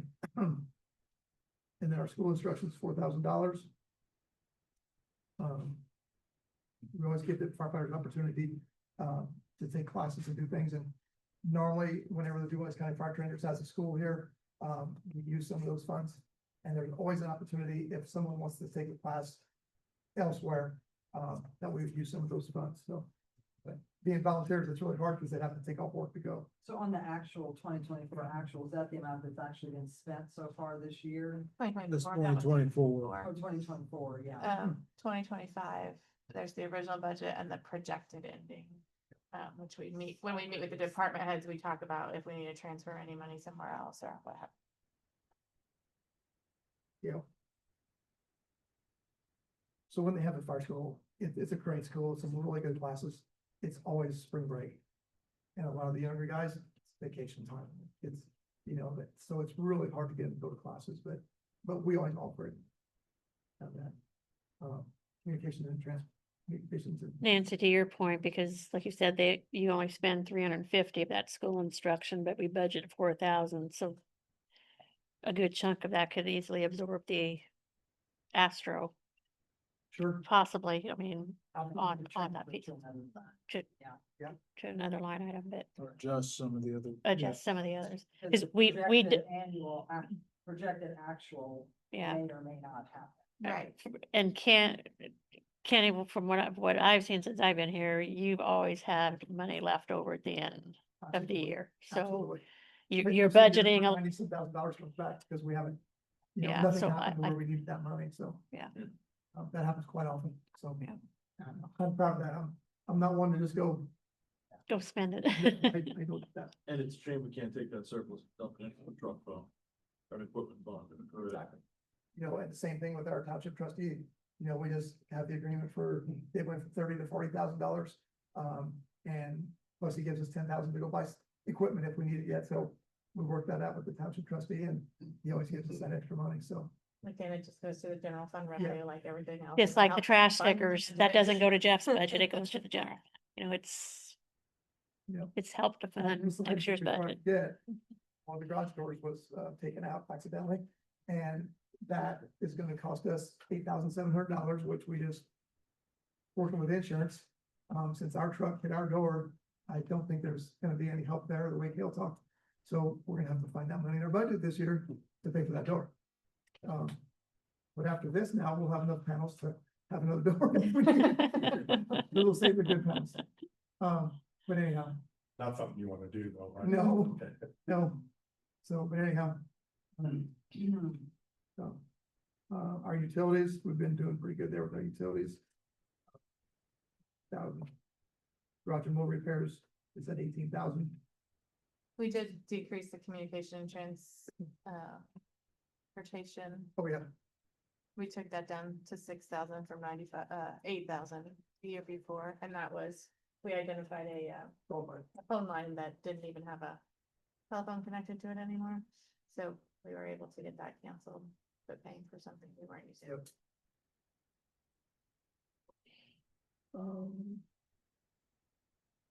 Garage and motor repairs, we talked about that a little bit, so it's really unknown, but, when things happen, they're not cheap, so everything's pretty expensive. And our subscriptions and dues, we have that at $775. Remember the Indiana fire chiefs that, there was something else in there that we paid for, and the wrong number that was. So. And then Your buildings and structures, yeah. Oh, yeah, buildings and structures, like, yeah, that's some space in there. We put that at 110,000, our wish list, so to speak. The concrete in front of the station. Starting to get some major cracks in it. But if you don't mind to go back to the first slide. I've seen that this morning. In front of the apron. On the street, and I had Jeff and Matt come down. There's no gutter pan. So all the water runs down. Oh, If you thank you. see all the cracks there in front on the blacktop, all that water is going down in the street instead of going down the curb, which is causing that street to break up. So Chad Herm looked at it as well. We feel if we change the elevation a little bit and the street department, if we put new concrete there, it'd be over to right where the edge of the white truck is. If we put that new concrete in there, get that gutter pan back in, the water would run down the curb instead of filtering down under the street. So Chad identified that as about $70,000 to do that. It'd be new concrete where the trucks are sitting, and then the gutter pan, and then the street department would have a small repair next to it yet. Because that's not going away. Is, maybe a silly question here, but I know it's one department or another, but is that really your responsibility? I mean, should Well, that be the street department, or am I? Well, the concrete apron is probably on the fire department because it's on our property, so to speak. But we thought about sidewalk funds. Could we use some of those funds to repair that concrete there, and have that fixed? Apply for the 50/50. It's really shot. But until that gutter pan is put back in, and that water can continue to run in all those cracks right there, causing that street to deteriorate. And honestly, the first truck that pulls out there, if they come out a little aggressive, they actually dig into that blacktop. So we need to change that elevation a little bit too. That's why Chad Herb's looking at it, and we're trying to work with Jeff and Matt. Until that concrete is replaced, it doesn't make sense to come in here and try to fix that, because I thought there was a busted water line, is when I reached out to Matt and Jeff. And it's like, nope, it's that concrete, there's no gutter pan there. So that's what's causing the You problem. put a gutter pan in, there's gonna be a drop, that, It'll be, fire truck's full. it will be, but if we change the elevation a little bit, we think it'll level that out, and it'll fix that a little bit for us, so. Okay. But, yeah. So I had them guys come down, because that's not me, I don't know that kind of work. So they came down and looked at it. And that's what causing the street to break up, and it does need to go back, put back in there, because how else So is that? 70,000 is the replacement of all, like taking out and replacing that concrete? Yes, 70,000 is the estimate for that concrete. Is that include like where your trucks parked? It'll go from right where my truck's parked at, all the way to the edge of the tower. The sidewalk there is busted up as well, falling apart. Street department said that'd be on them to fix. But that 70,000 would be that from the white truck over to the tower there. With the actual, what they call the apron in front of the station. That would be that. But that blacktop's gonna continue to deteriorate until that's fixed. So, Okay, chief. yeah. And then also on there, we had the north side, fire station, the roof is leaking there. That needs to be replaced. We had that at 35,000. This year, the south side fire station is leaking, and that is scheduled to be done early October. I talked to Austin yesterday at Smith's, and they will get that early October and get that replaced. And that price is $29,750. So I budgeted 35 next year, just because price might go up a little bit. And then the other 5,000 is the back wall at the police station, fire station. If you drive through that alley, you'll see what we're talking about. It needs help. And they had an estimate prior, for a little bit of concrete work and painting that at $10,000. So we would share the cost with them. So that needs some attention. And I don't know why the priorities didn't make it on here, but Oh. I think I had took that out with the, So that's pretty far. on the last page, yeah, sure. Yep.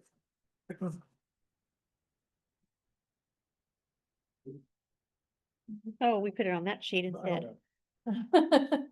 Which one did we put it on? What is that? We Take put 'em- your wish list. Oh, we did. but We put them there instead. I don't, Yeah, I don't know. I think you were the first one done and I don't know. Yeah, so they're listed here, 3-year capital asset plan. Yeah, sorry. Sorry. Priority. Oh, So it would be your tower truck, your new uniforms, the ladder truck, et cetera. And again, I think, the safety tax that could go toward the fire department is something we have to coordinate with the county. it's not something that we would be able to implement on our own. It is something the county would have to implement for us. What is that? That's safety tax. Oh, So That'd be for again, the whole county though, right? That'd be for all the. right, and all the departments are in need at this point. Yeah, I think there's 5, is that right? As of today, there's 5 fire, law enforcement, EMS, dispatch, and Not law enforcement. not law enforcement. I thought at one time, like, the, I don't know, what's it called? I don't know, one of the other things in like probation or something like that. I thought they could get some down there. Prosecutor's office was talking about that. Prosecutor. Prosecutor's office, yeah. They are involved, included. That's what we got. I've got So a was note. that just a misunderstanding or was that changed? It had changed at the last minute in the legislation, so we gotta see where that landed. So on here on this wish list, we got the radios. Those are ones that we've mounted in the fire trucks for the 800 system. I'm gonna hold off on those.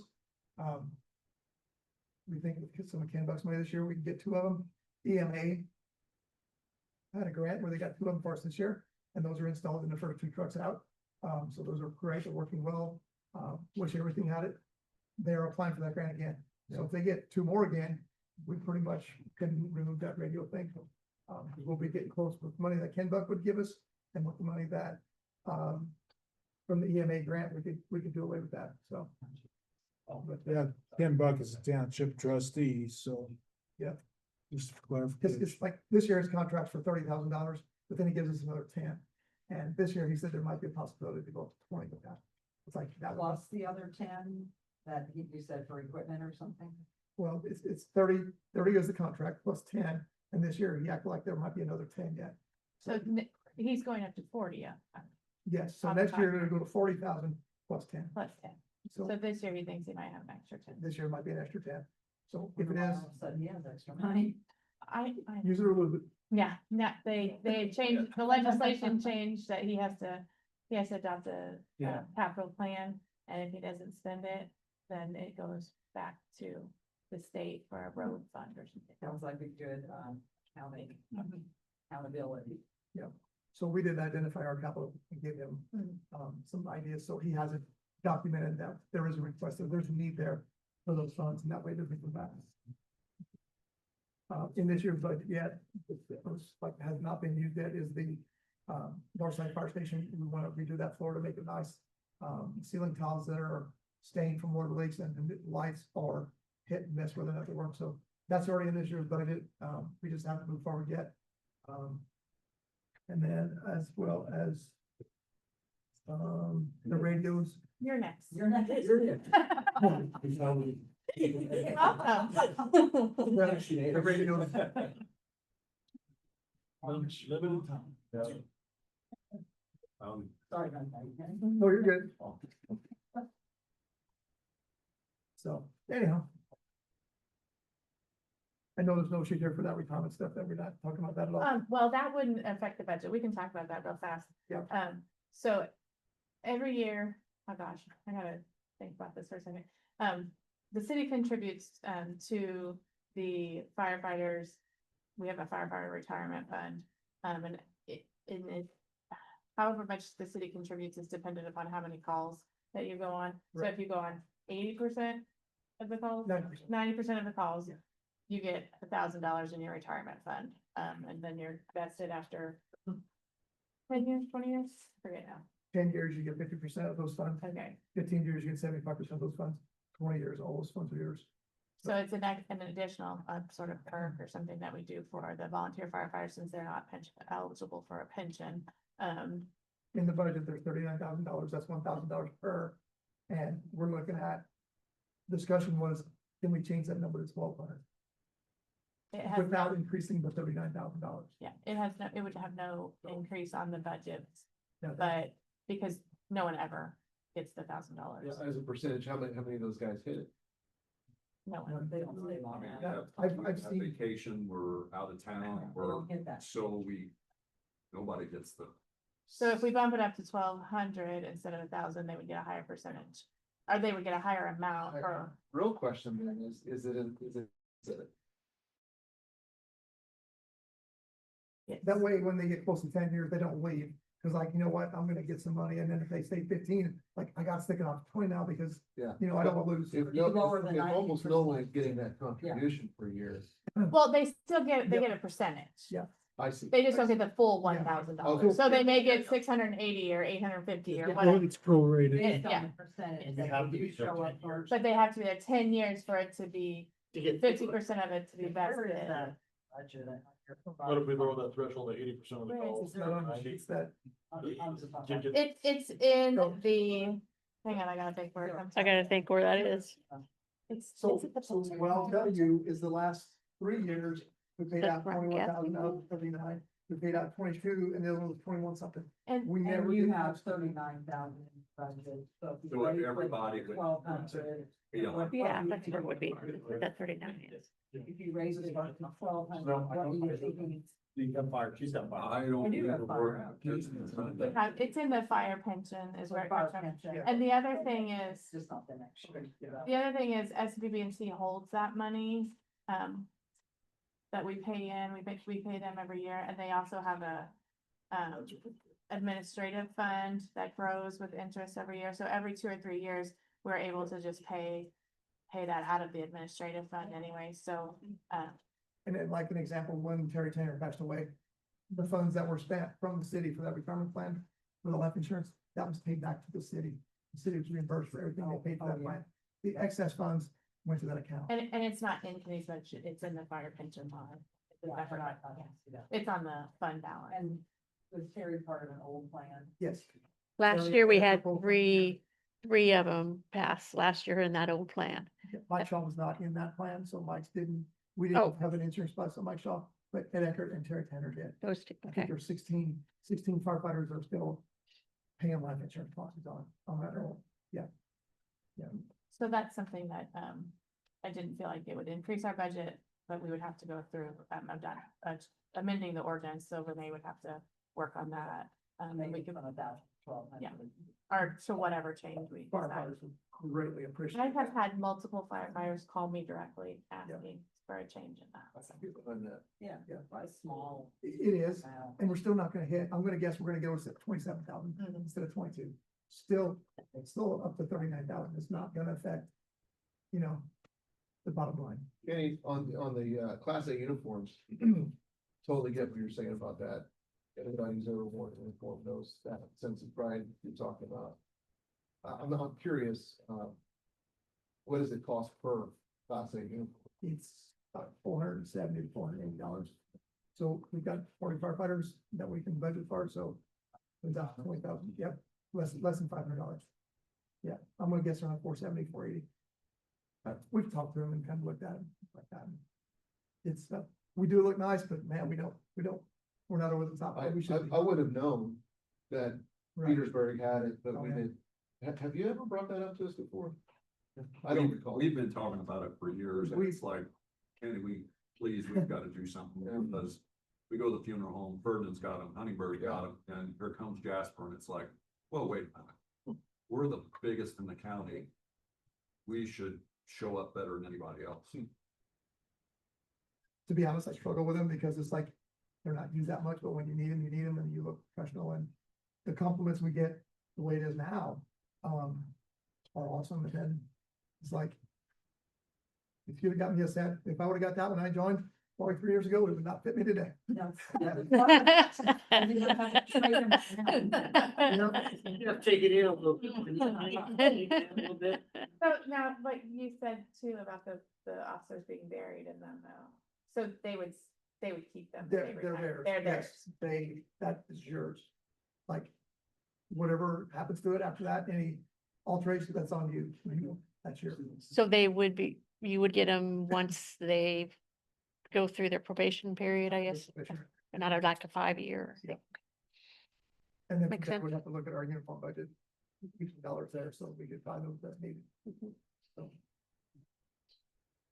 All right. Yeah. We're running behind, sorry about that. Thank you, Mike. That was us. Thank you. Yep. fine. You're gonna- Great day. Have a working lunch, or do you wanna add this? So where's Josh? Josh is last today. Like at Yeah. one. He went to, My agenda still has Oh, well, it should be in your pocket here. where I got it from. No, you were there. second page. He went to French Lick, he said, for you. or So something. we moved 10 seats. Has to be moved. Okay. Sorry. All right, well, I just got the packet when I got here, so. We don't do that.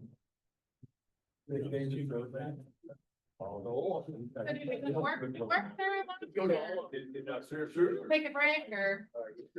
I think take a break. Okay. You wanna pause this or? We are going to. That's all right. Punch. Take a little bit of a break. You know, these. Get lunch.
I'll get the share.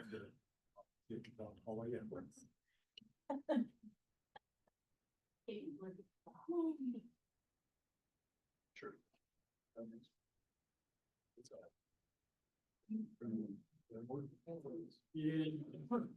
Mayor edit tip, I think, is where we'll go next, right? Yeah, yeah.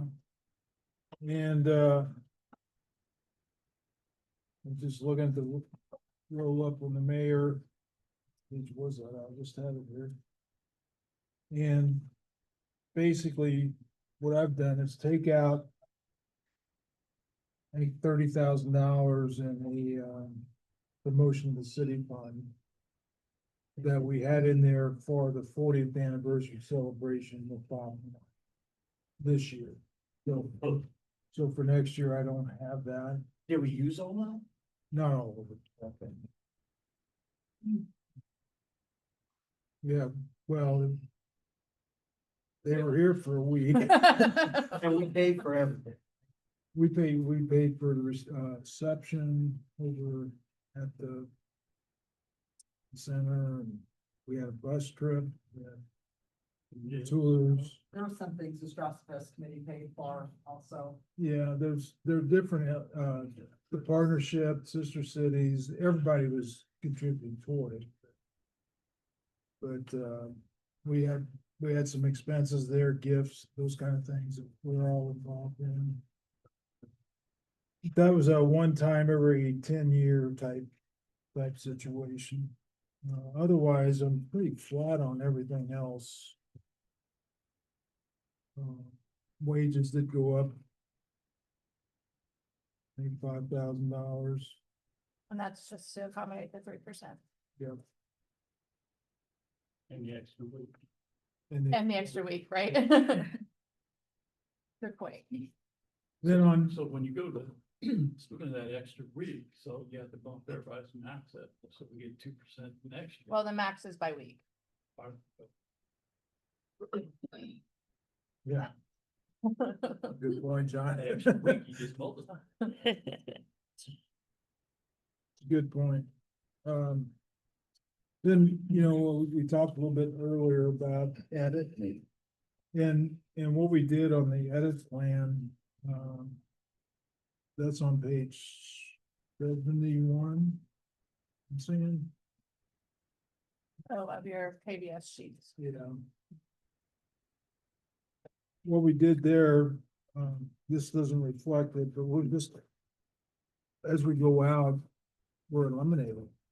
Because in 2027, the last year for it, we didn't want to put any projects out there that edit was going to be required for. We felt like edit and TIF both were the funds that we would use as backup to our property tax until we know where we are.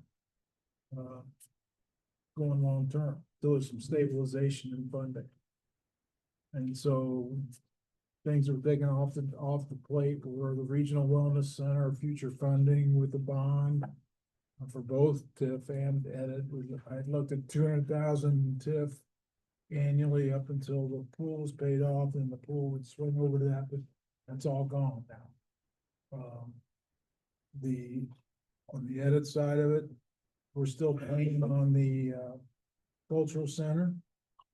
And that's got to be built in. It's supposed to be factored in as the legislation came through to where any existing debt that we had committed edit to would be incorporated into, I don't know if it's a property tax or where it's gonna go. It has to be incorporated We can't in. just take it You away. can't just take it away. So that's the only one that really is large and looming out there, and that finishes out in 2030, I think. Yes. Right. So Yeah, it's because about a 3-year overlap on that. But the others have been eliminated. Street we kept in there for the next couple of years. I think that's the 325, The isn't it? 325 remains in there until 2027. Yeah. And then I have a note on the edit plan that at that time we need to find a replacement. Yeah.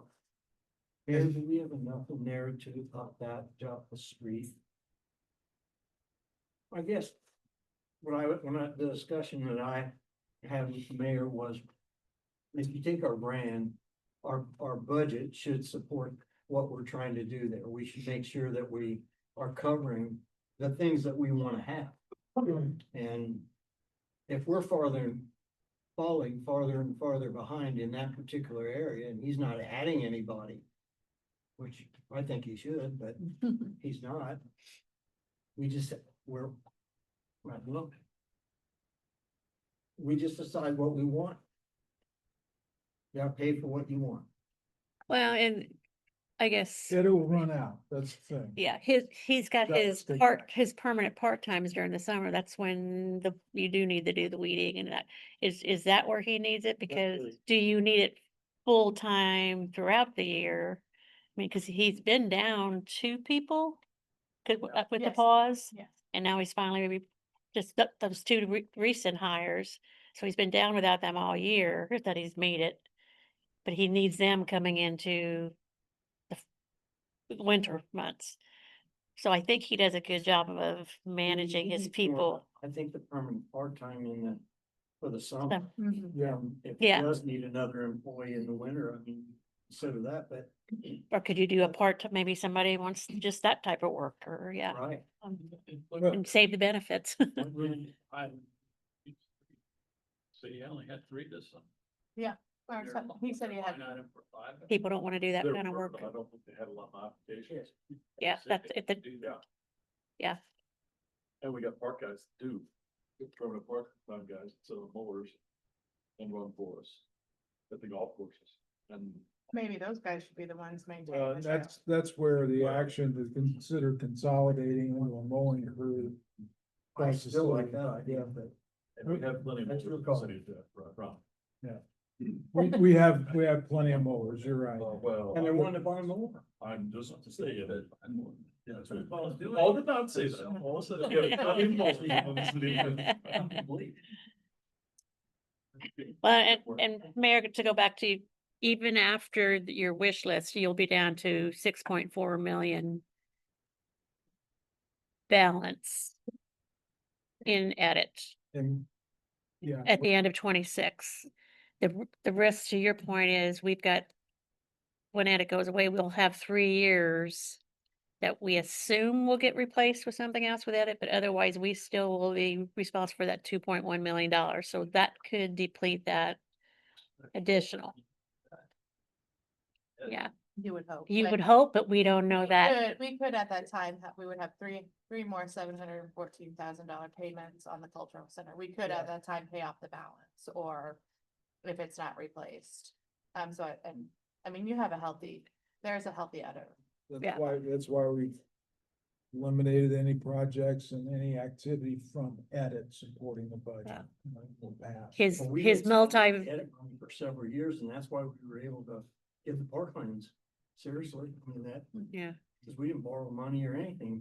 he's getting the money back from what he put up for the multi-trail, because we needed that money up front, so that's getting, that went back. And you used a Yeah. healthy portion of it for the phase 2 of downtown. Mhm, yes. I think we need to be prepared next year, this time, be sitting down, having a serious conversation about the lid, because I don't want to come into a 1-year deadline where all of a sudden, like you said, we don't have an overlap. Right. If it Yeah. takes them a year to get us the money on there, we need to be having that conversation Next year. prior to. If it doesn't change If before. it doesn't that. change. Absolutely, I Say- think we say gotta see where change. legislation falls in the next session. What we're gonna actually have, what the game is, then we know what we need to do with the lid, Yeah. or even a wheel tax, or That's right. a safety tax. We Yeah. would not be able to function without the income Replacement. tax going to the general fund and to this edit fund. So what You know, was so the. Or maintain our general levels. fund, That was a key that she mentioned earlier. There's a lot of it that goes to general fund. This is a separate, Mhm. and we've got to at least replace that general fund portion. Sidebar conversation, if the county, we have to do that as a lid as the city, or can the Yes. county, was county No. come back in and say, okay, well, here's our lid, Jasper, this is your portion. Nope. No, No, it's they- on us. They It's can on add us. theirs if Doing they it. want, and we Right. can add our. Right. Would the county be doing a separate lit tax? Yes, yes. That's why it's They do important. now. So currently, what is our county? Ours is included in theirs, right? Yeah. I what- sent it to you guys. You know what our 1.2%. Right. 1.2 0.2 goes to, it's about 0.15 goes to the new jail. To pay that back, otherwise it's 1% across the county. And then, Are you asking what percentage ours out of that one? I don't know the answer to that. I don't know the answer to that. So moving forward, if we pass a new one, we would probably want to pass it at about the same rate we're getting now. The same dollars at least. We'll figure out what dollars is divvied up Yes. within the county gets, Huntingburg gets, Ferdinand gets. And try to make sure that we've all got that same amount coming out of it.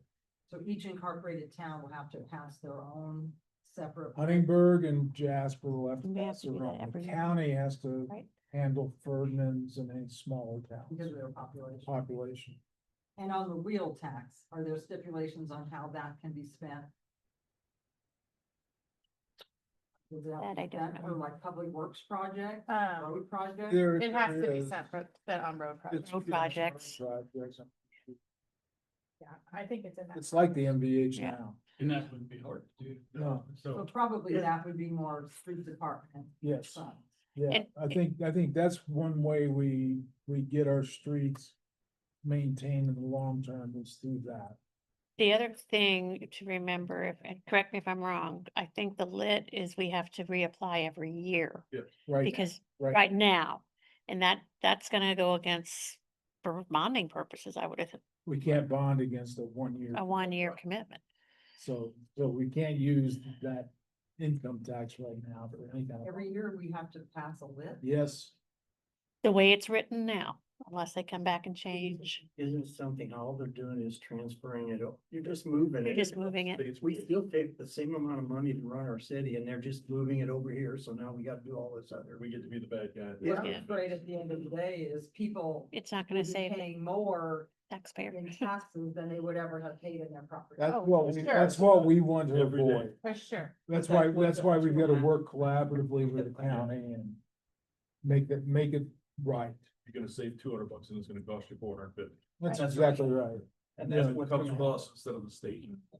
If your property tax goes down $300, but your income tax goes up 500, Yeah, We haven't saved a dime. you've lost a couple $100. that's what's gonna happen. And the I've bad saved part, money because I'm not getting income. I was just gonna say, the bad part about it is a lot of us here are gonna pay it because we're retired. That's Yeah. And but the burden's gonna be pushed upon the people who are working that probably need the money the That's most. exactly right. Yeah. And that's the thing that's. They're the ones that are driving the vehicles and have the extra tags. You know, You and know what, we wouldn't have any of these problems if they just wouldn't have put that or whatever they told us we had to raise our property taxes up within 5 years. If they would have let us go just the way we were, probably had that discussion ready. We wouldn't be doing any of this. yeah, it's a big if, but I think governor's intentions were correct. I think the legislature had great, Live, by the way. had great, Yes. the legislature's intentions were correct.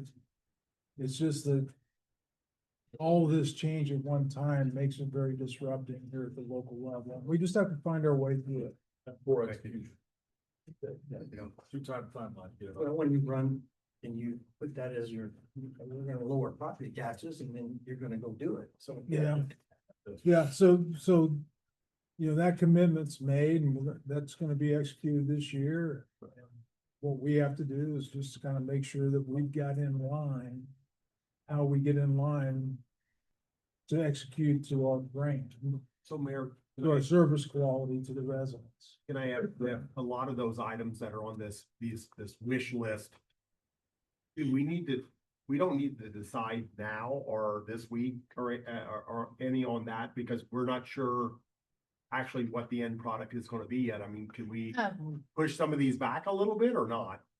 Oh, we can. I mean, is that wise to do that only because, again, it's kind of hard to say, yeah, we're gonna accept this or we're gonna, we'll go ahead and approve these, and these, and this is all we're gonna do. And then all of a sudden we look at it and we're like, oh heck, we're getting substantially more, Or- or or less. less, you know, so, what's the protocol for doing this, I guess? Well, I mean, obviously, they wanna know what the input for our budget to operate off of going Yeah. forward. Each department needs to know what they're gonna be held accountable to. My recommendation would be prior to, our budget hearings, our council meetings, where we, pass and adopt those ordinances, is that we have a pretty good idea of what you want to approve. And then when the 1782 notice comes in around the end of the year, if changes need to be made to those things that were approved, then we would discuss. So to that point, we're not gonna know definitely until literally the end. We of the never, the year, we never yeah. really do. Yeah, so we would just kind of prioritize what we would, Just like Right. the budget. And you said the 370 that's out here, that still gets us, that's a flat budget with the 370 that's out there. That gets us, yes, That's gives us a flat. flat budget with our target balances. Okay. So I would hope at the end of next Wednesday, we leave here, we know what those, how we're chipping away at that 370 with the wish list. Right. And then if in fact it comes in that we get more, then we would come back to you and say, We can go into. we the can wish go list into a little this, Deeper. yeah, farther. Or if it comes back that the circuit breaker is higher, then we would have to go in the we can opposite. go into it at the end of this and say, we're gonna stay with what we've entered now. With that 370 in reserve until we get that back, cause we may get less. You know, and having that little 370 there is not a bad thing to have toward the end of the year. Then look at, But should we actually get left, so when they're not changing the property tax for this next year? It's in the circuit we're breaker. gonna get less. We're Less getting than less, what we had last year, we'll get. yeah, We're gonna get about exactly the same as we got last year, Okay. unless the circuit breaker. Some So- other options you could do, if I can interject, would be if you want to approve a certain amount, but put it on pause and no one could spend that until second quarter or third quarter.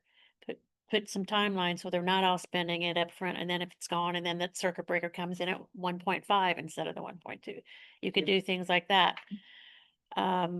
Instead of putting it in each individual's budget, you put it in the council's budget and reprioritize as the year goes on. Okay, here's the money, here's the pot of money we agreed, we set aside. We talked about, yeah, having even the council having a capital improvement line in their budget where each department could basically ask the council for a capital item or something like that.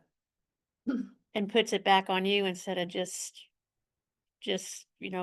because not everything will go to you first. You got your park board, you got your arts, you got the public works. That's where it's gonna get the pass first. Cause once that budget's approved, it's really those boards that are approving that appropriation, or they're overseeing. they're overseeing it, getting the quotes. So this way it would be putting it back on you guys to say, Some of the things that we talked about, they make a lot of sense, that we need to, they're, and maybe on the wish list, but Well, we can also make the decision, to fund some of these by taking some of the edit funds, committing some of them. Also, we have the riverboat funds that are in our fund balances. But that's why I think we should do the 370 and put that. Absolutely. And then that's where we stop. Until we figure out where we go from there and everything's flat. Plus, we've even got, like you said, we got the cigarette fund, we got the We got the riverboat. riverboat cigarette, we've got edit, and a lot of these departments, I mean, have some restricted donation or unrestricted donation funds that they could use as well. And we need to use that. Yeah. Yep. They do. Okay. Okay. Keep Yeah, going. so we have options Yes. there, to consider as we go. But overall, again, not making huge commitments on edit, we're just gonna accumulate for the unknown going forward. And then, And we will eventually spend that money down, I mean, but eventually, well, once we know Right. what we can count on in future years. I think I said in the fund balances that if edit were to stay the same as it was, the mayor has always wanted to keep a $2 million balance in there, for kind of like a rainy day also. So I think if something were to be instituted that replaces that, you would still continue with that. Yep. But right now, he's keeping a little bit higher of a balance in there to help fund some of the unknowns. Is that right? In all your, paperwork here, you don't have total cash that we have, that's, you have it in there? On The fund balance is here. Oh, I missed it, I'm sorry. It's okay, there's a lot of paperwork. This one, right? Yeah. So the fund balance, Top, fund balance. The legal, Yeah, the legals. Here you go. Very first. But that's total restricted. Okay, so they're not all added together though, right? this here, Okay, where's the total? No, you might be right, Kevin. I think you had got that. Well, on this first fund balance page, Oh, yeah. I want just cigarette, riverboat. It's estimated 21 million. so on this page, if you go, this is 28 million, and that's all of these. On the right to the point that these are the other, so there's another. So you gotta add in, that's another 9 million that's not allocated? No, it isn't. No, it is. That was, well, that's 1.4 too. So 21 and 5. And then when you go down here to edit, or I'm sorry, tips would be another 1.3. And that, 27. 27.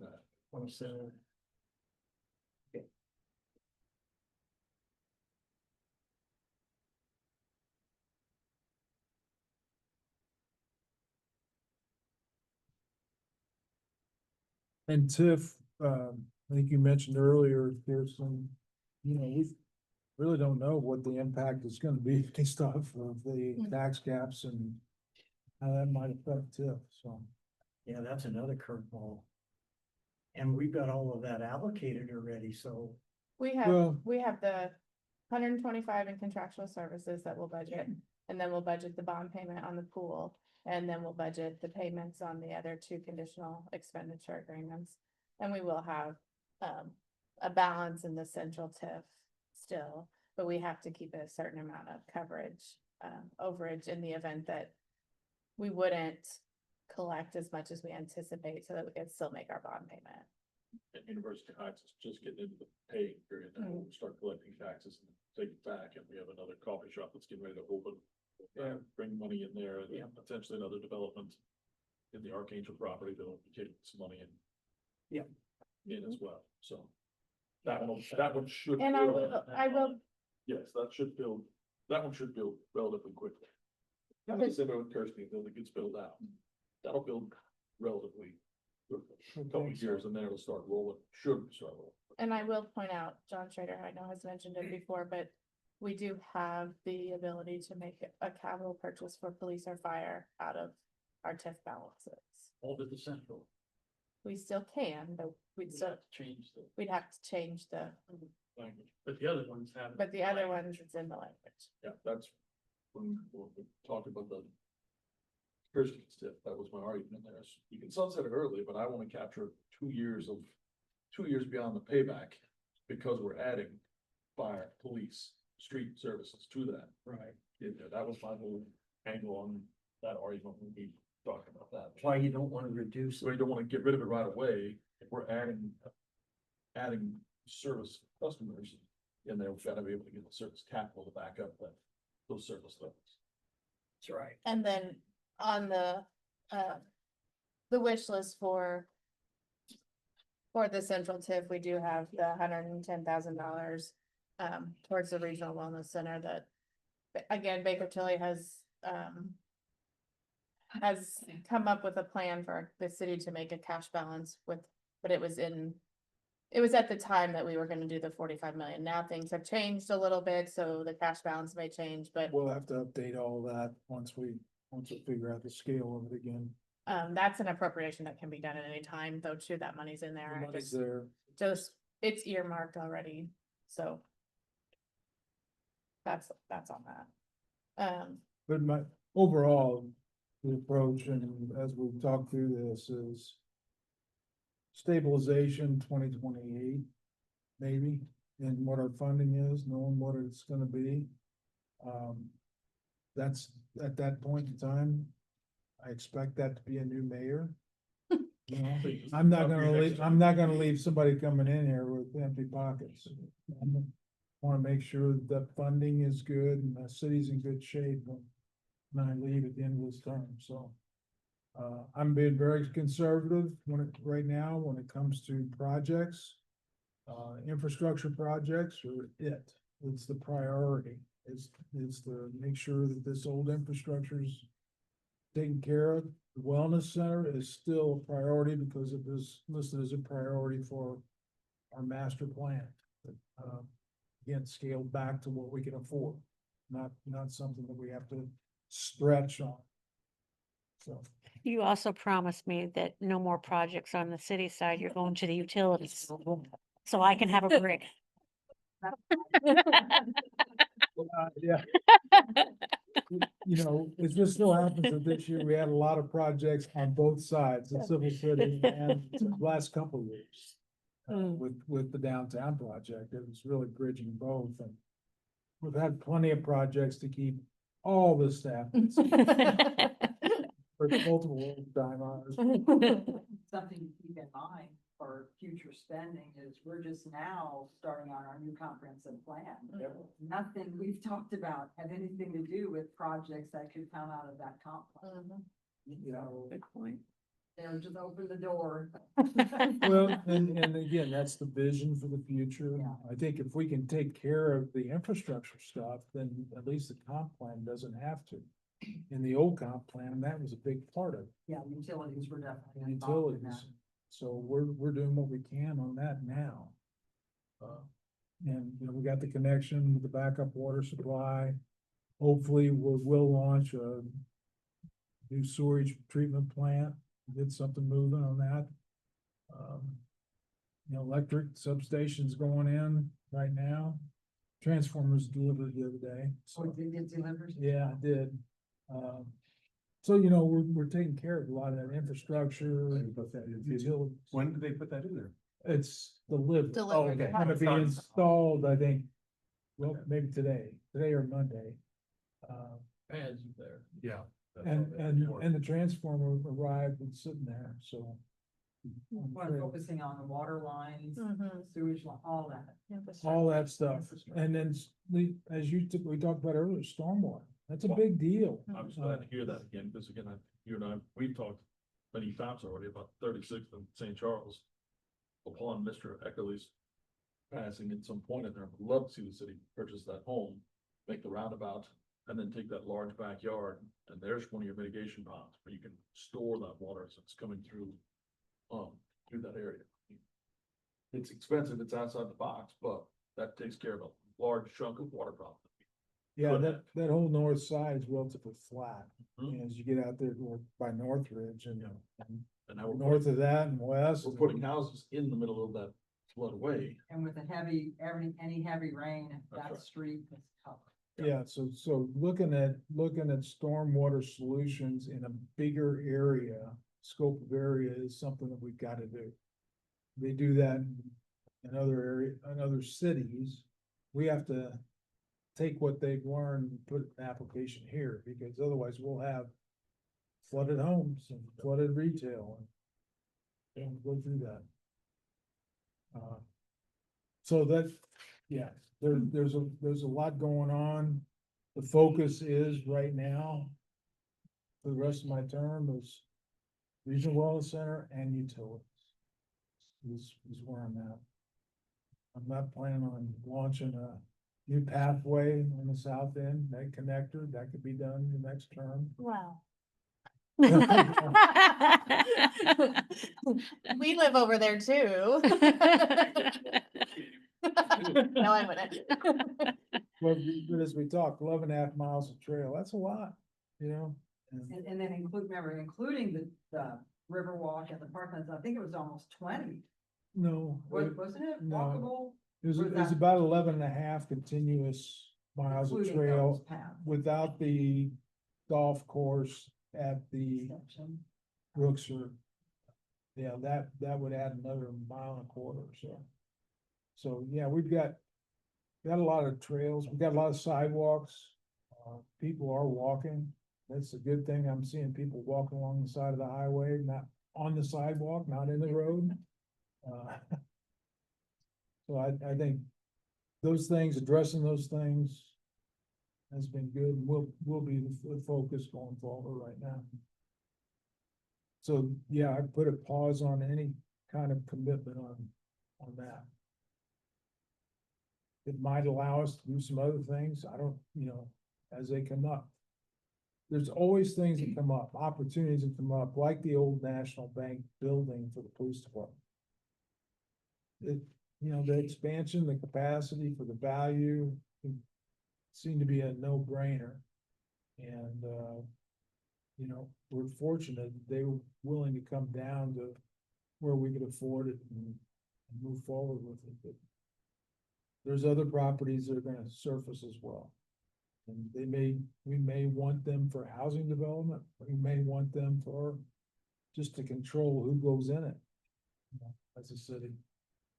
But that could be a redevelopment, We're starting to hear more and more about the land banks. Yeah. People, municipalities compiling blighted properties and vacant properties or redevelopment commission owning that parcel and selling it out for something that fits the land usage. Don't have any money to buy. Okay, All right, so. Okay. ready for me? Yes. Okay. Mine's pretty cut and dry. My wages are going up to include the 3% increase. My office supplies are remaining the same. General supplies remaining the same. My contractual services were originally budgeted at 63,000 to include, the new financial software, which we do not have under contract yet, but we estimate that we actually need $76,000. And I've transferred that from other lines, for this year, and my hope is to still get to have that under contract before the end of the year, and then the next year, we will just go towards paying the yearly contractual service fee. It will increase from the $12,000 we pay now to probably like 25,000. So my contractual service line, I've requested 35,000. Communication and transportation will remain at 4,000. Subscription and dues remain, taking it down from 1,100 to 1,000. And then in my equipment line, requesting $10,000. Just because when we transfer, or when we move to the new system and when we move to, we're redoing the Centra Desk, our Centra Desk is going away, we're moving to Square 9, we may need some additional equipment or something like that to, make sure that everything works. Does that include, a different type of time card? Well, Rob has moved forward on the timekeeping. And so if we go forward with Tyler, the city of Jasper municipalities already is a vendor, a Tyler vendor. So instead of having to purchase a whole new software, we would join utilities and then pay for our sections. And since Rob is already paying for that, then we would split the difference for time and attendance with him, and anything that we needed then would be purchased out of there. I feel like that's a pretty solid direction. Do we know what that would cost? So Not much, is it? the migration for them to migrate our data was around $69,000. And then the go forward, I would pay, depending on what we decide, which modules we do go with, if we have to add any, we would pay on a yearly basis between $20,000 and $25,000 a year. Our portion of it.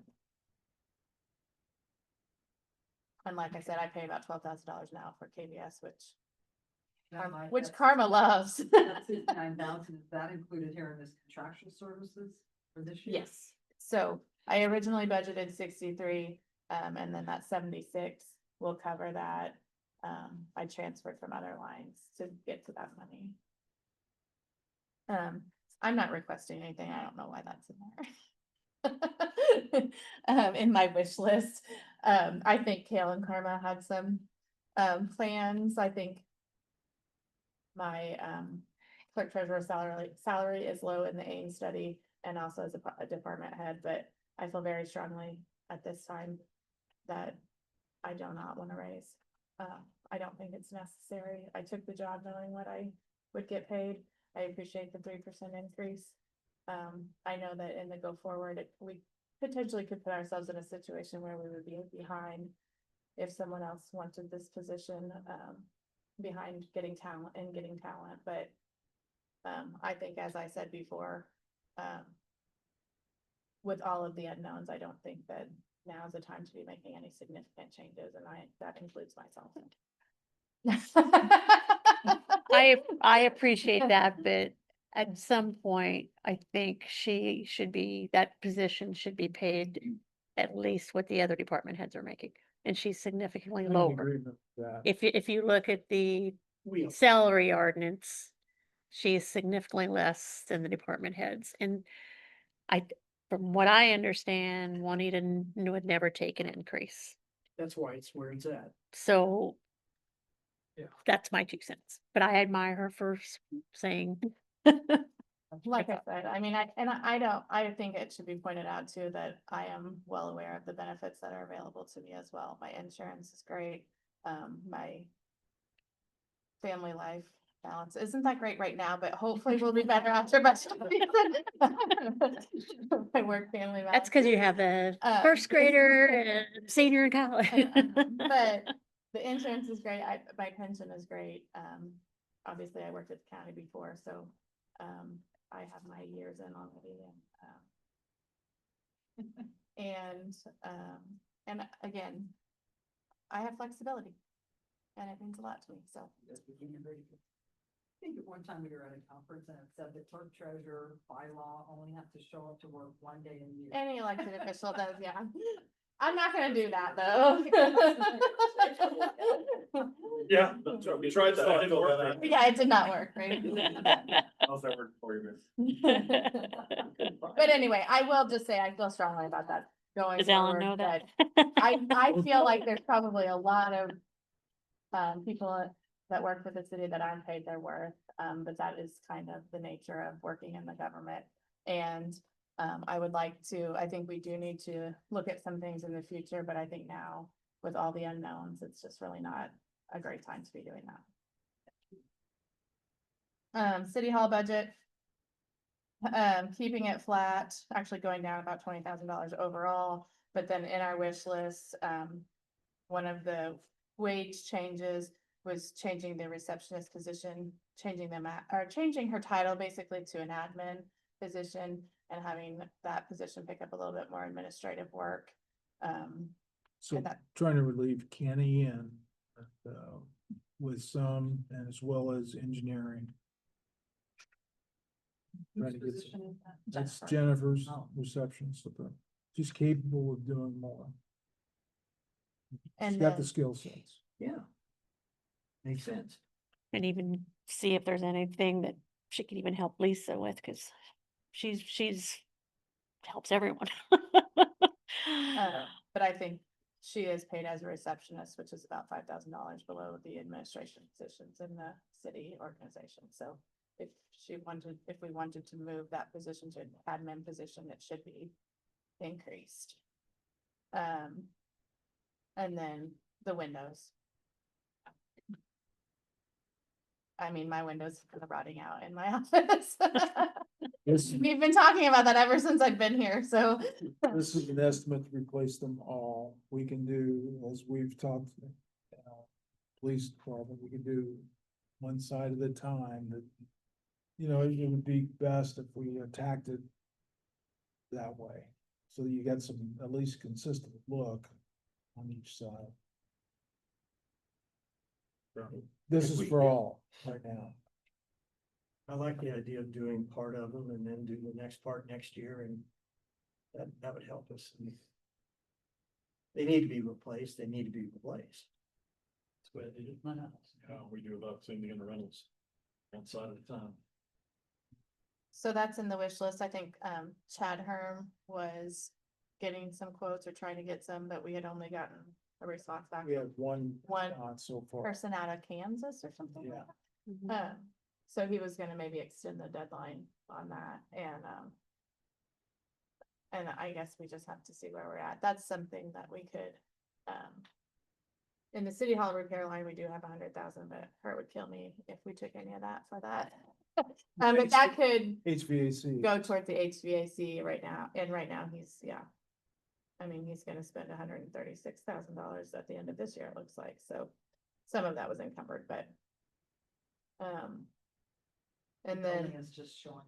yeah, It is. and then I think some of you may have noticed the carpet down here is buckling. It's on the list of things, but not a huge priority, I don't think. Unless we don't want someone to get hurt though either. What about targeting in other areas of the building that? I don't think we've identified anything else. This is the one that's probably, because it gets used quite a bit here, Scooted around. thinking of tripping. The carpet itself is in pretty good shape. We can, Could it be restretched? Target person. Could you restretch it? Stretch it, repair. Maybe it could just be repaired. Harold John made that, I think that's not we got set up here. Yeah. I'm gonna keep going because Josh is Yes. probably Yes, sitting please. outside. So that's all, that adds $250,000, and again, it doesn't have to be all done, and, you know, we can do a window of time, that's something else where, we could potentially use, you know, the cigarette tax or the riverboat funds for some of those things if we needed to. Next is the common council's budget, because taxes come out of common council, the additional wage requests would add a $30,000 to that tax line. And then I also just noted that it is increasing from 2.6 to 2.8 because we built that ARPA contract or ARPA Exos contract into that. But again, it increases that budget, but it had to be paid for out of somewhere. And again, we're able to take decrease the overall budget, even adding that in. Back to the taxes up above there, that additional 390,000, is that based on the 3% raise? No, this is based on the additional, if we. Over and if we did above, all the request over and above. Requests, that would be an additional $390,000, which would require us to pay 7.65% of that, which would be almost 30,000. And this is just, again, the general council, Right. because there's a park council, you'll see when next Wednesday.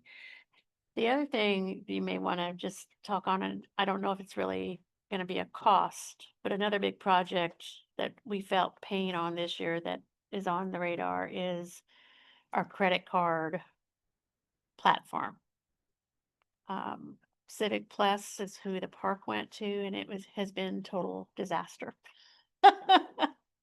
So I'll let you talk about what we're trying to streamline. Learned a lot though, even though It, was it the does, best. it, yeah, oh, yes. And I do know that German American Bank, does do our credit cards for other things, and they can take that over.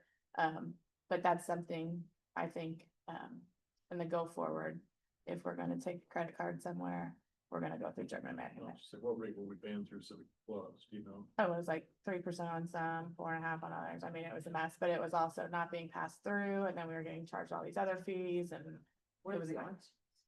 it? They use GAB, and then they Square. also use Square 9, and they also use Arts People or something, right? Wasn't there another one? Arts Yeah. people.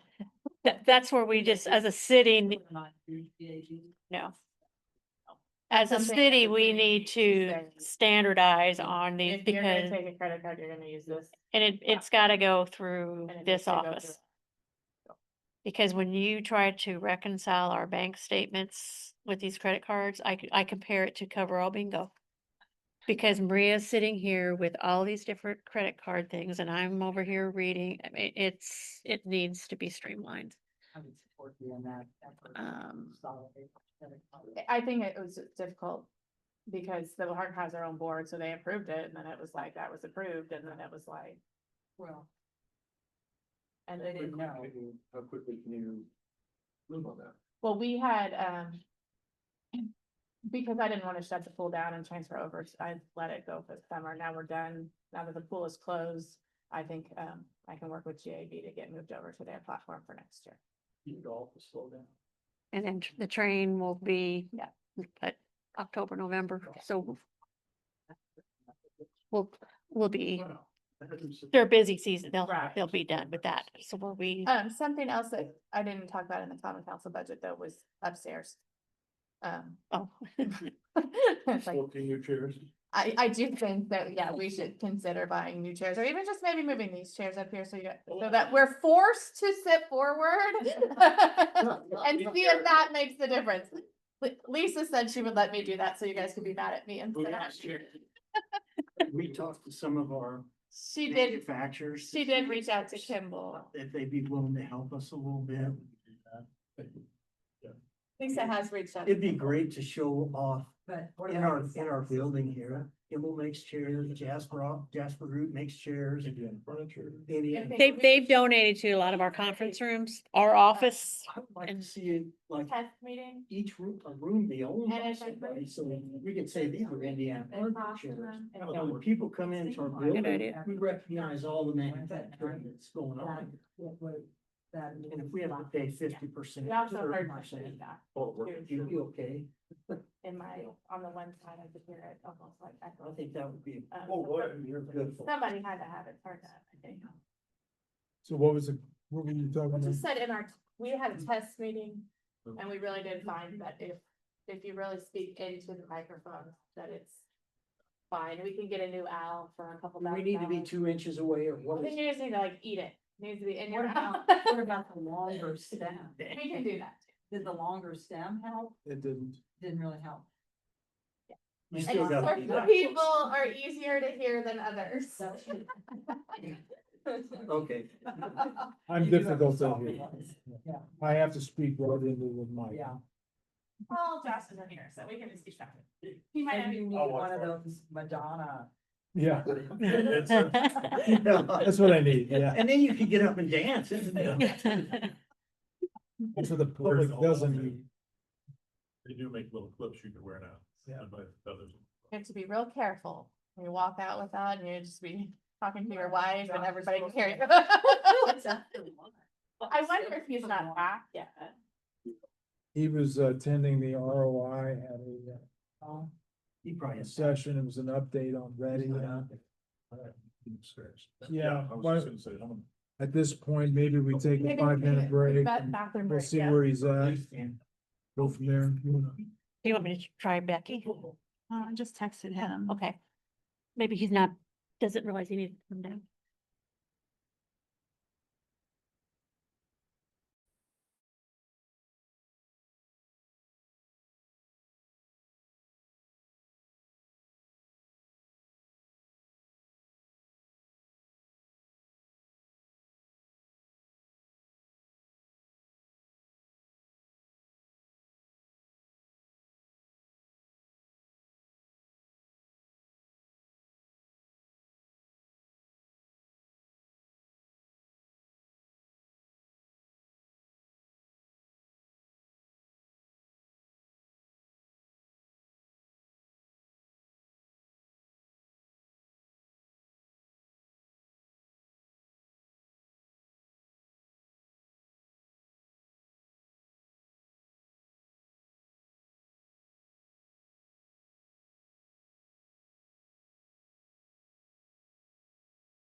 moved a few things around on a few of the categories, just. Okay, so we're now live, so we can proceed with the planning. So Josh, walk us through yours. Sure. So I guess probably the main topic of conversation is there had been conversation around potentially expanding Adam's role into starting to adopt some of the code enforcement prior to Kenny leaving in the next couple of years. So a lot of this will depend on your appetite and or the budget to support moving some of that over to Adam's role. I think in some of our initial conversations, we discussed, that at some point here in the near future, next couple of years, Kenny will be leaving. But also as it's just come down and some of the things that are happening and occurring in the state, Kenny's been called to do, truly be closer to a full-time fire department chief, more so than a part-time chief and part-time code enforcement person. So after some of those conversations, we thought maybe that it makes the most sense that code enforcement would fall into my department and kind of align with the other code enforcement that we're doing. If that would be the case, a lot of the requests throughout here would be relevant or related to expanding that role. I thought it was 1:30. I did too. I thought it was when you thought it was 1:30. But otherwise, if there's not an appetite to have that discussion, then I'm more or less aligned to be flat with the exception of an approximately 3% salary increase for both Becky and Adam. And then the only other item that I've asked to increase would be my subscription to dues, in which I know we've talked about in years past and certainly in the last couple of months about becoming a member of the Crane Regional Defense Group. And I'm more convinced now than ever that it's important that that I and or the city be a part of that. I know Nancy's a member to the chamber and by default, kind of earns us a little bit of that. But with what's going on there and how we're trying to align our initiatives with housing and attracting the talent that's coming in there over the next, 3, 5, 10 plus years, depending on who you ask as part of the timeline is. It makes sense that we be there, just trying to win mind share and hearts and minds of individuals who are looking to move into the area and companies that are attracting people to the area, that we become one of those top of mind places of where they can refer people to, rather than their options being Bloomington or Dayton County. So, with that said, kind of walk through real quick. So the salaries, like I said, for both the admin and the currently it's under wages and other. That incorporates both my intern and Adam. At base, I had originally asked 2.9%, but I think you guys have decided, or conversations around 3% for employees. So that's in line with what I've asked for. At base for my employees would be a 3% inflationary increase. And then How does that on the salary personal services, the 118,200, that's greatly different than the 52,500. We moved, we used to have Steve, because part-time positions are with that wages and other, and last year we didn't move that when we moved to a full-time position. So Adam got moved up to that second line now, and Okay. and so the wages other is the intern, correct? When did we raise the intern amount up? I always thought they were $5,000. What that works out to on an hourly basis, but Well, I don't know on the the maximum hourly. allowed by, the maximum allowed by code, I think 1776 offhand or something. It is in the salary. I just thought There about. 5,000 for the summer. Oh, I don't know. We pay an hourly We rate pay an hourly rate, Yeah. and it's listed in the ordinance. And certainly for legal has a different salary ordinance rate for their intern, if that totally makes sense for the individuals. But similar, in fashion, I'm getting students in their junior and senior year, where this year, I think we raised it to $17 for the first time. just to be competitive for what they're trying to do. I only offer them 35 hours, so kind of, we can make that a 40-hour, figure, it's even less than that, what we're paying them per week. I just, for some reason in my head, thought that all the interns across the whole city were paid 5,000 for the summer. That could have been when that program started. Yeah, I'm not sure I think about that. Last year, I believe it was 16 change, 1650. So you're basically per hour. Yeah. So again, talking about whether or not, Adam takes on some of the, let me step back. Talking again about Kenny having an expanded role as far as the fire chief and more coming down the pike, at least these are the conversations I'm hearing and being told. Obviously, I don't know that for a fact, but I do. Kenny didn't bring that up at all. Yeah. But I do know that, it's part of those conversations. Code enforcement was also becoming a larger portion of what he has to do, especially during the summertime and stuff like that. So again, that's why probably the second, third time we've had conversations about where code enforcement belongs and where it will end up during the future when Kenny mentioned that. And this goes along with, again, the brand and value proposition for the city, being a clean, well-kept community. To that point, what, can you define what his role, I mean? Today Kenny is reactive to complaints. Yeah, I can, Okay, I can answer your question a little bit. So currently, there are like 3 different houses of enforcement. If it's on the street and or legally related, the police regulate that on street stuff. If you're parked like silly, or you have your camper parked and it's not attached to your truck or whatever, that's a police issue. If you build your building too close, or Mayor brought up in the department meeting, there's a couple buildings that the bushes are encroaching in what we call site visibility triangle at an intersection. That falls under the UBO, that'd be an Adam thing. If it's trash, or if it's grass, or even currently unsafe buildings, that's a Kenny thing. So it really depends on what problem you're talking about as to who housed it. That's part of the reason we think that it makes sense to house that stuff eventually under code enforcement. So we eliminate from 3 individual persons who you have to contact depending on what the issue is. 2 departments. It's either a police issue or it's a code enforcement issue, regardless of whether it resides in the municipal ordinances, which is a Kenny thing, or the UDO, which is an Adam thing. Or if it's a So- dog, which is a street department thing. Or if it's a dog.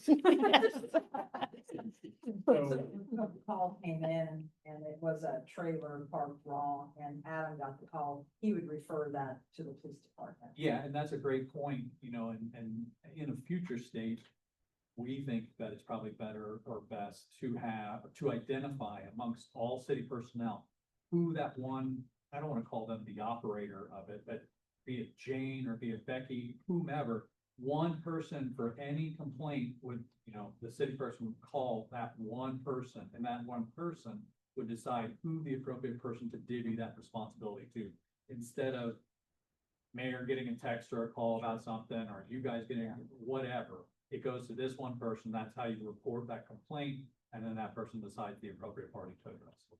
So the Adam position role would also do, like if you issued a, let's say like a pool, permit and they didn't build the fence that we went through a couple years ago, that would be Adam's position. Currently If is. you do a building, like we gave a variance for a garage, and 3.5 years later, they don't have the back done yet. I'm just kind of using that one as an example because I might have some knowledge of one of those years. So he would be handling that one as well. Yes. Okay. Both of those examples are currently out of rule. Okay. And. Quit bugging Kenny about that. Yeah, well, again, here again, Hypothetically. it's got a multitude of issues going on, that particular property. It's also compounded by some other factors, and I don't want to drag the rest of us into the weeds on that. But no, those are both Adam roles, and you know, Steve did a great job, but going from part-time to full-time has been a godsend for me to be able to focus on other things beyond those things, because being 24 hours versus 40 hours, both Becky and I were fielding and handling some of those things also. And so, you know, back to the mayor's point, and I'll just reiterate that, you know, we're updating our comp plan. WGI was in town for the Johnson Fest. We interviewed over 100 different people, and like 66% of the responses, the very first thing, what I like about Jasper is it's clean. And as we continue to grow and become a bigger, you know, populace, Penny's role, Adam's role, and even the role that the police department pay or support, those are all gonna have to grow and expand incremental. I'm not saying three different people to do it or three more people to do it per se, but as we grow, we have to march and follow along, or else we're gonna start having more and more issues and trying to be reactive rather than proactive. What Mayor was starting to talk about as we started to have this conversation is we're purposely not patrolling areas trying to identify things, but we're not being blind to things as they occur either, if that makes sense. We're not actively looking for places and ways to write people up or be crazy about things, but at the same time, we have rules, those need to be followed, and it's all because everybody expects us to be a clean. And when departments are out doing some work in the city, if they observe an area that's not in compliance, they can inform Kenny of that. Yeah, and that's what we, you know, in these conversations, we've discussed, again, that central point of contact, but B, probably also an education piece there that we've had amongst the departments where both Kenny in my department or Adam goes out and just has a conversation about, hey, these are the things that we deal with the most. If you see something, this is an issue and this is why, here's who you report it to. So we can stay on top of those things easy. So that position would require Adam to go out into the community a little bit more often, hence the vehicle and body camera. That would all be for him, right? Yeah, first and foremost, Adam, you know, when we talk about growth opportunities and how, you know, they want to see or how he would like to grow in his role, he has expressed a desire for more opportunities to engage with the public. You know, being a former police officer, he dealt with the public all day long. He does in a limited fashion now as they come in, but he really likes more. Even if it would be in this type of role. Yes, the mayor mobile is not sufficient with the amount of people that need to use it, nor is it conducive for what Adam would need to do. Kenny currently has I don't know if it's a laptop or an iPad or something, but it's hooked up to our, you know, all of our ticketing is cloud-based. So it's some way hooked up to be able to access that. He's got a printer that can print out stuff that allows him to handle the issue there at that immediate moment. Adam doesn't have that. Go out, research the issue, document the issue, take that back to the office, input all that into his computer, print all that stuff out, and then either mail it out or go back out to and give them the pieces of paper. So one of the strategies we thought was, or what's budgeted in here would be $16,000. When the police department traded in their 3 vehicles this last spring, that's the approximate value that they got on a trade-in. So that's how we came up with that factor. Instead of trading one of those vehicles in the next year, that would cycle in to be a dedicated vehicle for Adam, in which we'd be able to have a hookup and a connection for a laptop. We'd be able to keep his printer in there, and you know, the measuring wheel, all the things that are the tools of his trade currently would be a dedicated space instead of either using his personal vehicle or using mayor mobile or, you know, all of the above. You could buy that Hummer at the city.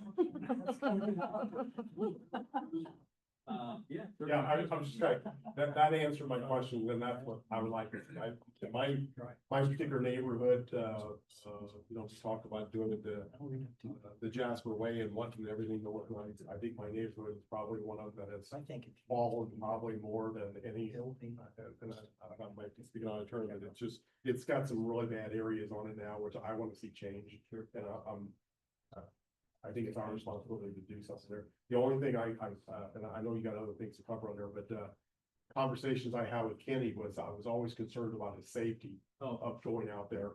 And, Kenny always felt comfortable doing it. I said, Kenny, you ever come a time that you don't feel safe doing that, you need to know that. And that's the beauty of having Adam as a former police officer. He can probably tell when the situation's going to escalate, and, he's got that experience on there. So he's the perfect guy for that job. And to answer a question, or part of your question I didn't answer, a body cam has been something that Adam and I have talked about since day one. Yeah. Kenny at the time had one he bought from Amazon. He's still maybe using that, but I feel like, He is using it. well, no, but I think he now has a unit from the police department that was, they were gonna trade it out or whatever, but it uploads to their cloud storage. So whether I went to an Amazon cam or use one of their units, that's been a day one conversation for us, because you do go out and interact with people. It often, we're not there giving them cake, right? We're giving them bad news of some form. So it's really to protect not only Adam, but ourselves as a city, that we should have those types of things. And then, just continuing on that line of thought, there's another item in there, regarding, polos and pullovers, things that can be logoed. Yeah, I was actually going down that route. I don't- The vehicle. Yeah, I don't We better have a logo. I don't feel like, at one point we discussed maybe a uniform. I don't feel like that's the right tone. A little softer would be better. It is, but something that certainly identifies him as a city of Jasper employee, and or his department role. That's why there's some monies in there for, several polos and then a winter option, so longer sleeve, type thing. Again, from my perspective, where I live, that is so wonderful. I'm all for that, so. But Chad, your neighborhood's a little bit better than mine, so. This, Got a quiet this, neighborhood, Phil. this whole discussion, goes back to, are we gonna be reactive to complaints? Or are we gonna be proactive in code enforcement? And we're getting more and more issues that surface across the city.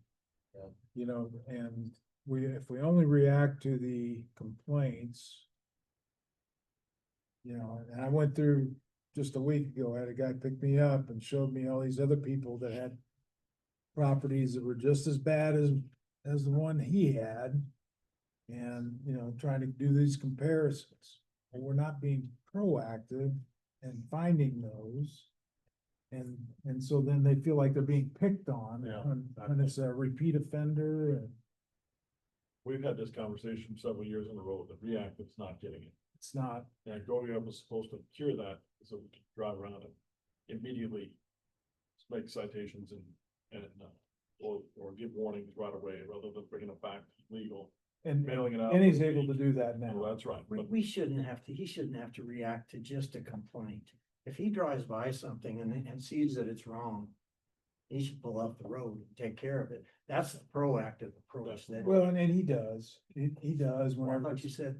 well, No. normally it's a reactive, when we get a complaint, we investigate. Yeah, I think the clarification to make is, we're not patrolling every neighborhood every day, Yeah. looking for things to write No. out. You're exactly right, though, and in a future state, that is exactly how it could and should be, is that as you notice them, that they occur, but again, and I know it sounds like I'm arguing semantics from that versus patrol, but that's to me different. We're not, I'm not telling him to go drive 40 hours a week outdoors trying to find things. But we react to things we see. But I'm sure anymore Adam's antennas are up every time he drives anywhere in town. It's like, I do the same thing. We go out and take a drive on purpose and I take pictures of stuff. Sure. Yeah, I won't speak for him as to what, occurs when he's driving, but yeah, I do the same thing. Yeah. So this is a decision that we need to make on whether we go with the move toward more code enforcement with Adam, or just leave it as it is. Yeah. Going I think it forward. goes directly what Kevin said earlier, is we have an image that we want to upkeep. And if we don't start taking a proactive way at that image, that is gonna slide very quickly as our community grows. So, I mean, it looks like what you're asking for and your wishes here, everything but $1,000 is pretty much around the code enforcement officer. Yeah, and I don't know if you guys share my printout with them or anything. So I'll just read it real quick. And that way you just kind of know how I wrote things out. So talking about Becky, her current salary, again, I use 2.9, but if we're using 3, that's great. So a 3% inflationary increase plus, I was asking for if Adam moves to this role and takes on additional responsibility, Becky will end up taking on some of the responsibility that Adam is currently serving. So it's my belief that both of them should be compensated for this increase of responsibility. So I would add Becky, at least I factored her in at approximately a $2,500 increase to take on some of those additional roles. Adam's current salary, again, a 3% inflationary increase, plus an approximate $6,200 increase to take on the new role with Kenny and code enforcement. My intern again would stay at $17 per hour. Board member salary is on, I don't know if you guys discussed this, recommending we add in and budget an extra $500. Currently, since Paul serves on the planning commission, he doesn't get paid the $500 stipend, but I believe we're legally required to pay them. So if Paul would ever not be that person, we need monies to cover whoever his replacement was. That is in the 2026 request stage. We just wrote that in because I agree. I mean, Yeah, so that is in there already. it's in the 2026, we moved that line from, I lost it, 7,500 to 8,000. 7,500 to 8,000 in the 20, that's built into the request. And as long as Paul or another council member serves in that role, which will probably be forever, it'll just, that $500 will just revert back to us. It's just holding that line in case it should. We always felt that a council member should be on the planning. I completely agree. Garage and motor supply. Could you keep it at 75? And they- I guess, other money? yeah, we could appropriate it too, we could do that, but we did write it in there and Okay. it's 500. I'm confused on the 500. So what you're saying is. We have to pay, 500 to. we have to pay the plan commission, right? And And the board of zoning, $500. We have to pay those board members $500 each, but since Paul is council member, he does not qualify to be paid that money. So in the past, we had just budgeted the 7,500, but if by chance Paul were to step away from that role and they would put someone else in there, we would need the money to pay that person, they would have to get paid. If someone serves on both of those boards, do they get $1,000. that? How many board members? There's 11 planning and 5 board design. And someone, 16 11 total planning? times. Yeah, Okay. times 500, take $1,000. Okay. Yeah, and at least one, if not two, Nan, to answer your question, that the planning commission appoints a person from their board to be on the BZA, so that's why you get that lot of 1 or 2 persons. Right now it's Blake. yeah, that would be the same, yeah. Yeah, but, yes. Because you can't pay them. I can't get. Not anymore. Yeah. Statute change.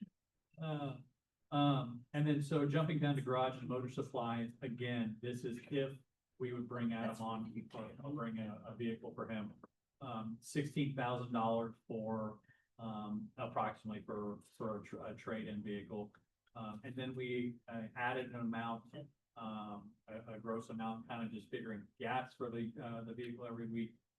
2 annual oil changes, some miscellaneous, things like tire, mileage-based services and unknowns, and then insurance. I have a question, who all uses the mayor mobile? Well, Yeah. Everybody. Everybody. technically, according to board of zoning, or the Board of Public, the handbook. Board of Public Works, we're supposed to every time. the city. According to the city handbook, you have to drive the city How many vehicle. departments use it? I don't mean who individually uses it, I mean, so it's shared among city hall, Yeah. Yeah. so that vehicle would not be available all the time for Adam to use, you know, you would. use I think, additional to- I think Kale uses it quite a bit, not that Kale. Dale's probably the biggest Yeah. user. He always expects them to safety of employees and projects. Too bad. Josh, do you think we could? I don't think anybody's. Steady the way He's we got are his own right set of now for numbers. one more year. What we're struggling with is trying to figure out what our revenue is gonna be. And I understand that could make us a little bit better, but if we could make it one more year, we could at least know where we're at and decide, Yeah. make better decisions on these things, I think, because Kenny, I mean, it's working now, isn't it, the way it is? It could be better. It could Yeah, be better. no, I'm willing to take on these responsibilities. These were brought to me. It's not me asking. Yeah, this is a decision for us. You're right, Yeah. Kev. Yeah, exactly. If the timing's not right, the timing's not right. Is there a way to acclimate Adam and kind of ease him into that position by giving him a couple of things? I think this is the acclamation. This would be it. I mean, this looks like it's full fledged though. All of a sudden, boom, you're doing those other. Well, I think the goal is for him to work alongside Kenny and then eventually take it over. Did I miss that part of the conversation? That's exactly. But you Okay. would need this. This would be the time that he would. But he could take that over when Kenny retires. Right. What is Adam doing now? Is he full-time Yes. doing this anyway? No, again, there's three pillars of enforcement. He's in one pillar current. And does he work, is he full-time, right? Yeah. Does that not fill all his time? Does he ju- have room to do? Just like Kenny in code enforcement, it's seasonal. Summer months for either party is gonna be super busy. Winter months, not as much building going on. That's when he does a lot of his compliance checks or the fence around your pool that Phil brought up or stuff like that. Thing or food truck permits, are a very winter project type thing. Now social district paperwork and stuff like that is a winter thing. So it just really depends. Does Adam occasionally have capacity? Yes. All the time? No. And that's why if we transferred him into more of this role, that Becky would end up taking on some of his role and trying to help with that capacity. What type of training would be available for code enforcement? They actually talked about having, AIM talked about convening code enforcement. They did about 10 years ago. Yeah. And And they, that was gonna be what I was gonna say is last year at the AIM conference, there was a whole, it was just an hour and a half or whatever. But it was a community up north who kind of had just recent, they're about our size and the name escapes me right now, but 5 minutes after I leave here, I'll remember what it was. But they talked about how, we're kind of like in stage one. Like, we're just starting to have code enforcement, we're starting to kind of take it on and address the things as they're complained about. But when you talk about trying to get blight or fix, buildings that are residents that are dilapidated and probably shouldn't be, there's like another level of enforcement that you have to kind of occur. And that, I think that's where we're not there yet, but we're knocking on the door of, to Nancy or Phil, whoever made the point that here before too long, it's gonna be something that we're gonna have to play catch up on if we let it go too far. I was thinking that maybe it's phase one of this is have Adam get some training in the code enforcement arena. And for 2000 or whatever, go to the AIM summit or what, I don't know. I mean, I'm just thinking of way to kind of ease him into that role. yeah, we brought this option to the budget because it's been talked about, it's been brought up over and over again. Reality, the long-range plan for the county is kicking off as well, and there is we need to figure out some roles that the county's gonna play in this type of thing. How does it deal with animal control, there's just a lot to work in, and now may not be the right time, but, you know, if we know we're moving forward that way, knowing that, you know, our appetite in the future is that, well, we know Kenny's gonna be retiring in 2028, so. I think it's an Yeah. excellent plan. I Yeah. just don't know whether we need to implement it right now. Yeah, I think it's a great plan. Kenny, it's 2028 best case scenario, right? Like, we don't know. I think that's why we've had conversations about when is the right time. But now is not the time, Ken, there's no sweat off my department, you know. We kind of just were asked to take this on. yeah. I'm happy to do so, because again, to me, it makes sense for code enforcement, big code enforcement to reside in one place instead of across 3 different places. Is Kenny's mainly involved with grass and things like that. And Adam is more on the building side and those bigger projects, right? Isn't that what it is now? We have vehicles parked on inappropriately in the yards. Kenny does that Yeah. too. And some of his code enforcement that we've talked about in some of our meetings, and Renee's been a part of these, or I've been a part of these conversations now too, is not just what's in the grass in there, but some of the interiors of the home things. Yes. Hoarding. Sanitary conditions, hoarding. Yeah. There was a home on Main Street that had 7 or 8 residents. They were Yeah. renting out closets and bedrooms and as apartments too, in there, and had somebody that was dead or seriously ill. I don't remember which. Seriously, which it was, but they went in and found all kinds of a mess. Mm. And sometimes what happens is the police or the fire department, they get calls, they're encountering these hoarding type situations, unsafe living, really. That's right. And it's more than just blowing grass in the street or letting your weeds grow around the corner now. It's becoming much more serious. When you have that, though, don't you call the health department? Health department. They're not Won't gonna do do much that. at all. They don't? No. Well, I mean, I don't think there's a whole lot you can do aside from adult services if they won't. They've investigated with Adult Protective Services, and when they find out that these people can answer the questions, and comprehend the I mean, it's a dialogue, lifestyle choice at some point. it's their choice, how they live. But then that's also why Huntingburg just enacted their hoarding ordinance. Yeah, you've got, Because that puts a little bit of teeth and some enforceability into, as opposed to a lifestyle choice or a mental health referral or something. So, I mean, to add to it, there has been some discussion about increasing ordinance violation fines, especially first time. So I mean, I know it's not my decision to make, but I do kind of feel like there is some more work maybe to be done before we go down this path. But I think, you know, that could help offset some of those costs if the violation fines increase and whatnot. This one's blood on it, that turn around, paid that. Right. no, some good questions.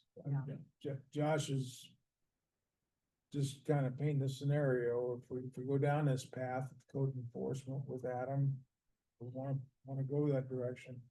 Here's what it's gonna look like. So appreciate that, Josh. Sure. Anything else that you want to cover? The only other thing, again, aside from Adam and code enforcement, again, I don't remember what my original request was. I think my subscriptions and dues, I've asked for at least $1,000. But I think some conversation could and should be had regarding either making that $2,000 or even $3,500 to reflect a different level of participation at the CRDG. Basically, kind of pay to play, $1,000 Seat. $500. It's annual, it would be annual. Yeah. Yeah, and it would be a group or a couple of us or whatever, depending on the event, but it goes anywhere from $500 to $5,000. And then there are 2 or 3 tiers in between. There's $1,000 tier, there's a $2,000 tier, and there's a $3,500 tier. I think $1,000 makes sense for us moving forward, period. Here over the next couple of years, I think that a $2,000 or a $3,500 subscription makes more sense for the next couple of years. As we see the talent being attracted to the area, and we're trying to attract that talent to live in Jasper, Indiana, it makes more sense for more access and more face time with those individuals who are making those decisions in the world. The only thing is, Josh, I believe personally, now is the time that we need to get on this. They're already building apartments and things in Washington to try to attract talent, go in that direction. And I think if we want to get these people, we gotta get with it now. We're already, so myself, Du Bois Strong and tourism, we're at Westgate Tuesday afternoon. Already meeting with those individuals. And we have some initiatives coming online, hopefully in the next month or so to address exactly that. Okay. Don't, 100% agree with you. Any other questions for Josh? Thank you, sir. Thanks, Josh. Sorry I was late. We forgive you.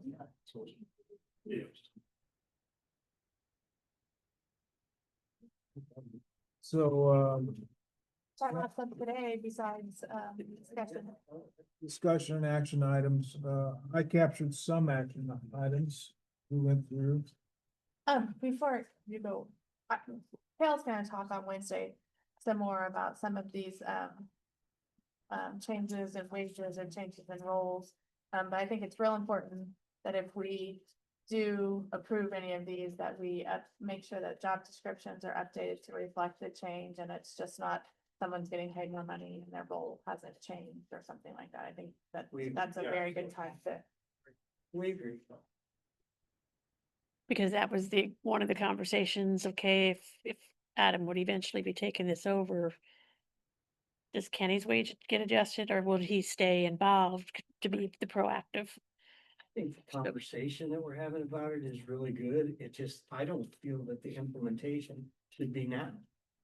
I mean, that's just my opinion. If he has time to drive it, Kenny really sees an issue, Adam has time to drive around with him to check it out, That's fine. he could learn it. Right. Yeah. I think some of the issues are bigger than what you can imagine. I was telling Phil, we have some people that live next to our house, and I'm not sure what nationality they are, but it was very obvious they were running a church out of their house.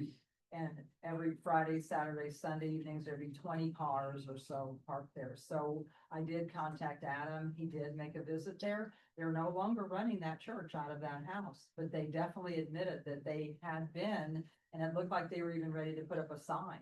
So, these things may not be happening next to your house, Kevin, or whoever, but they're definitely happening throughout our community. But that's what Adam's doing.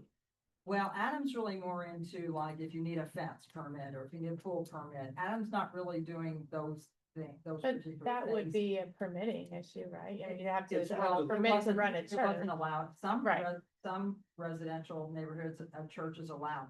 Ours, I checked into it, the zoning did not allow that. So, I mean. But a there's zoning lot may- of- But zoning would be Adam, role. that's Adam. Yeah, Can't just open a church. You have to have. for I sure. would agree with, waiting on that and doing it and making sure we're doing the right thing and proper. But, to that point, I am kind of adamant about something needs to be done because I could sit there with a bucket of rocks and hit about 35 violations in my front yard. And I'm not trying to be mean or anything like that, but there's areas of town that are just, we can do better than that. We don't need to be that way. And to your point, if it takes a year to get him onboarded and convert from Kenny to Adam, when I see issues like that, of course, my thought is let's tackle it now. But I understand your point of let's just make sure it's done right. So Well, and I'm to- okay. Well, with to your point with the county, I mean, how does the county fall into that? Adam did something, Adam. I could probably talk to you here in a little bit after, but both, I called both of them. Okay. And I hate to be that, I got people calling me now. I got neighbors calling me. Are they addressing the issue? It should be, we put a time limit on that particular project that you were talking about on there, and Yeah. we should be to the defining stage. And he's not very forceful in his. No, that's right. To that, and to answer that question, which problem there's probably 9 problems at I one location. understand that, but that was all wrapped up into one variance, and they were given a very specific timetable when they came back the second time to us. And if we're not to the defining point on that yet, then we're not doing our job as a city. And, there again, right around. That goes the back corner, to the 15 finding from that, and, there's a- yeah. 2 trailers parked there out on the road. for months with junk on them, and it's just, you know, and I talked to Chief about it, and then, you know, he looked at me, he goes, well, Bill, we write him a ticket and did all this, we have to go back, and I have to pull somebody off the street, and I said, I get it, you know, and I understand it, you know, they're at capacity, and it's just, but, you know, from my perspective, I look at it and I'm sitting there going, well, hell, if I was a neighbor there, I'd be a little upset that somebody's parking a pretty big sized trailer full of junk in front, right across the street from my house. It's not a good look. And, you know. I agree, Phil. Yeah. I don't understand why we're not taking care of that. Yeah, I don't. You know, those are things that, I want the downtown area, you know, we made a major investment for us, anyway, you know, in our home. We bought, Karen's mom and dad's house, and we doubled the value of the house by spending a whole year. But I love the area. I mean, as far as where I live, it is absolutely spectacular. We are walking distance to the parkland. We walking distance to the pool. We're 20 yards or feet from Chad's house. So we got everything. You can blend your accounts on. Most of the time, it's a quiet neighborhood. Got home half the neighbors dead. So it's one of those things where I love where we live. I just, you know, my wife literally in the last 2 years had made it, I'm no short of 10 times. She goes, we need to move. It's at the point where, you know, when somebody says, I want to move out of my home place, there's a problem. And we're not taking care of it. We're not doing. And she looked at me and she goes, unfortunately, we spent a lot of money and we live in the slum of Jasper. And I looked at her and said, there's no slum of Jasper, but yeah, there are a lot of things that need to be done. Her expectations are very high, but you know, to her point, she grew up there and these things were not there when she was a kid, but they are now. And she looks at it and she goes, this is not the way it was before. And if I would have known that, and I said, well, give it some time. And it might be to the point where there are some older folks in there that can't maintain the property. And I'm not picking on them. Matter of fact, I knocked on a door or two and said, hey, do you ever need some help? Let me know. I will help you for free. You know, and it's just one of those things, but it's just one of those, you know, when you live in that area like that, I think it's a shame that we, you know, some of these things aren't being done. So, you know, we got a neighbor across the street from us. I mean, it's so frustrating. I know, talk to the city police officers. Like a couple weeks ago, Karen goes, what's the weather outside? Open the window. Well, it looks like partly cloudy with 7 police officers sitting there, you know, and you're like, huh, you know, what is it this time? And the day and age, and I hate to say that, of a lot of, you know, and I own 4 rental houses around there. You know, and one of them isn't perfect and we're trying to do something with that one, but the other ones, you know, we try being very strict. I don't allow them to cut their own yard anymore. I do it because that way I know it gets done.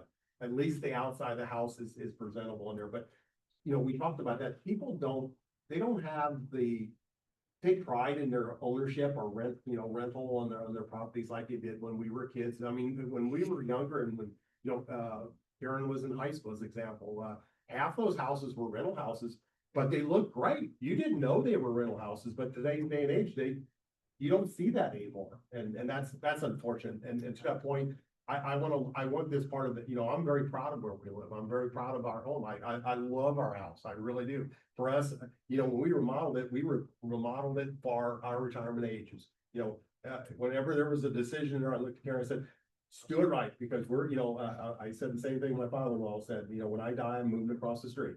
So, you know, and I want it to be that way, but I want to, you know, want to be proud of that. So sorry, the dialogue is good dialogue. In this specific situation, we're talking about Phil's environment. Yeah. That environment exists across the city. And there's a lot of places that have been addressed time and time and time again. And Kenny goes in and then does the warning and then does the fine. We've even sent the street department in $1,700 charged to clean up a yard.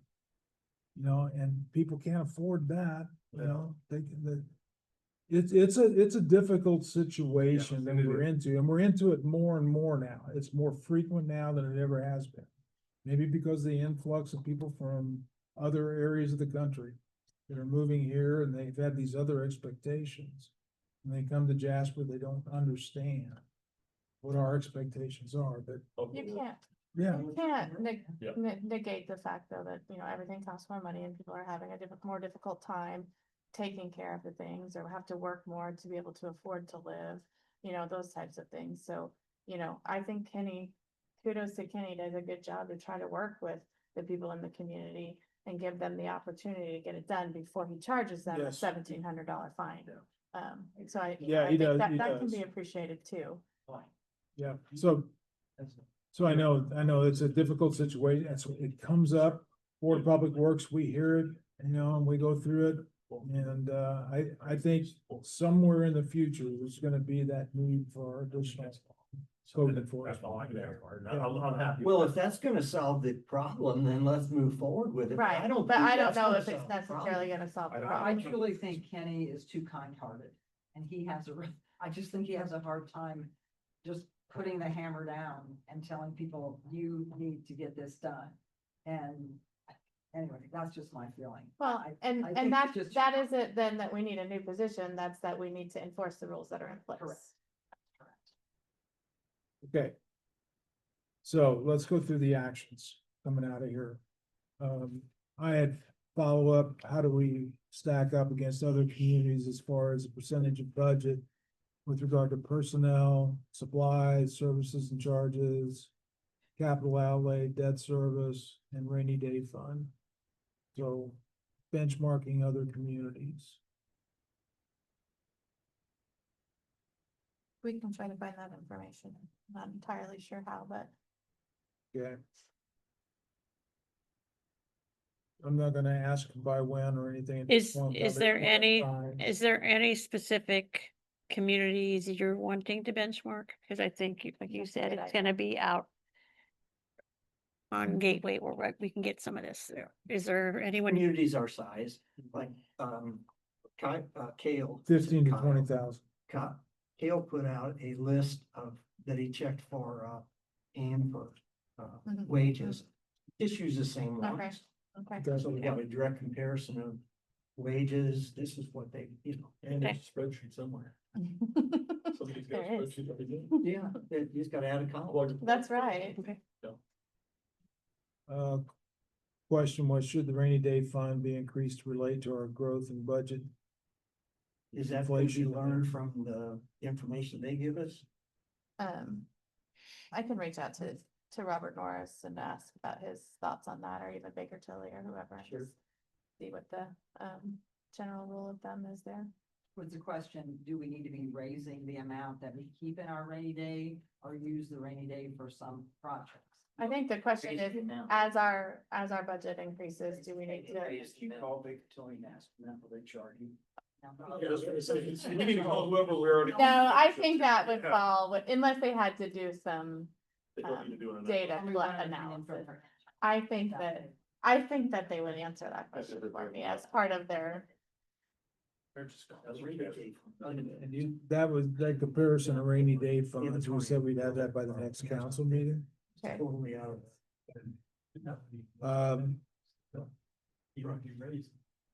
No, it's not.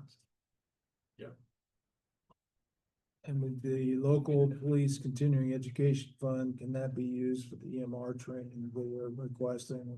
I would say, it. I mean, it can be used We for got, any. we provided that to chief, so I think he knows that now. I made the comment the other day, just to Kevin here too, that we're looking at replacing some rifles because they're approaching 21 years of age. I've got some guns that are 50 years old, but still shoot. It's something we don't use all that often. So just food for thought is we replace 17 rifles at a couple $1,000 a pop. If we replace them, I think we would surely trade them in too, right? Or sell them It's a or rifle- something. It's a rifle trade-in, again, so you're gonna go get $500 of machine, they're gonna turn around and say resell for 2,000. It's kind of my argument with our pickup trucks and things we get rid of them. So Mayor, I did have one question. Oh, sorry. No, go ahead. The 370,897. That's your goal, not to exceed that period. I mean, it seemed like we had almost a range of, from 370, we can also go out and touch into some of that other funds without affecting their balances and stuff. I think you may have said that. Yeah, if you could, if Park has some, requests, which we haven't done the park yet, but, could some of their their donation funds be used to fund some of those, or if there's some items on the on the list that we discussed today that could be potentially funded by the cigarette tax or, you know, But- something Yeah. outside of the, Yeah.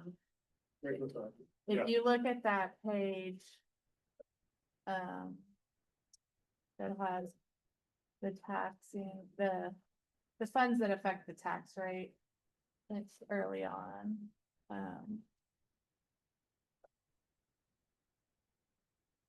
this property tax dollars paid. So if we increase the budgeted amount in any of those park, general, basically, you wouldn't do anything in the King Cap Fire, the rest of them. If we increased anything in the general fund or the park and rec general fund, then we would be eating into that $370,000.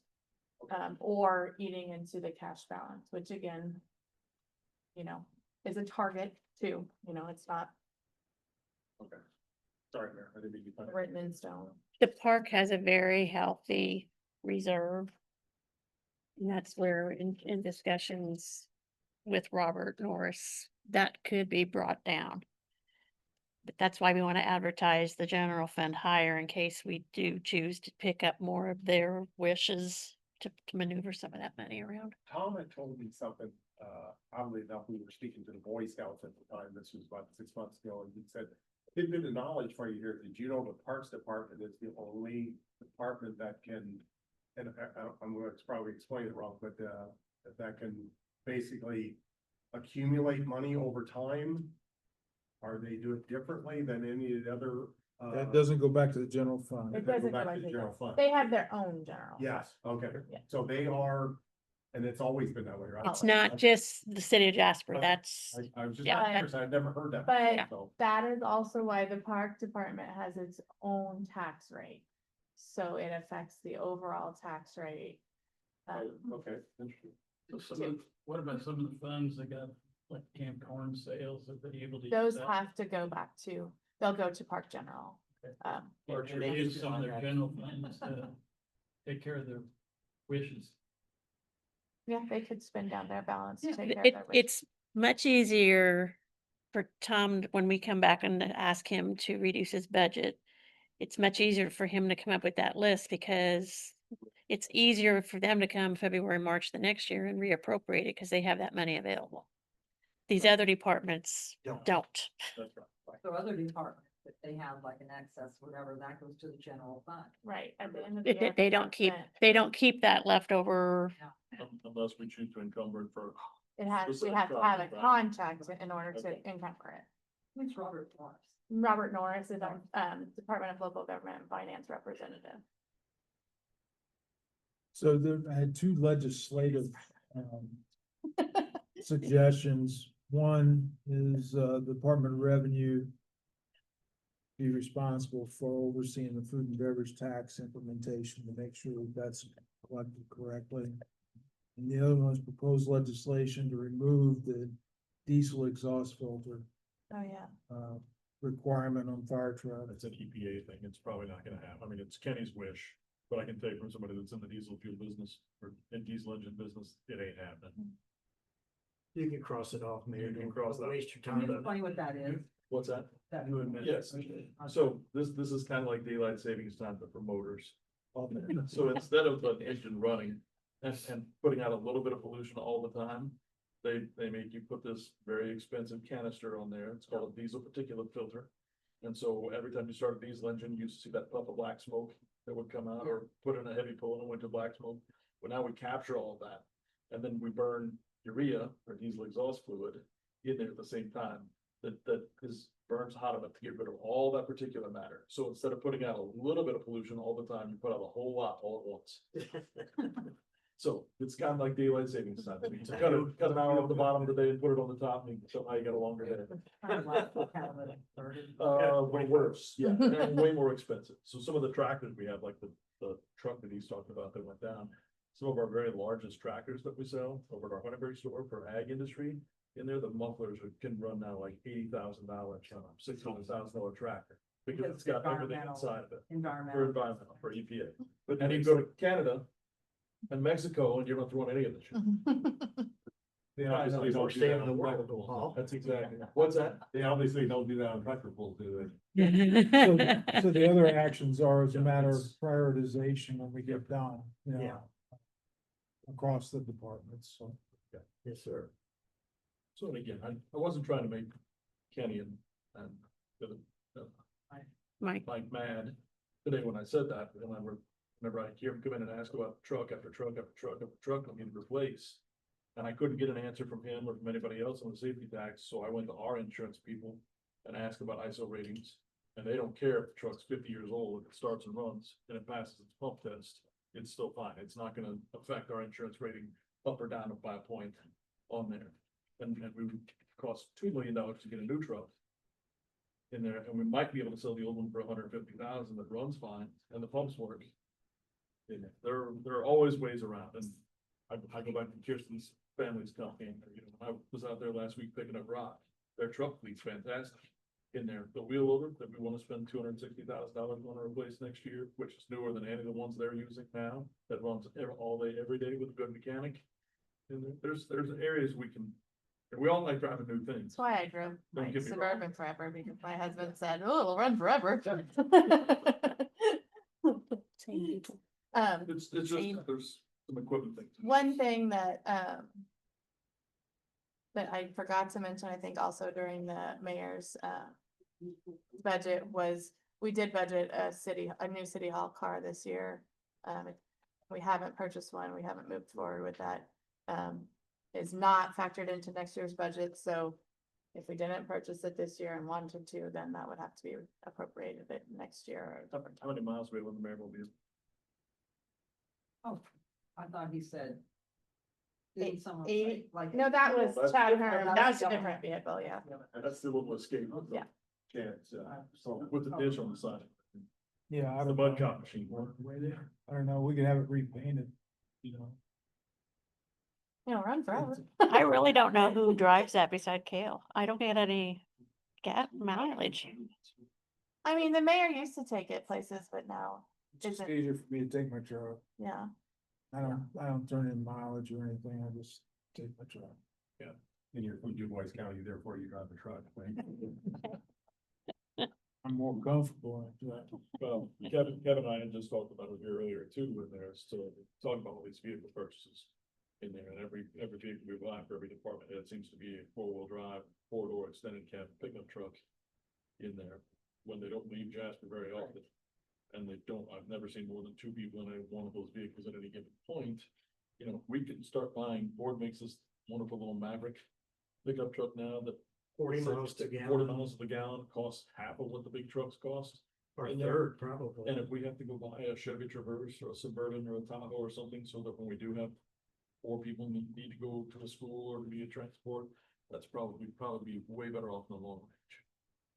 We I will talked say about you that made for me think- years though, Paul, and then they'll come back, well, they got a better deal No, on they're- that 4-wheel You're not drive gonna get a truck. better deal on that. I mean, there's BS we can wade through. Same thing with trading vehicles in, where we trade them in for pennies on the dollar and then watch the dealerships turn around and jack them 6 ways through. So Paul said we ought to put all those vehicles in Every the one. city auction Yes, absolutely. and not even fool with. you get the with same trading them municipal, in. you get the same municipal price on a piece of new equipment. You're gonna get more out of the Tractors, auction. trucks, any of that stuff, And you have to. put whether it you have to in. trade in or not. But Yeah. if you want that little, what you're talking about, Ford Maverick, or whatever that was. If you're putting out specs for a 4-wheel drive, you're never gonna get the pricing on smaller. It's 4 drive. No, I mean. Little Maverick. yeah, or those not a Mavericks, yeah, you can absolutely. get a 4-wheel drive in a Maverick or a 2-wheel. I will say, you made me remember that the art department does use it sometimes to transport musicians or That's right. performers. That's Performance. another use of the, And we're not gonna get much for it, so if we had to, Right. keep it or maintain it so that the arts department has. The mayor mobile again? yeah. Okay. The Batmobile. Yeah. Any, Yeah, no. any other comments? Otherwise, I would entertain a motion to adjourn. I'll make that motion. Motion. So I just have one more question. So next week when we meet Wednesday, at the end of the day, are we going to have that discussion on these wish lists and how we can either eat away at that 370,000, put the 370,000 in the council budget and worry about the wish list later? Or what are we doing about those wish list items? So that these departments can know really where they stand. I think you have to listen to the others and then. Yeah. That's what I agree. I mean, after we've listened to My everybody. personal is.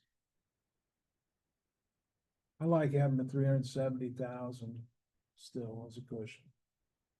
And then we go into the bare bones budget. Flat. We can give later when we know we have the funds.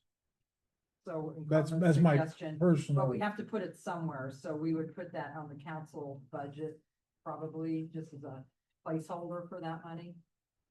Or excess, I mean, we're gonna advertise that high, so we should be able to, we should get it, so it would go to, either the park general fund.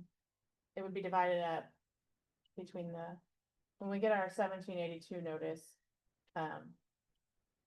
they will give. The DLGF will give everybody, the maximum that they can give, except for the general fund. The general fund then will be the difference, of what's left over. So at that point, if park got more than they needed to fund their budget and general fund needed more, then we'd have to, request that be moved. But the way it's set up, we're advertising for the maximum amount of money. So it would be up to you guys to appropriate that remaining $370,000 at whatever time you felt was necessary. It could be done later. When would we have to do that? I mean, the only reason why I don't wanna move it around, a couple, like, as example, let's say that we determined that. A certain department needed, the street department, all of a sudden we had a big need for a different road, or they had to repave or something because of some issue or something like that. We could move it to their account then versus moving it around multiple times, right? So we could keep it kind of in a general fund Well, until we need it. right, and then we would appropriate it. They would come and ask for, they'd say they had $100,000 emergency, then they would come and say they needed an additional appropriation, and we'd have to advertise for it and all that. $25,000 boiler, those are floated in Right. September. Right. Yeah, okay. Right. So no to all wish list things basically until further notice. That's. Yeah. That's what I'm suggesting. Well, let's wait and hear what everyone Yeah, else has yeah. said, and then you At guys this make point, that that's- decision on Wednesday. Yeah, or if you go through the list, there's something glaring. That's right. Right, If there's right. something you really want to get behind, then we can get behind it. Let's go.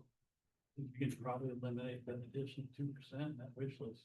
It's almost got half of some of these. I think at one point we had it factored out, we took wages and. We have capital. it broken out between Okay, wages, so because capital, we're and not then into it, information. our other operating. You can bring that with you too.